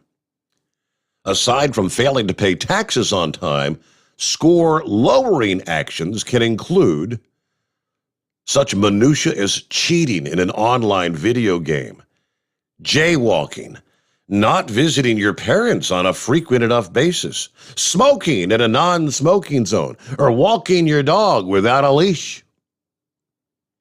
That's what they've got in China. Momentary thoughtlessness can land you in any one of hundreds of blacklists controlled by a variety of state agencies with their own jurisdictions. And if you end up on one, you're typically subject to blacklists across all of them, at which point you won't be allowed to do much of anything except work on improving your score. On average, it takes 2 to 5 years to get off a blacklist, and that's assuming you comply with all the recommendations. While the Chinese social credit score is still in its infancy, eventually the plan is to use it to search for signs of potentially harmful behavior before it even occurs. A real-world pre-crime type of situation that we saw, or we touched on this a few weeks ago. Remember the movie Minority Report? That's where a vaccine passport can lead us. It's all been kind of building to this point. Could it be the end of freedom? You know, you could say one man's thoughts. All right, about 9 before the hour. Okay, your line's available. By the way, I did do my phone reset there, bottom of the hour. Only took 5 tries, but we were finally able to get the damn thing linked back up. So we're good to go to the end of the program here. Plenty of room for you at 844-844-3388. Would this be Rob checking in? No, this would be the infamous Fly Rod, your evil minion. Okay, so instead of Fly Rod, it says Hi, Rob. Your answering system is very dependable to always get it wrong, just about. You're about right there, yeah. What's going on, Fly Rod? Well, good morning, Steve. Greetings and salutations. Thank you for taking my call. I'm so glad you got that pool up and going. Have you dived into it yet? No. Talk about cold water, boy, oh boy. I bet. So you're going to let her warm up for a few days before you dive in, huh? To say the least. I think we're supposed to be like 80 degrees most of this week. It is going to be kind of cloudy and gray, though. Not a lot of sunshine, but yeah, it's definitely got to warm up a little bit. Well, it won't be long then. Do you have lots of rubber duckies in there and floating devices and toys and things? Not yet, not yet. The kiddos can play with? Not till the grandkids come over. Okay. Well, I'm sure they're going to really enjoy that. And you got it up just in time before the big wrestling match. Yes. Steve, I'm in the same camp you are. I know where you stand on this gene replacement, others call it a vaccine. I'm in the exact same boat. Hearing you read that report, that just screams red flags, don't you think? Just red flags everywhere all about that. Yeah, because you're already looking at things where, when they say you're going to be ostracized from society, you're not going to be allowed to, were it not for Florida banning the whole vaccine passport thing for the cruise lines, the cruise lines anticipated doing it. There are some ports where they're going to require vaccination to get on ships, other ports that are not going to require it. And I think Florida's one of them because Governor DeSantis pretty much said you can't do that. Yeah, ironically, Tammy and I, a few months ago, about a month ago, I beg your pardon, decided we want to go on a cruise this fall. So I called a few cruise lines, and one of them we had chosen, we were going to choose rather, was, and I'm sorry, I just had a brain fart, I can't remember which one it was. Down in Florida, they said, no, you gotta have the vaccine, you gotta have a passport. Mm-hmm. And I said, well, that scratches that idea. And I actually called Captain Ron and asked him for his input about it, whether he thought that they would, the state of Florida would retract or if the cruise lines would retract. And of course, he said he doesn't think they will, but I'm not going to take the vaccine. But at the same time, many of my friends and many of my friends, your friends on this program have taken it, and I in no way disrespectfully would not at all criticize them or judge them. But I, for one, like so many other, I will not take it. I do not trust the government, and I do not trust the gene replacement that there's no guarantees. And we just heard of a friend just yesterday who took both vaccines. She took the Pfizer. She was in perfect health, and she had I'm not sure what the complication was. I don't want to misquote or mischaracterize, but she had some sort of a characterization, some sort of a complication that she ended up in the emergency room, and she's down in Atlanta fighting for her life, and they're going to have to do a bypass, heart bypass, and they're very confident that it has something to do with the Pfizer vaccine that she took, that it just went against her system.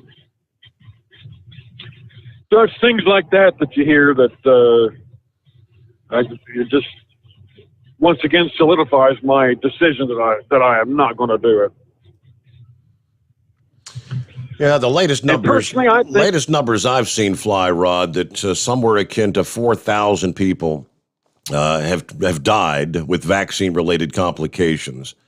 That's more than all deaths associated with any vaccines of any kind in more than 15 years combined. In most cases, if they come up with the vaccine and something like between 25 and 50 people die from a vaccine, they stop issuing it. They recall them. They're over 4,000 and they're still divvying this thing out. 4,000. That is astronomical. Wow. Well, Steve, I know you're coming to the top of the hour. I just want to call and check in. I heard that the Big Moose is okay, and I'm so thankful. I would hate to have to call this match off at all, but I do think that his camp will call it off right at the last minute, and they have a good excuse with his crooked knee or broke leg or broken wing, whatever it is. I think he'll pull it off. Hey, Steve, thanks for taking my call and have a great day. All right. Thanks for checking in there, Fly Rod, or Hi Rob, as the computer says. Yeah. So will you be able to get on a cruise ship? People want to cruise. Oh, okay. I guess I better get the vaccine. Now, don't get me wrong. Now, I'd probably feel like an ass if I came down with COVID and ended up in the ICU on a ventilator or died. But right now, damn it, it's my freedom to say I don't want it. Right? Here's another example. New York announcing this past day, hey, we're going to have this massive concert. Some of the biggest living names in musical history, let's all get together and celebrate the fact that we beat the COVID. 60,000 attendees, broadcast worldwide. Tickets will be available free of charge. There are some stipulations here. If you're vaccinated, we will have sections, different sections for people. We'll have a section for people that are fully vaccinated, and then we'll have a section for unvaccinated people. About 2/3 of the tickets are going to go to people that took the vaccine. You didn't get the vaccine? Okay, you back of the line, you buddy.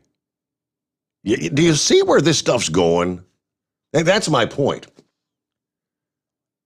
You've got a special section. You got the vaccine. You get to go to the front of the line.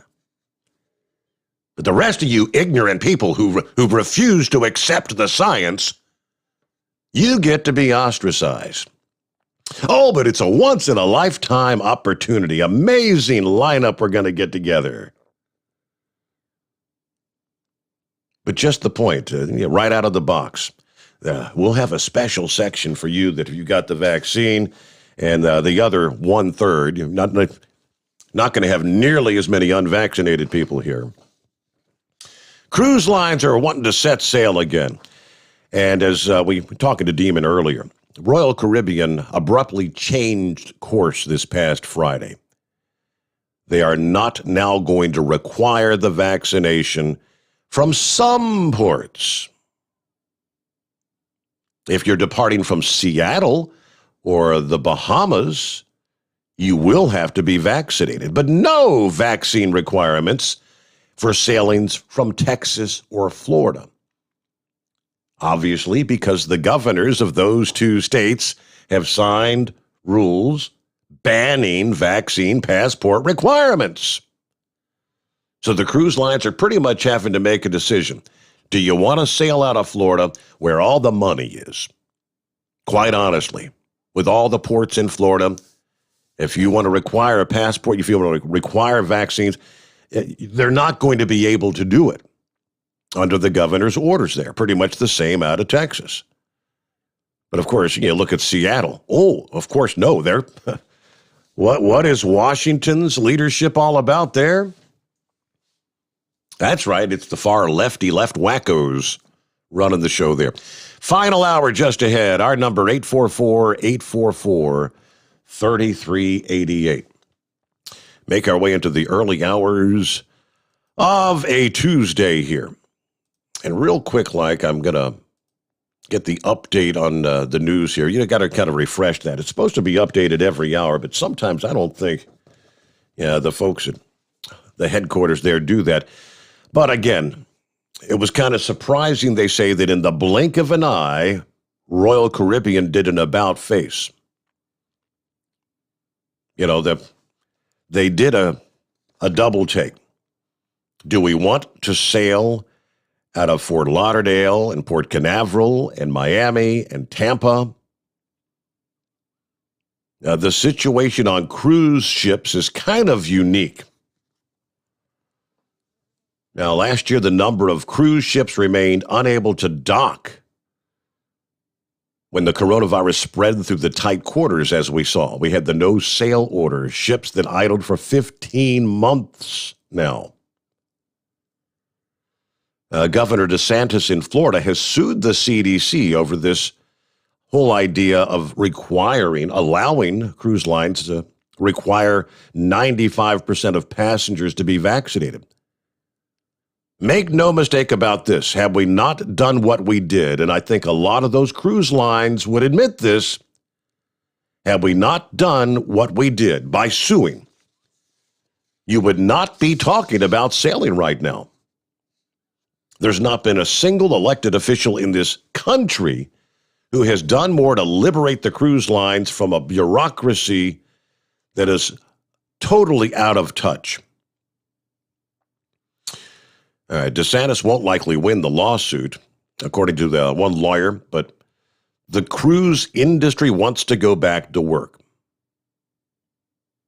The CDC is not necessarily the issue here. The badly conceived vaccine passport law is the bad guy. And we return in a moment. 844-844-3388, the Steve Sommers Overnight Drive, live from the Hotshot Secret Studios. USA Radio News with Dan Naraki. The Department of Justice has reclaimed some of the ransom that Colonial Pipeline paid following a ransomware attack. The DOJ was able to recover more than $2 million worth of Bitcoin, about half of the $4.3 million the company paid to the criminal DarkSide group accused of hack. The Colonial Pipeline that supplies nearly half of the fuel to the east coast of the nation was hit with a ransomware attack in May, shutting down the pipeline for several days and causing fuel shortages across the southeast. And Texas Governor Greg Abbott has signed a law that will ban vaccine passports in his state. Abbott tweeting Monday that the law prohibits any business operating in the state from requiring vaccine passports or any vaccine information, adding that his state is 100% open without any restrictions.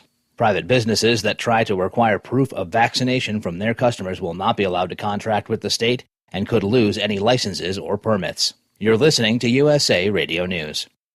Let's see, if something costs less, but people are happier with it, that sounds like something to look into, and that's MediShare. Maybe you've heard switching to MediShare to pay for healthcare can save the typical family $500 a month, and that's huge. But it's also true that people are way more satisfied after making the switch, too. The customer satisfaction rate for MediShare is double that of the typical health insurance plan.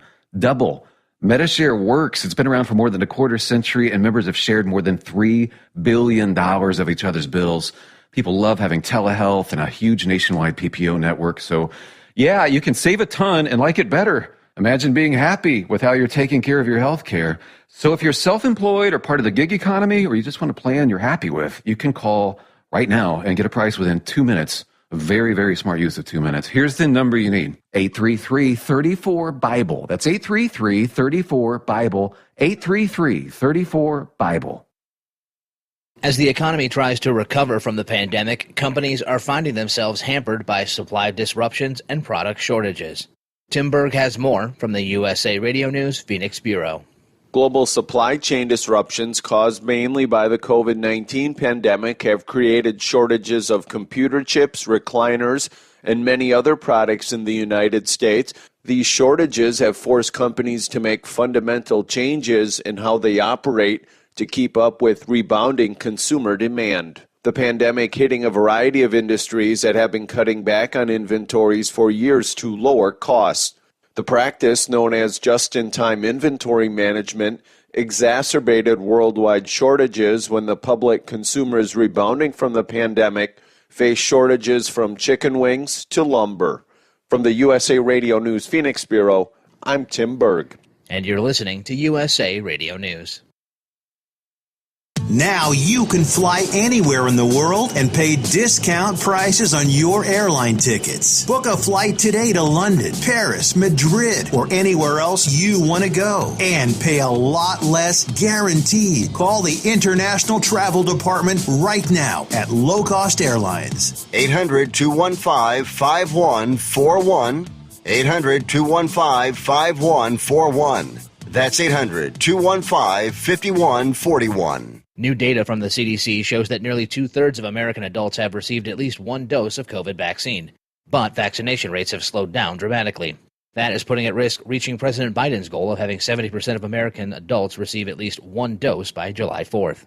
Dr. Shad Marvasti, Director of Public Health Prevention and Health Promotion at the University of Arizona College of Medicine, tells CBS News that health officials need to engage those that are still waiting and seeing to get a shot. He says those efforts will be needed to meet the president's goal. Well, unfortunately, we're seeing that the main driver seems to be along political lines. We're seeing a number of folks who, from the Kaiser Family Foundation vaccine monitoring, they found that there's a percentage of people really on political lines that are just refusing to ever get it. And we're seeing that play out around the country.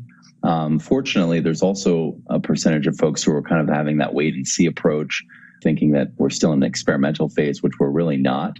And those are people that I've encountered. And really, I think those are the folks that we really need to focus on in terms of our efforts for education and promotion of the vaccine to get them to kind of cross over and get vaccinated to protect themselves and protect everyone. And the Navy has denied a request from a service member signed by an NFL team to delay his commission to allow him to play football. Rookie cornerback Cameron Kinley's request was denied following his graduation from the Naval Academy. Kinley went undrafted in April, but later signed with the Tampa Bay Buccaneers. For USA Radio News, I'm Dan Naraki. At Hot Shot Secret, we share the science behind common diesel problems and their solutions. For example, ultra-low sulfur fuels. The primary function of diesel fuel is combustibility. One of the little-known aspects of fuel is its role as a lubricant to metal-on-metal moving parts. The introduction of ultra-low sulfur fuels diminishes the fuel's ability to lubricate because sulfur, which has been mostly removed, has lubricating properties. Hot Shot Secret Everyday Diesel Treatment with LX4 delivers unmatched lubricity. Third-party testing confirms that it takes 3 times the amount of leading fuel treatment to match the lubrication benefit of one dose of Hot Shot Secret. Everyday Diesel Treatment is a fully formulated 6-in-1 premium fuel treatment for every fill-up, every time. Everyday Diesel Treatment is available at truck stops, Tractor Supply, O'Reilly's Auto Parts, and online at HotShotSecret.com. Hot Shot Secret, powered by science. Keep the bugs off your glass and the smokies off your ass. This is the Overnight Drive with Steve Sommers.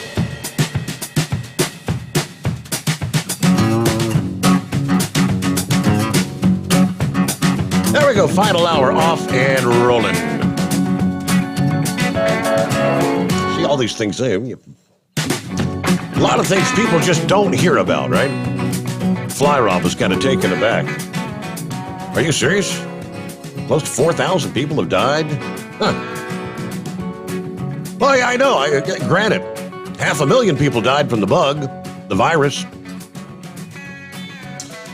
In 1976, the U.S. government vaccinated 45 million people against the pandemic swine flu. Remember that? Yeah, the entire program was canceled after 53 people died. The number of deaths reported after the 1976 program varies from anywhere from 3 to 53, depending on which source you go to.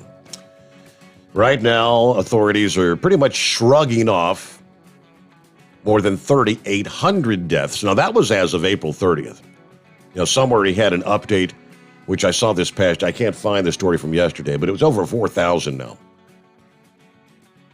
They're being described as either coincidental or inconsequential. Think about that. 5 months after the vaccination campaign, we're looking at a death toll that is 7,000% greater than the swine flu vaccination campaign that was canceled because the vaccine was deemed too risky.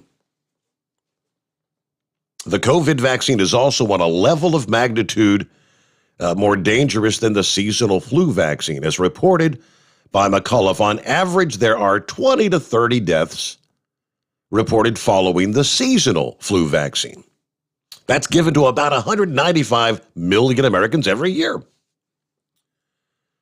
Compare that to the COVID therapies. So far, again, as of April 30th, it was 124 million Americans. I think it's over 150 million now vaccinated against COVID-19, and the death count right on the 4,000 mark.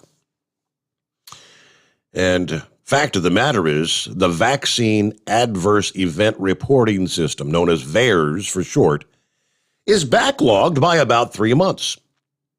I mean, that could be a serious undercount. Even if that VAERS system was fully caught up, it would be an undercount because, according to the experts, somewhere between 1 and 10% of adverse events after vaccination are actually reported through the VAERS system. So it could be anywhere from, it could be 38,000 to 380,000. A third comparison can be made against vaccines as a whole. Tucker Carlson reported here in the month of May that the COVID shots had resulted in more deaths than all available vaccines combined from mid-1997 to the end of 2013, a period of 15 and a half years. In a recent report, the Israeli People Committee, the IPC, a civilian body of health experts there, similarly concluded, quote, "There's never been a vaccine that has harmed as many people." That committee received 288 reports of death following COVID-19 vaccination. 90% of those occurred within 10 days of the vaccine.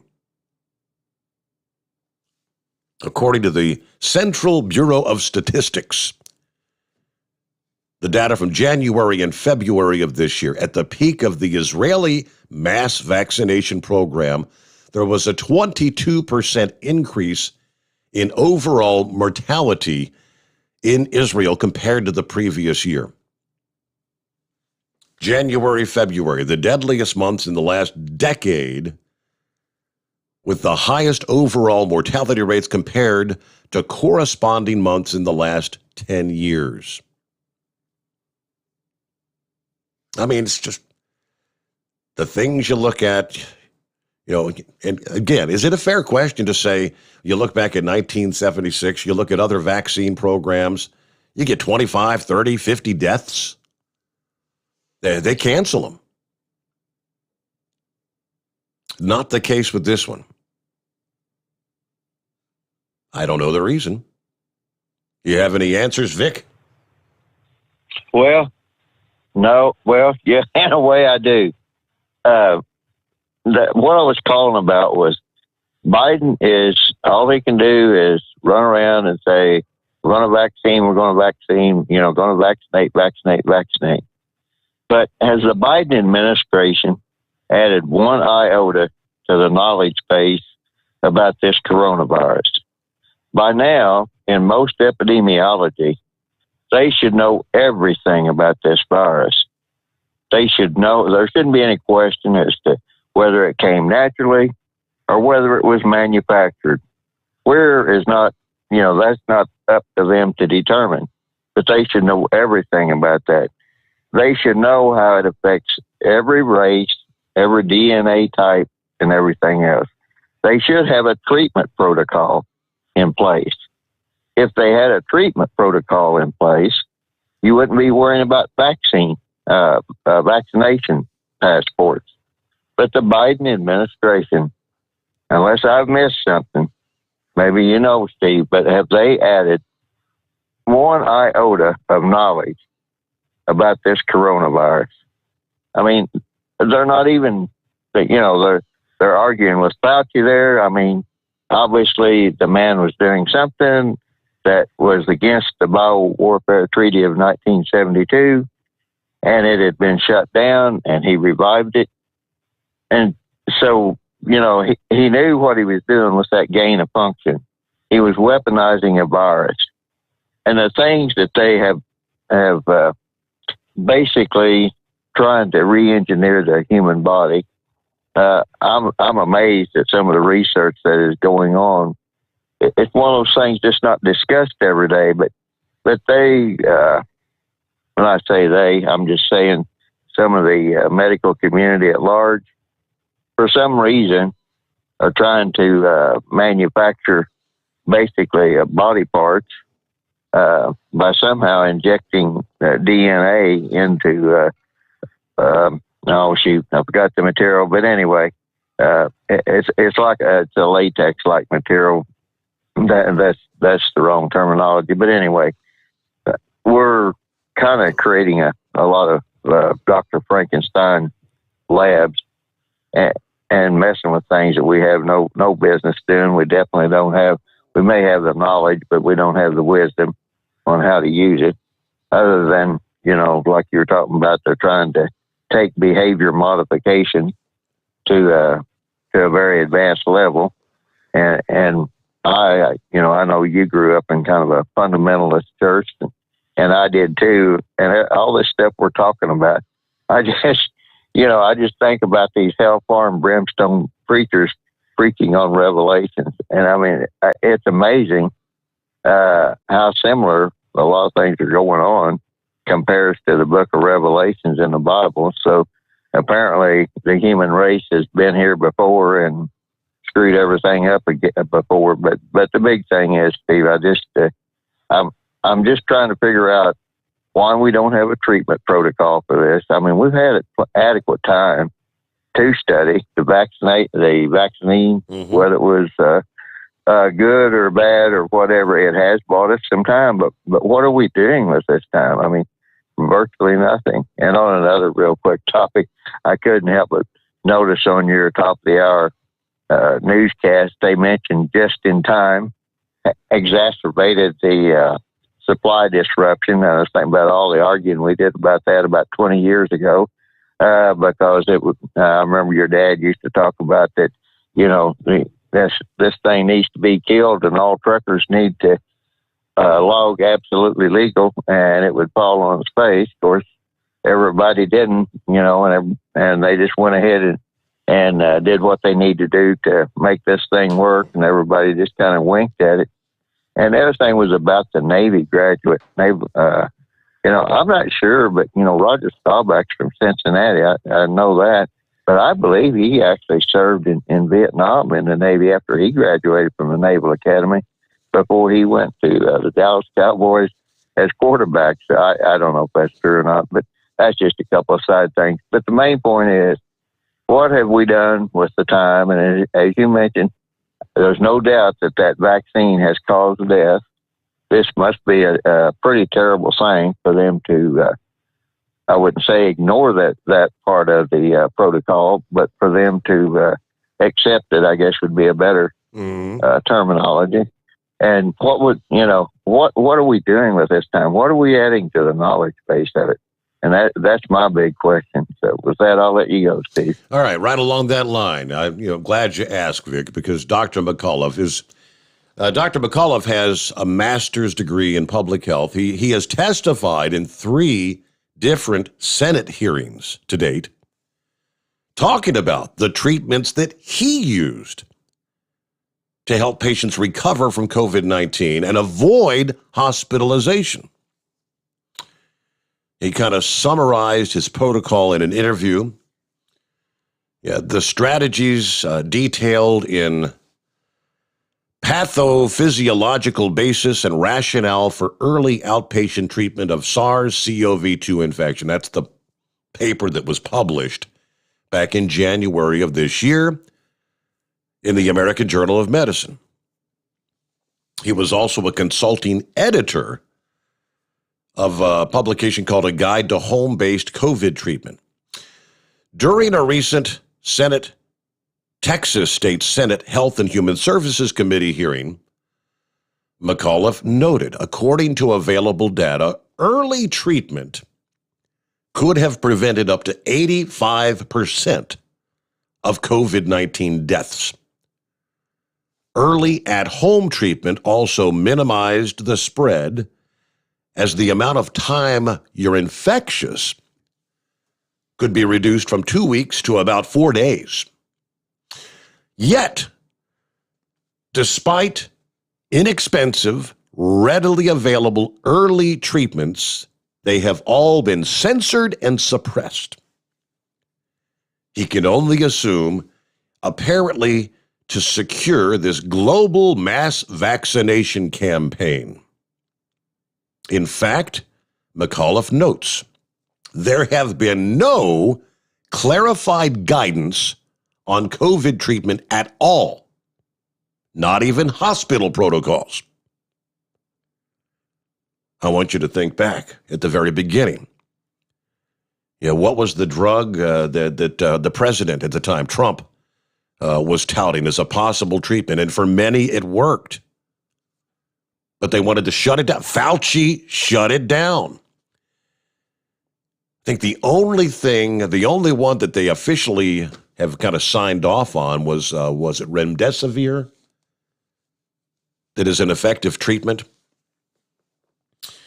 Dr. McAuliffe says the entire focus of our health agencies has been masks, lockdowns, and waiting for our gene therapy vaccine.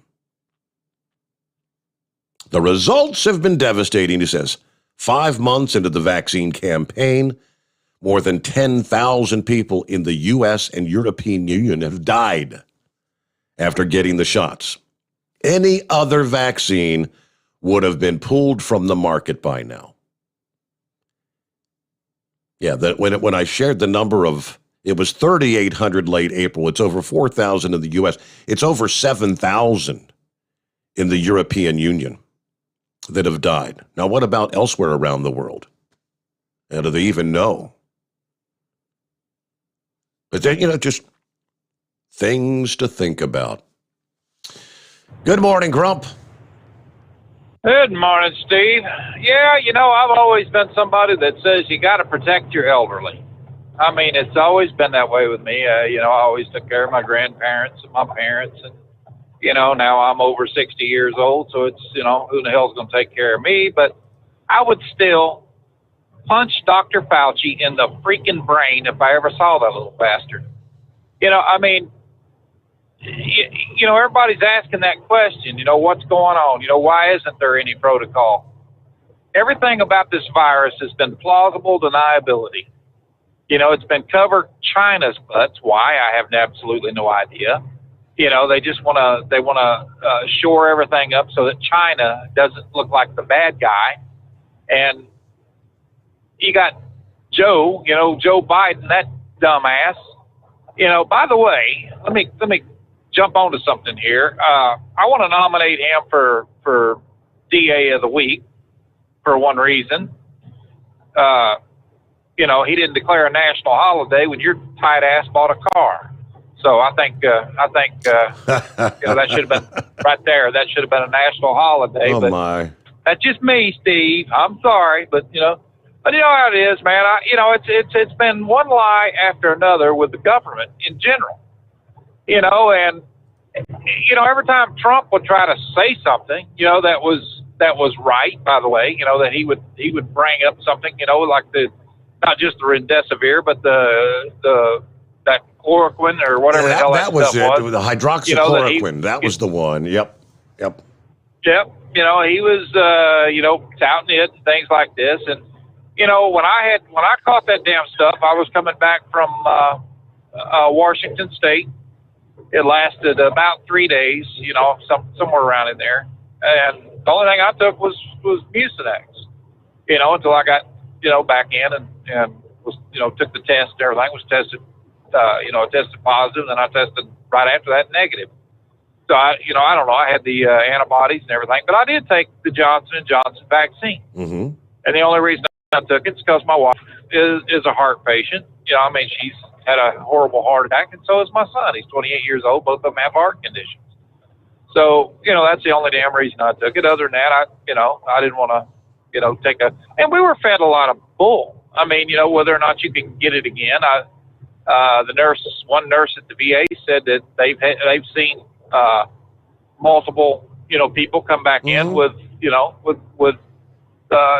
active cases again after, more than once. Absolutely. And then I had another lady that said, but when they had it, it was so light, they didn't do anything with them. And that's, it was just. And that's exactly, these vaccines, none of them are designed to prevent you from getting COVID. They're simply designed that if you do come down with it, the symptoms won't be as great as they would have otherwise been.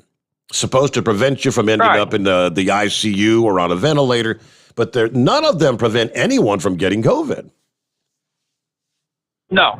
And that's, knowing what I know now, it's, would I still take it? I don't know. I probably, I would want to, test my blood again, for the antibodies and make sure that, everything, that I'm protected, from it. But it, like I said, hell, it didn't, at 60 years old, it lasted 3 days.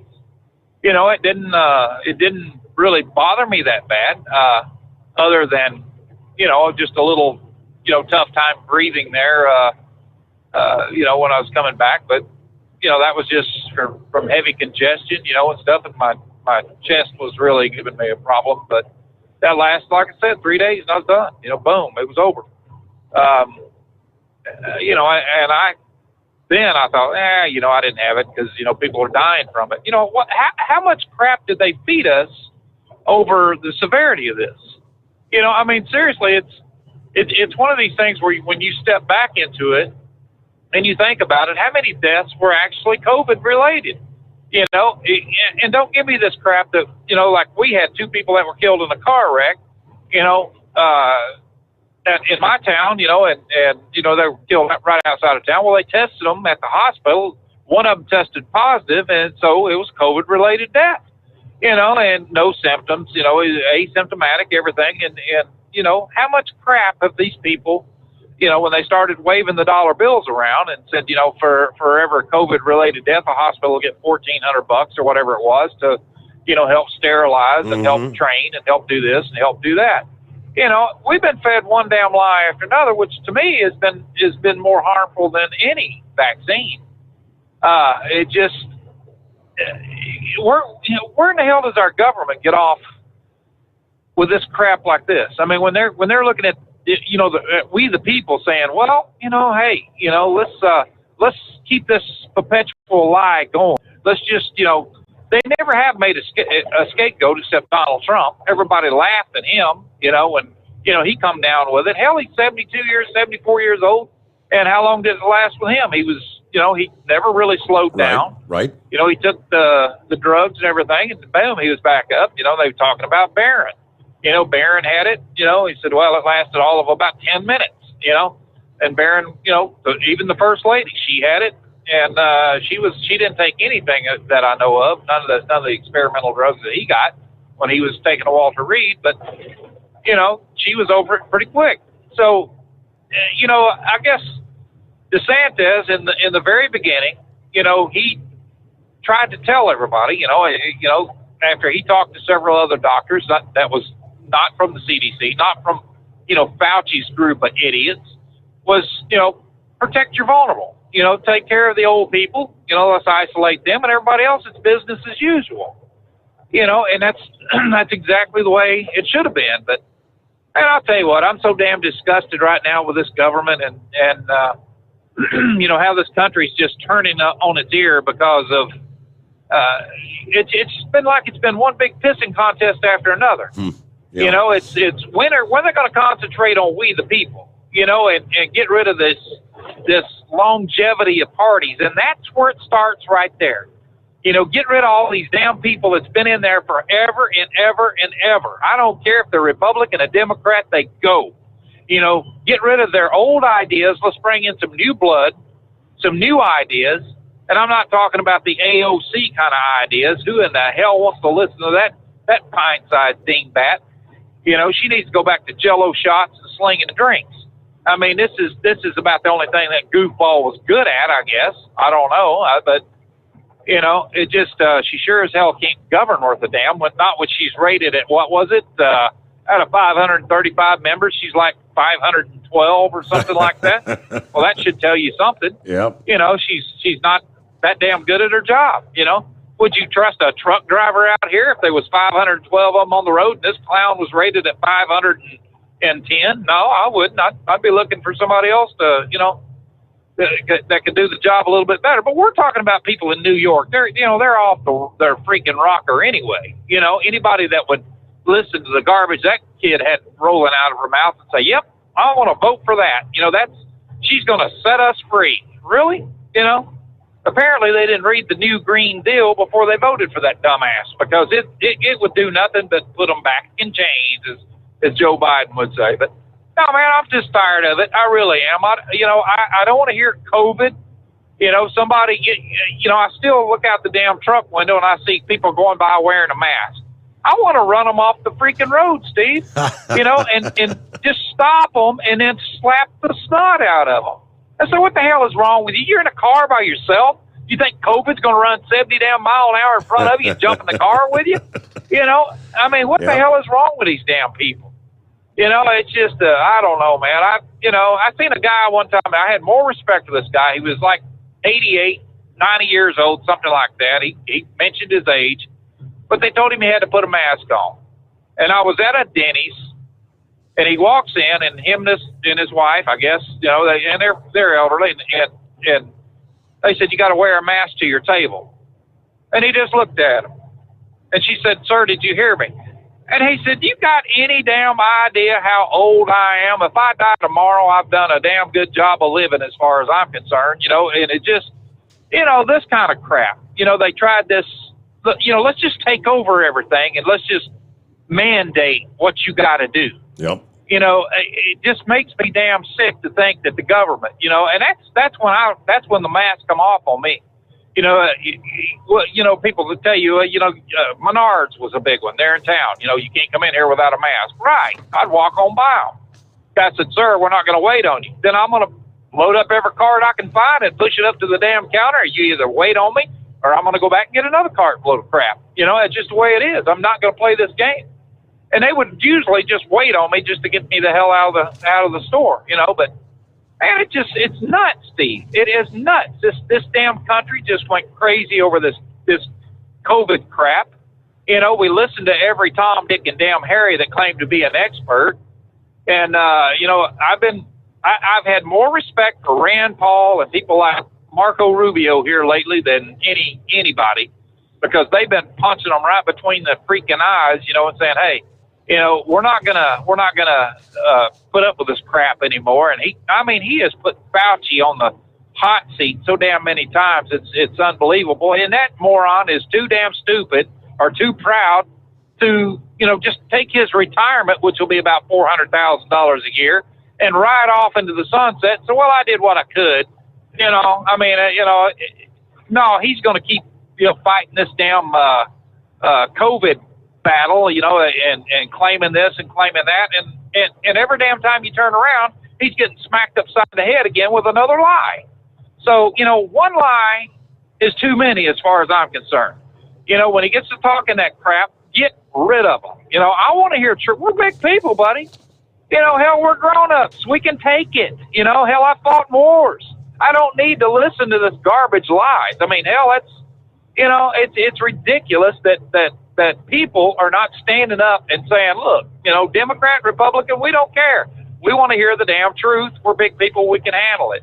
But apparently they found half the country that is so ridiculously, I guess, inadequate that they got to be taken by the freaking hand and led through life. And they're sitting there going, well, well, Dr. Fauci said this or Dr. Fauci said that. I say, I don't give a rat's ass what Dr. Fauci said. I'd like to drive the good Dr. Fauci like a nail. I mean, just pick that little squirm up and just throw him out the damn window somewhere. I mean, that's what I think of Dr. Fauci. I've had enough of that idiot. And everybody else that keeps propping him up like he's some kind of damn hero. But, man, that's just my little gripe for the night. So, with that, I guess I'll bid you a farewell. All right. And we held off on our news break so you could say your entire piece there. Thank you much, Grump.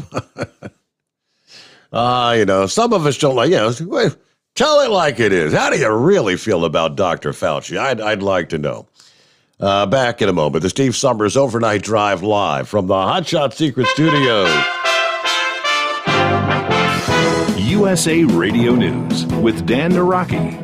The Department of Justice has reclaimed some of the ransom that Colonial Pipeline paid following a ransomware attack. The DOJ was able to recover more than $2 million worth of Bitcoin, about half of the $4.3 million the company paid to the Dark Side Criminal Group, accused of perpetrating the attack. At a press conference announcing the recovery, Deputy Attorney General Lisa Monaco said the U.S. will respond when vital infrastructure is attacked. Ransomware attacks are always unacceptable. But when they target critical infrastructure, we will spare no effort in our response. And a pair of wildfires in eastern Arizona have burned more than 100,000 acres as firefighters struggle to contain the blazes. The Telegraph Fire has burned over 56,000 acres to the south of Tonto National Forest and is 0% contained. The Mezcal Fire is about 8% contained and has burned over 52,000 acres of mountainous terrain. This is USA Radio News.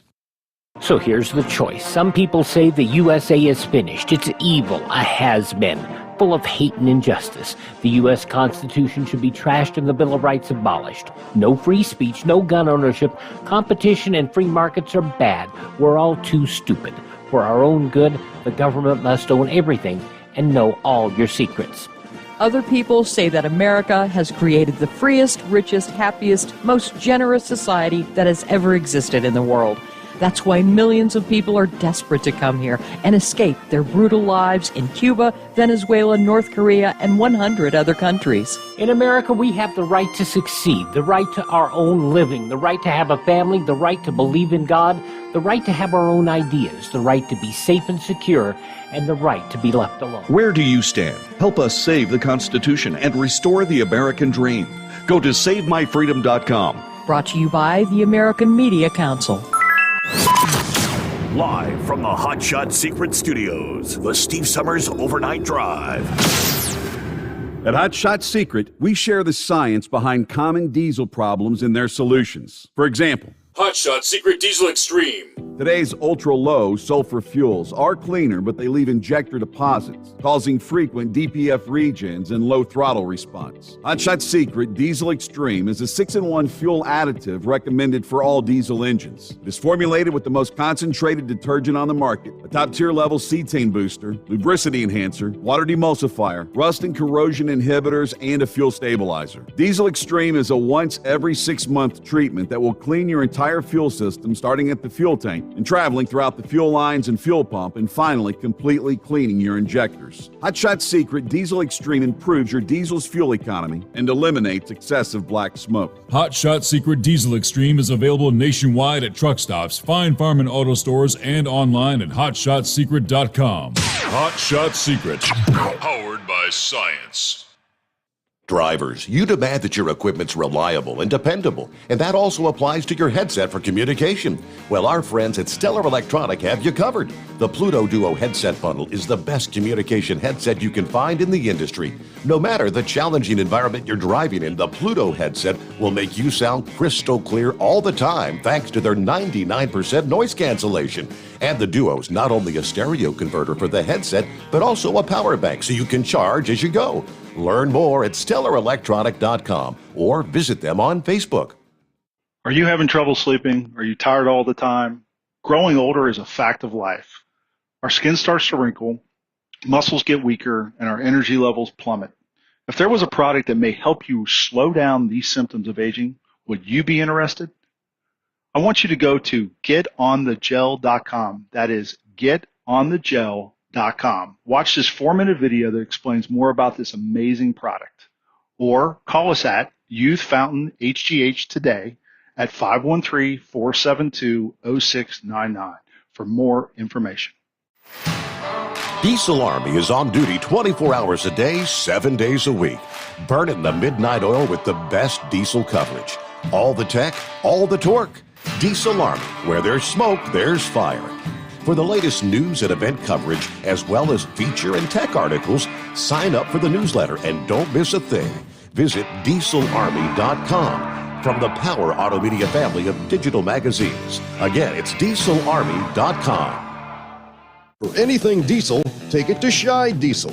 They provide a wide variety of services and diagnostics to determine what the problem is with the latest technology. From simple oil changes and preventative maintenance to fuel system diagnostics and repairs, engine rebuilds and cylinder head repairs, and rebuilds with our in-house machine shop. They also have on-site DPF cleaning for exhaust issues and DOT inspections. If your diesel is asking for some attention, Scheid Diesel has the specialist you need for anything diesel. Located in Terre Haute and Lafayette, Indiana, and Effingham, Illinois, Scheid Diesel has you covered. Dean Michael, the tax doctor here. Are you tired of those tax problems following you around like a dark cloud, always in the back of your mind, losing sleep at night? Call me now and get your life back. 888-557-4020 or go to mytaxhelpmd.com. Pretending they're not there won't make them go away. The IRS isn't going to forget. They will levy your bank account and garnish your wages. Don't wait for that to happen. I'm not telling you these things to scare you. I'm telling you so you can benefit from my years of experience. Now is the time to act. 888-557-4020. At Hot Shot Secret, we share the science behind common diesel problems and their solutions. For example, Diesel fuel cetane levels. in many states, the cetane rating in diesel fuel is 42 to 45. Most diesel engines operate more efficiently with a cetane rating of 48 to 50. One treatment of Hot Shot Secret Diesel Extreme will raise your cetane 7 points, increase fuel economy, and improve cold starts. Due to a cleaner burn, there are less hydrocarbons and particulate matter in your exhaust. This reduces the blockage of your diesel particulate filter. Using Diesel Extreme generates 83% less DPF regeneration. The 6-in-1 Diesel Extreme formula also includes the most concentrated detergent on the market, lubricity enhancer, water demulsifier, rust and corrosion inhibitors, and a fuel stabilizer. Hot Shot Secret Diesel Extreme is available nationwide at truck stops, fine farm and auto stores, and online at hotshotsecret.com. Hot Shot Secret, powered by science. Keep the bugs off your glass and the smokies off your ass. This is the Overnight Drive with Steve Sommers.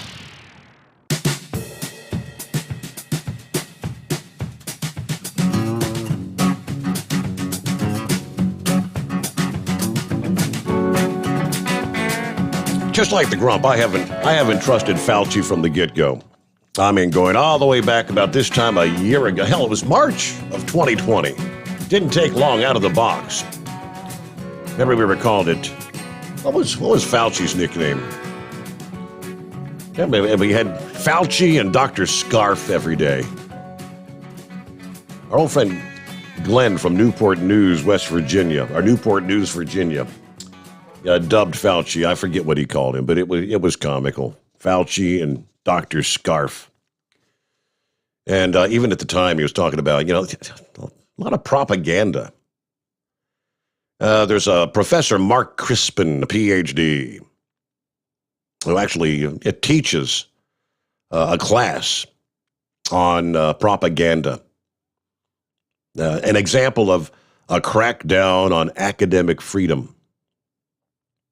Teaching students how to question propaganda, how to resist it. Yeah, he taught that subject for like 20 years at, I think it was New York University. Now, heart of the story, you go down to, he says, what is propaganda? The COVID crisis has been driven by a number of propaganda themes. Now, the word propaganda does not automatically mean the information is false or malign. Propaganda can be true and used for benevolent ends. For example, public service advertisements encouraging you not to smoke it's a form of propaganda. The problem with propaganda is that it is inherently biased, and one-sided. And it can become outright dangerous if the other side is censored, particularly when it comes to things like medicine and health. And the censoring of COVID-19 treatment information and the potential hazards of vaccines is a perfect example of this. Quote, propaganda is an organized attempt to get large numbers of people to think or do something or not think or do something. That's really all it is. That's an informal definition, but it's a good one.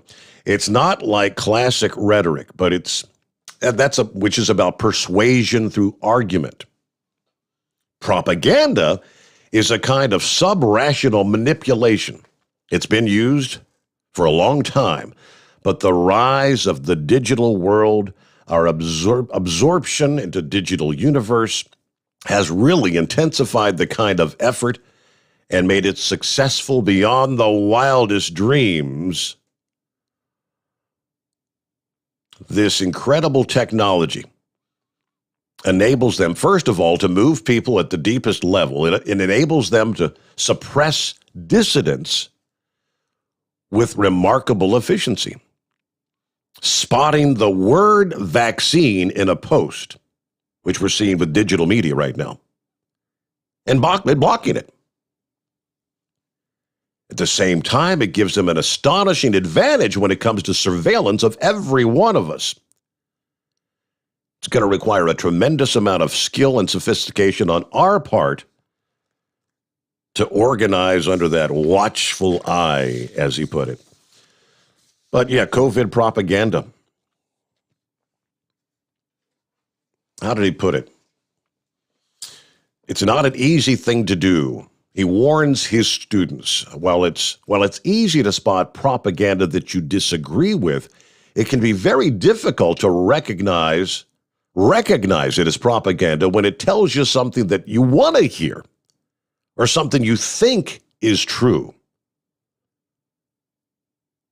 That's the most effective propaganda. It works best when you don't see it for what it really is. You think it's news. You think it's entertainment. You think it's information. You think it's expertise, so you agree with it. Someone else out there is spewing disinformation, but you're getting the real thing. So it's really hard to study propaganda because you must make an effort to pull back and be as impartial as possible. Read comprehensively, do all the research you can on both sides of an issue.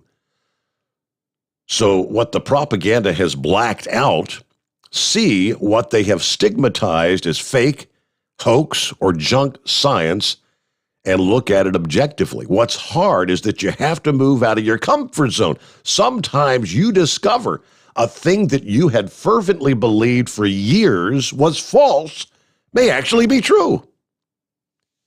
He said, I've had this experience myself many, many times. But yeah, I like his Reader's Digest version. Propaganda, an organized attempt to get large numbers of people to think or do something, or not think or do something. Let's get back to the calls here. Who's next up there? Monkey Gouger up and Adam here this morning. Morning, Monkey Gouger. Good morning, Steve. Well, did you see what them Chevrolet done yesterday at Sonoma? Somebody said you'd be calling to ask about that. He said, first thing that was going to come out of your mouth, and he is right. Yeah, but I guess what? The Chevrolets did beat the crap out of those Japper Crappers. Them Chevrolet dusted them Japper Crappers and their Fords, the one, and the Orly. Mr. Rick Hendricks is back. I told you a couple of years ago, I said, now look, I said, Chevrolet's suffering with this new body style. I said, but once they get it worked out, look out. And look where we at now. I tell you something, I'm so glad to see that boy just running up front now.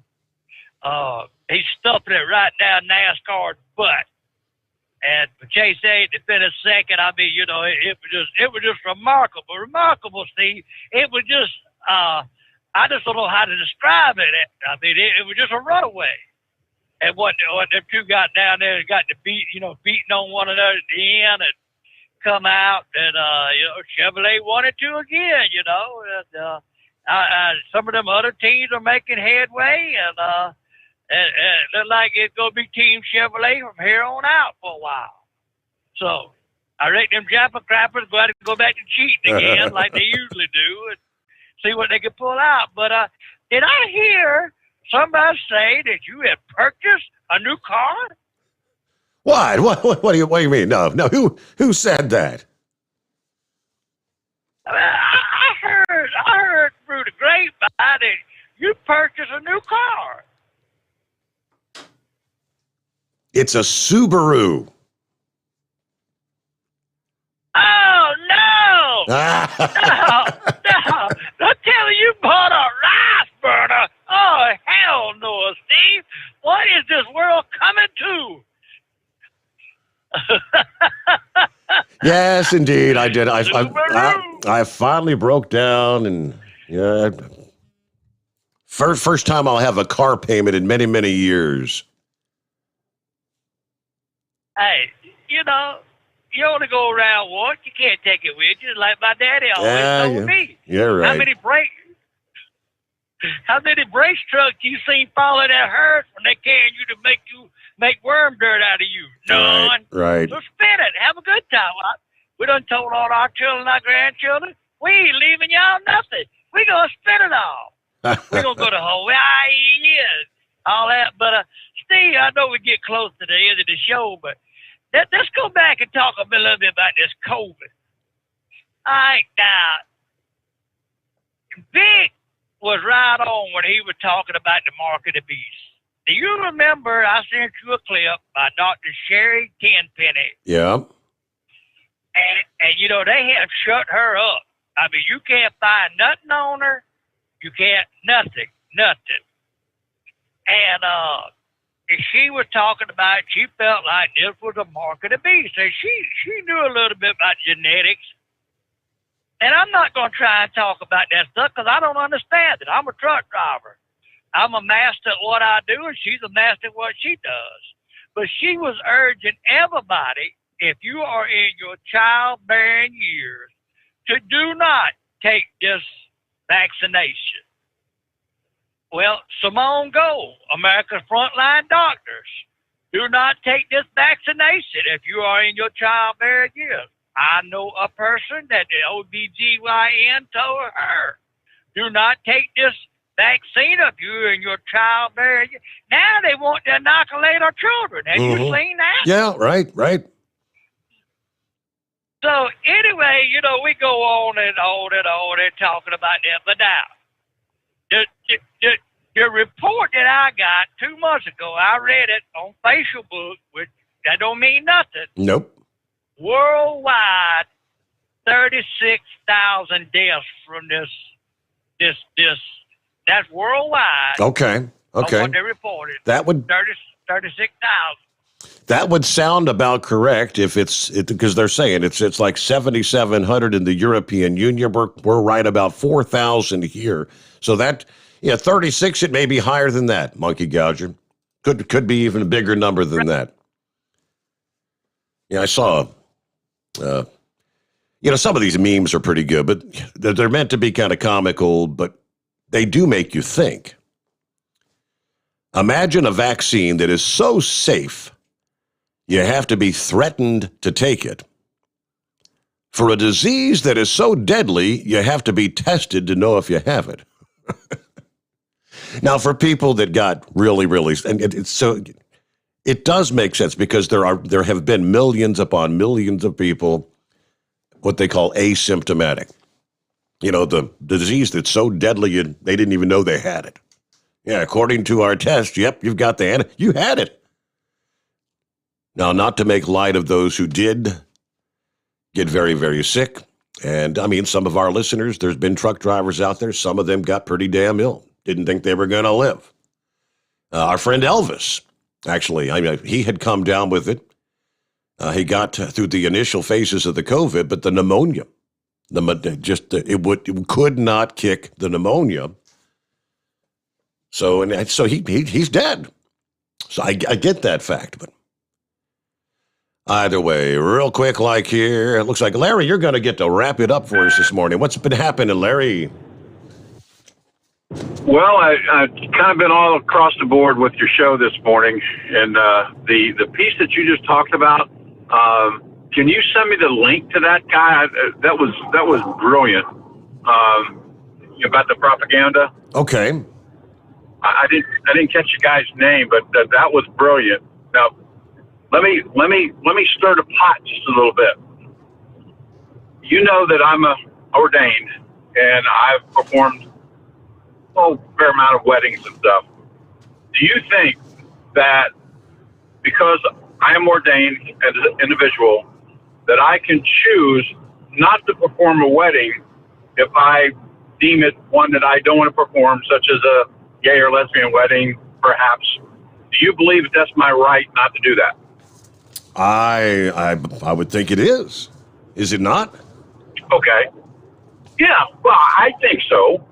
But now, to the same token, if I owned a business, mom and pop's convenience store, do you think I have the right to require masks if I want to require masks, such as I want to require shirts, I want to require shoes? Do you think I have the right to do that? Fair assumption, yeah. Is the next step going to be, is it fair to say that I have to have a vaccine to come in to your store? Yeah, well, that's the path I'm going down. My opinion is, I think as a business owner, as a chaplain, as a whatever, I have those rights. Now, you as a consumer have the right not to buy my products, not to come to my store. And that's just kind of fair market, free market kind of stuff. You know, so many things you were talking about today, you just kind of spurred some potential conversation, such as the just-in-time inventory. I've been a champion of that, you know, through all my time in the waste industry. Now, having said all that, do you agree with me that the numbers of COVID deaths were inflated by improper reporting? Absolutely. Absolutely. Absolutely. Is it then possible that the number of post-vaccination deaths are possibly inflated by that side of the house? Possibly, but quite honestly, I think, as the doctor pointed out, if you use the VARES system, and if they're only getting 10% of the after effects reported to them, in my opinion, it's much more likely that the death toll has been very underreported. Keep in mind about the thing that you just read. Propaganda. Propaganda. Try to get you to keep believe. In mind. Keep that in mind. Yeah. What you may learn down the road, what we all may learn down the road, is that a lot of this information was tainted one way or the other to make us believe something. Now, and what concerns we me, may believe may be correct. I may be wrong. Yep. I'm looking at the clock, Larry, and I know the whole app is going to cut everybody off at 5 o'clock, or I don't know if they give you till 2 after or whatever, but we got to wrap it up. But that's a great place to maybe kick things off for our Wednesday Hope Day morning. What do you say? Hope you'll join us. Thanks for being with us here for another morning. The Steve Sommers Overnight Drive live from the Hot Shot Secret Studios.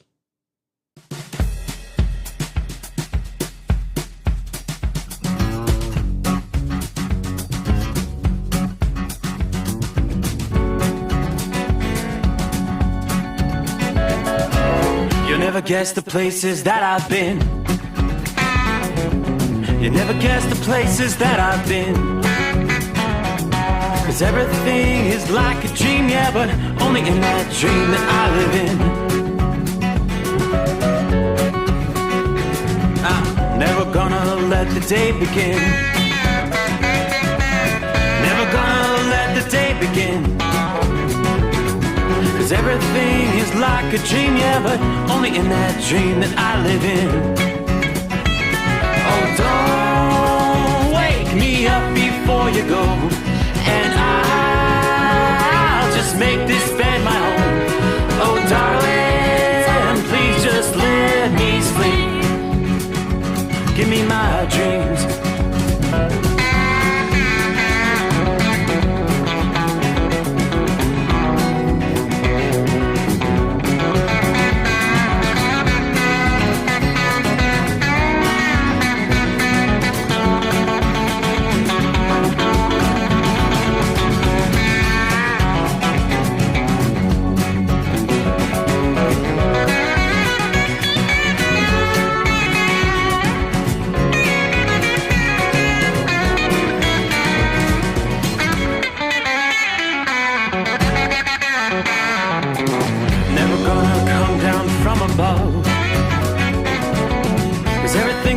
Better from above.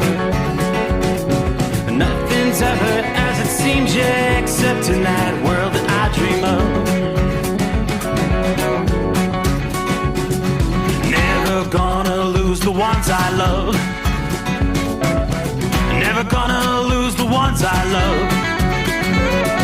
'Cause everything is like a dream, yeah, but only in that world that I dream of. Oh, don't up before you go, 'cause I can't face this day alone. Oh, darling, please just let me sleep. Give me my dreams. Give me my dreams.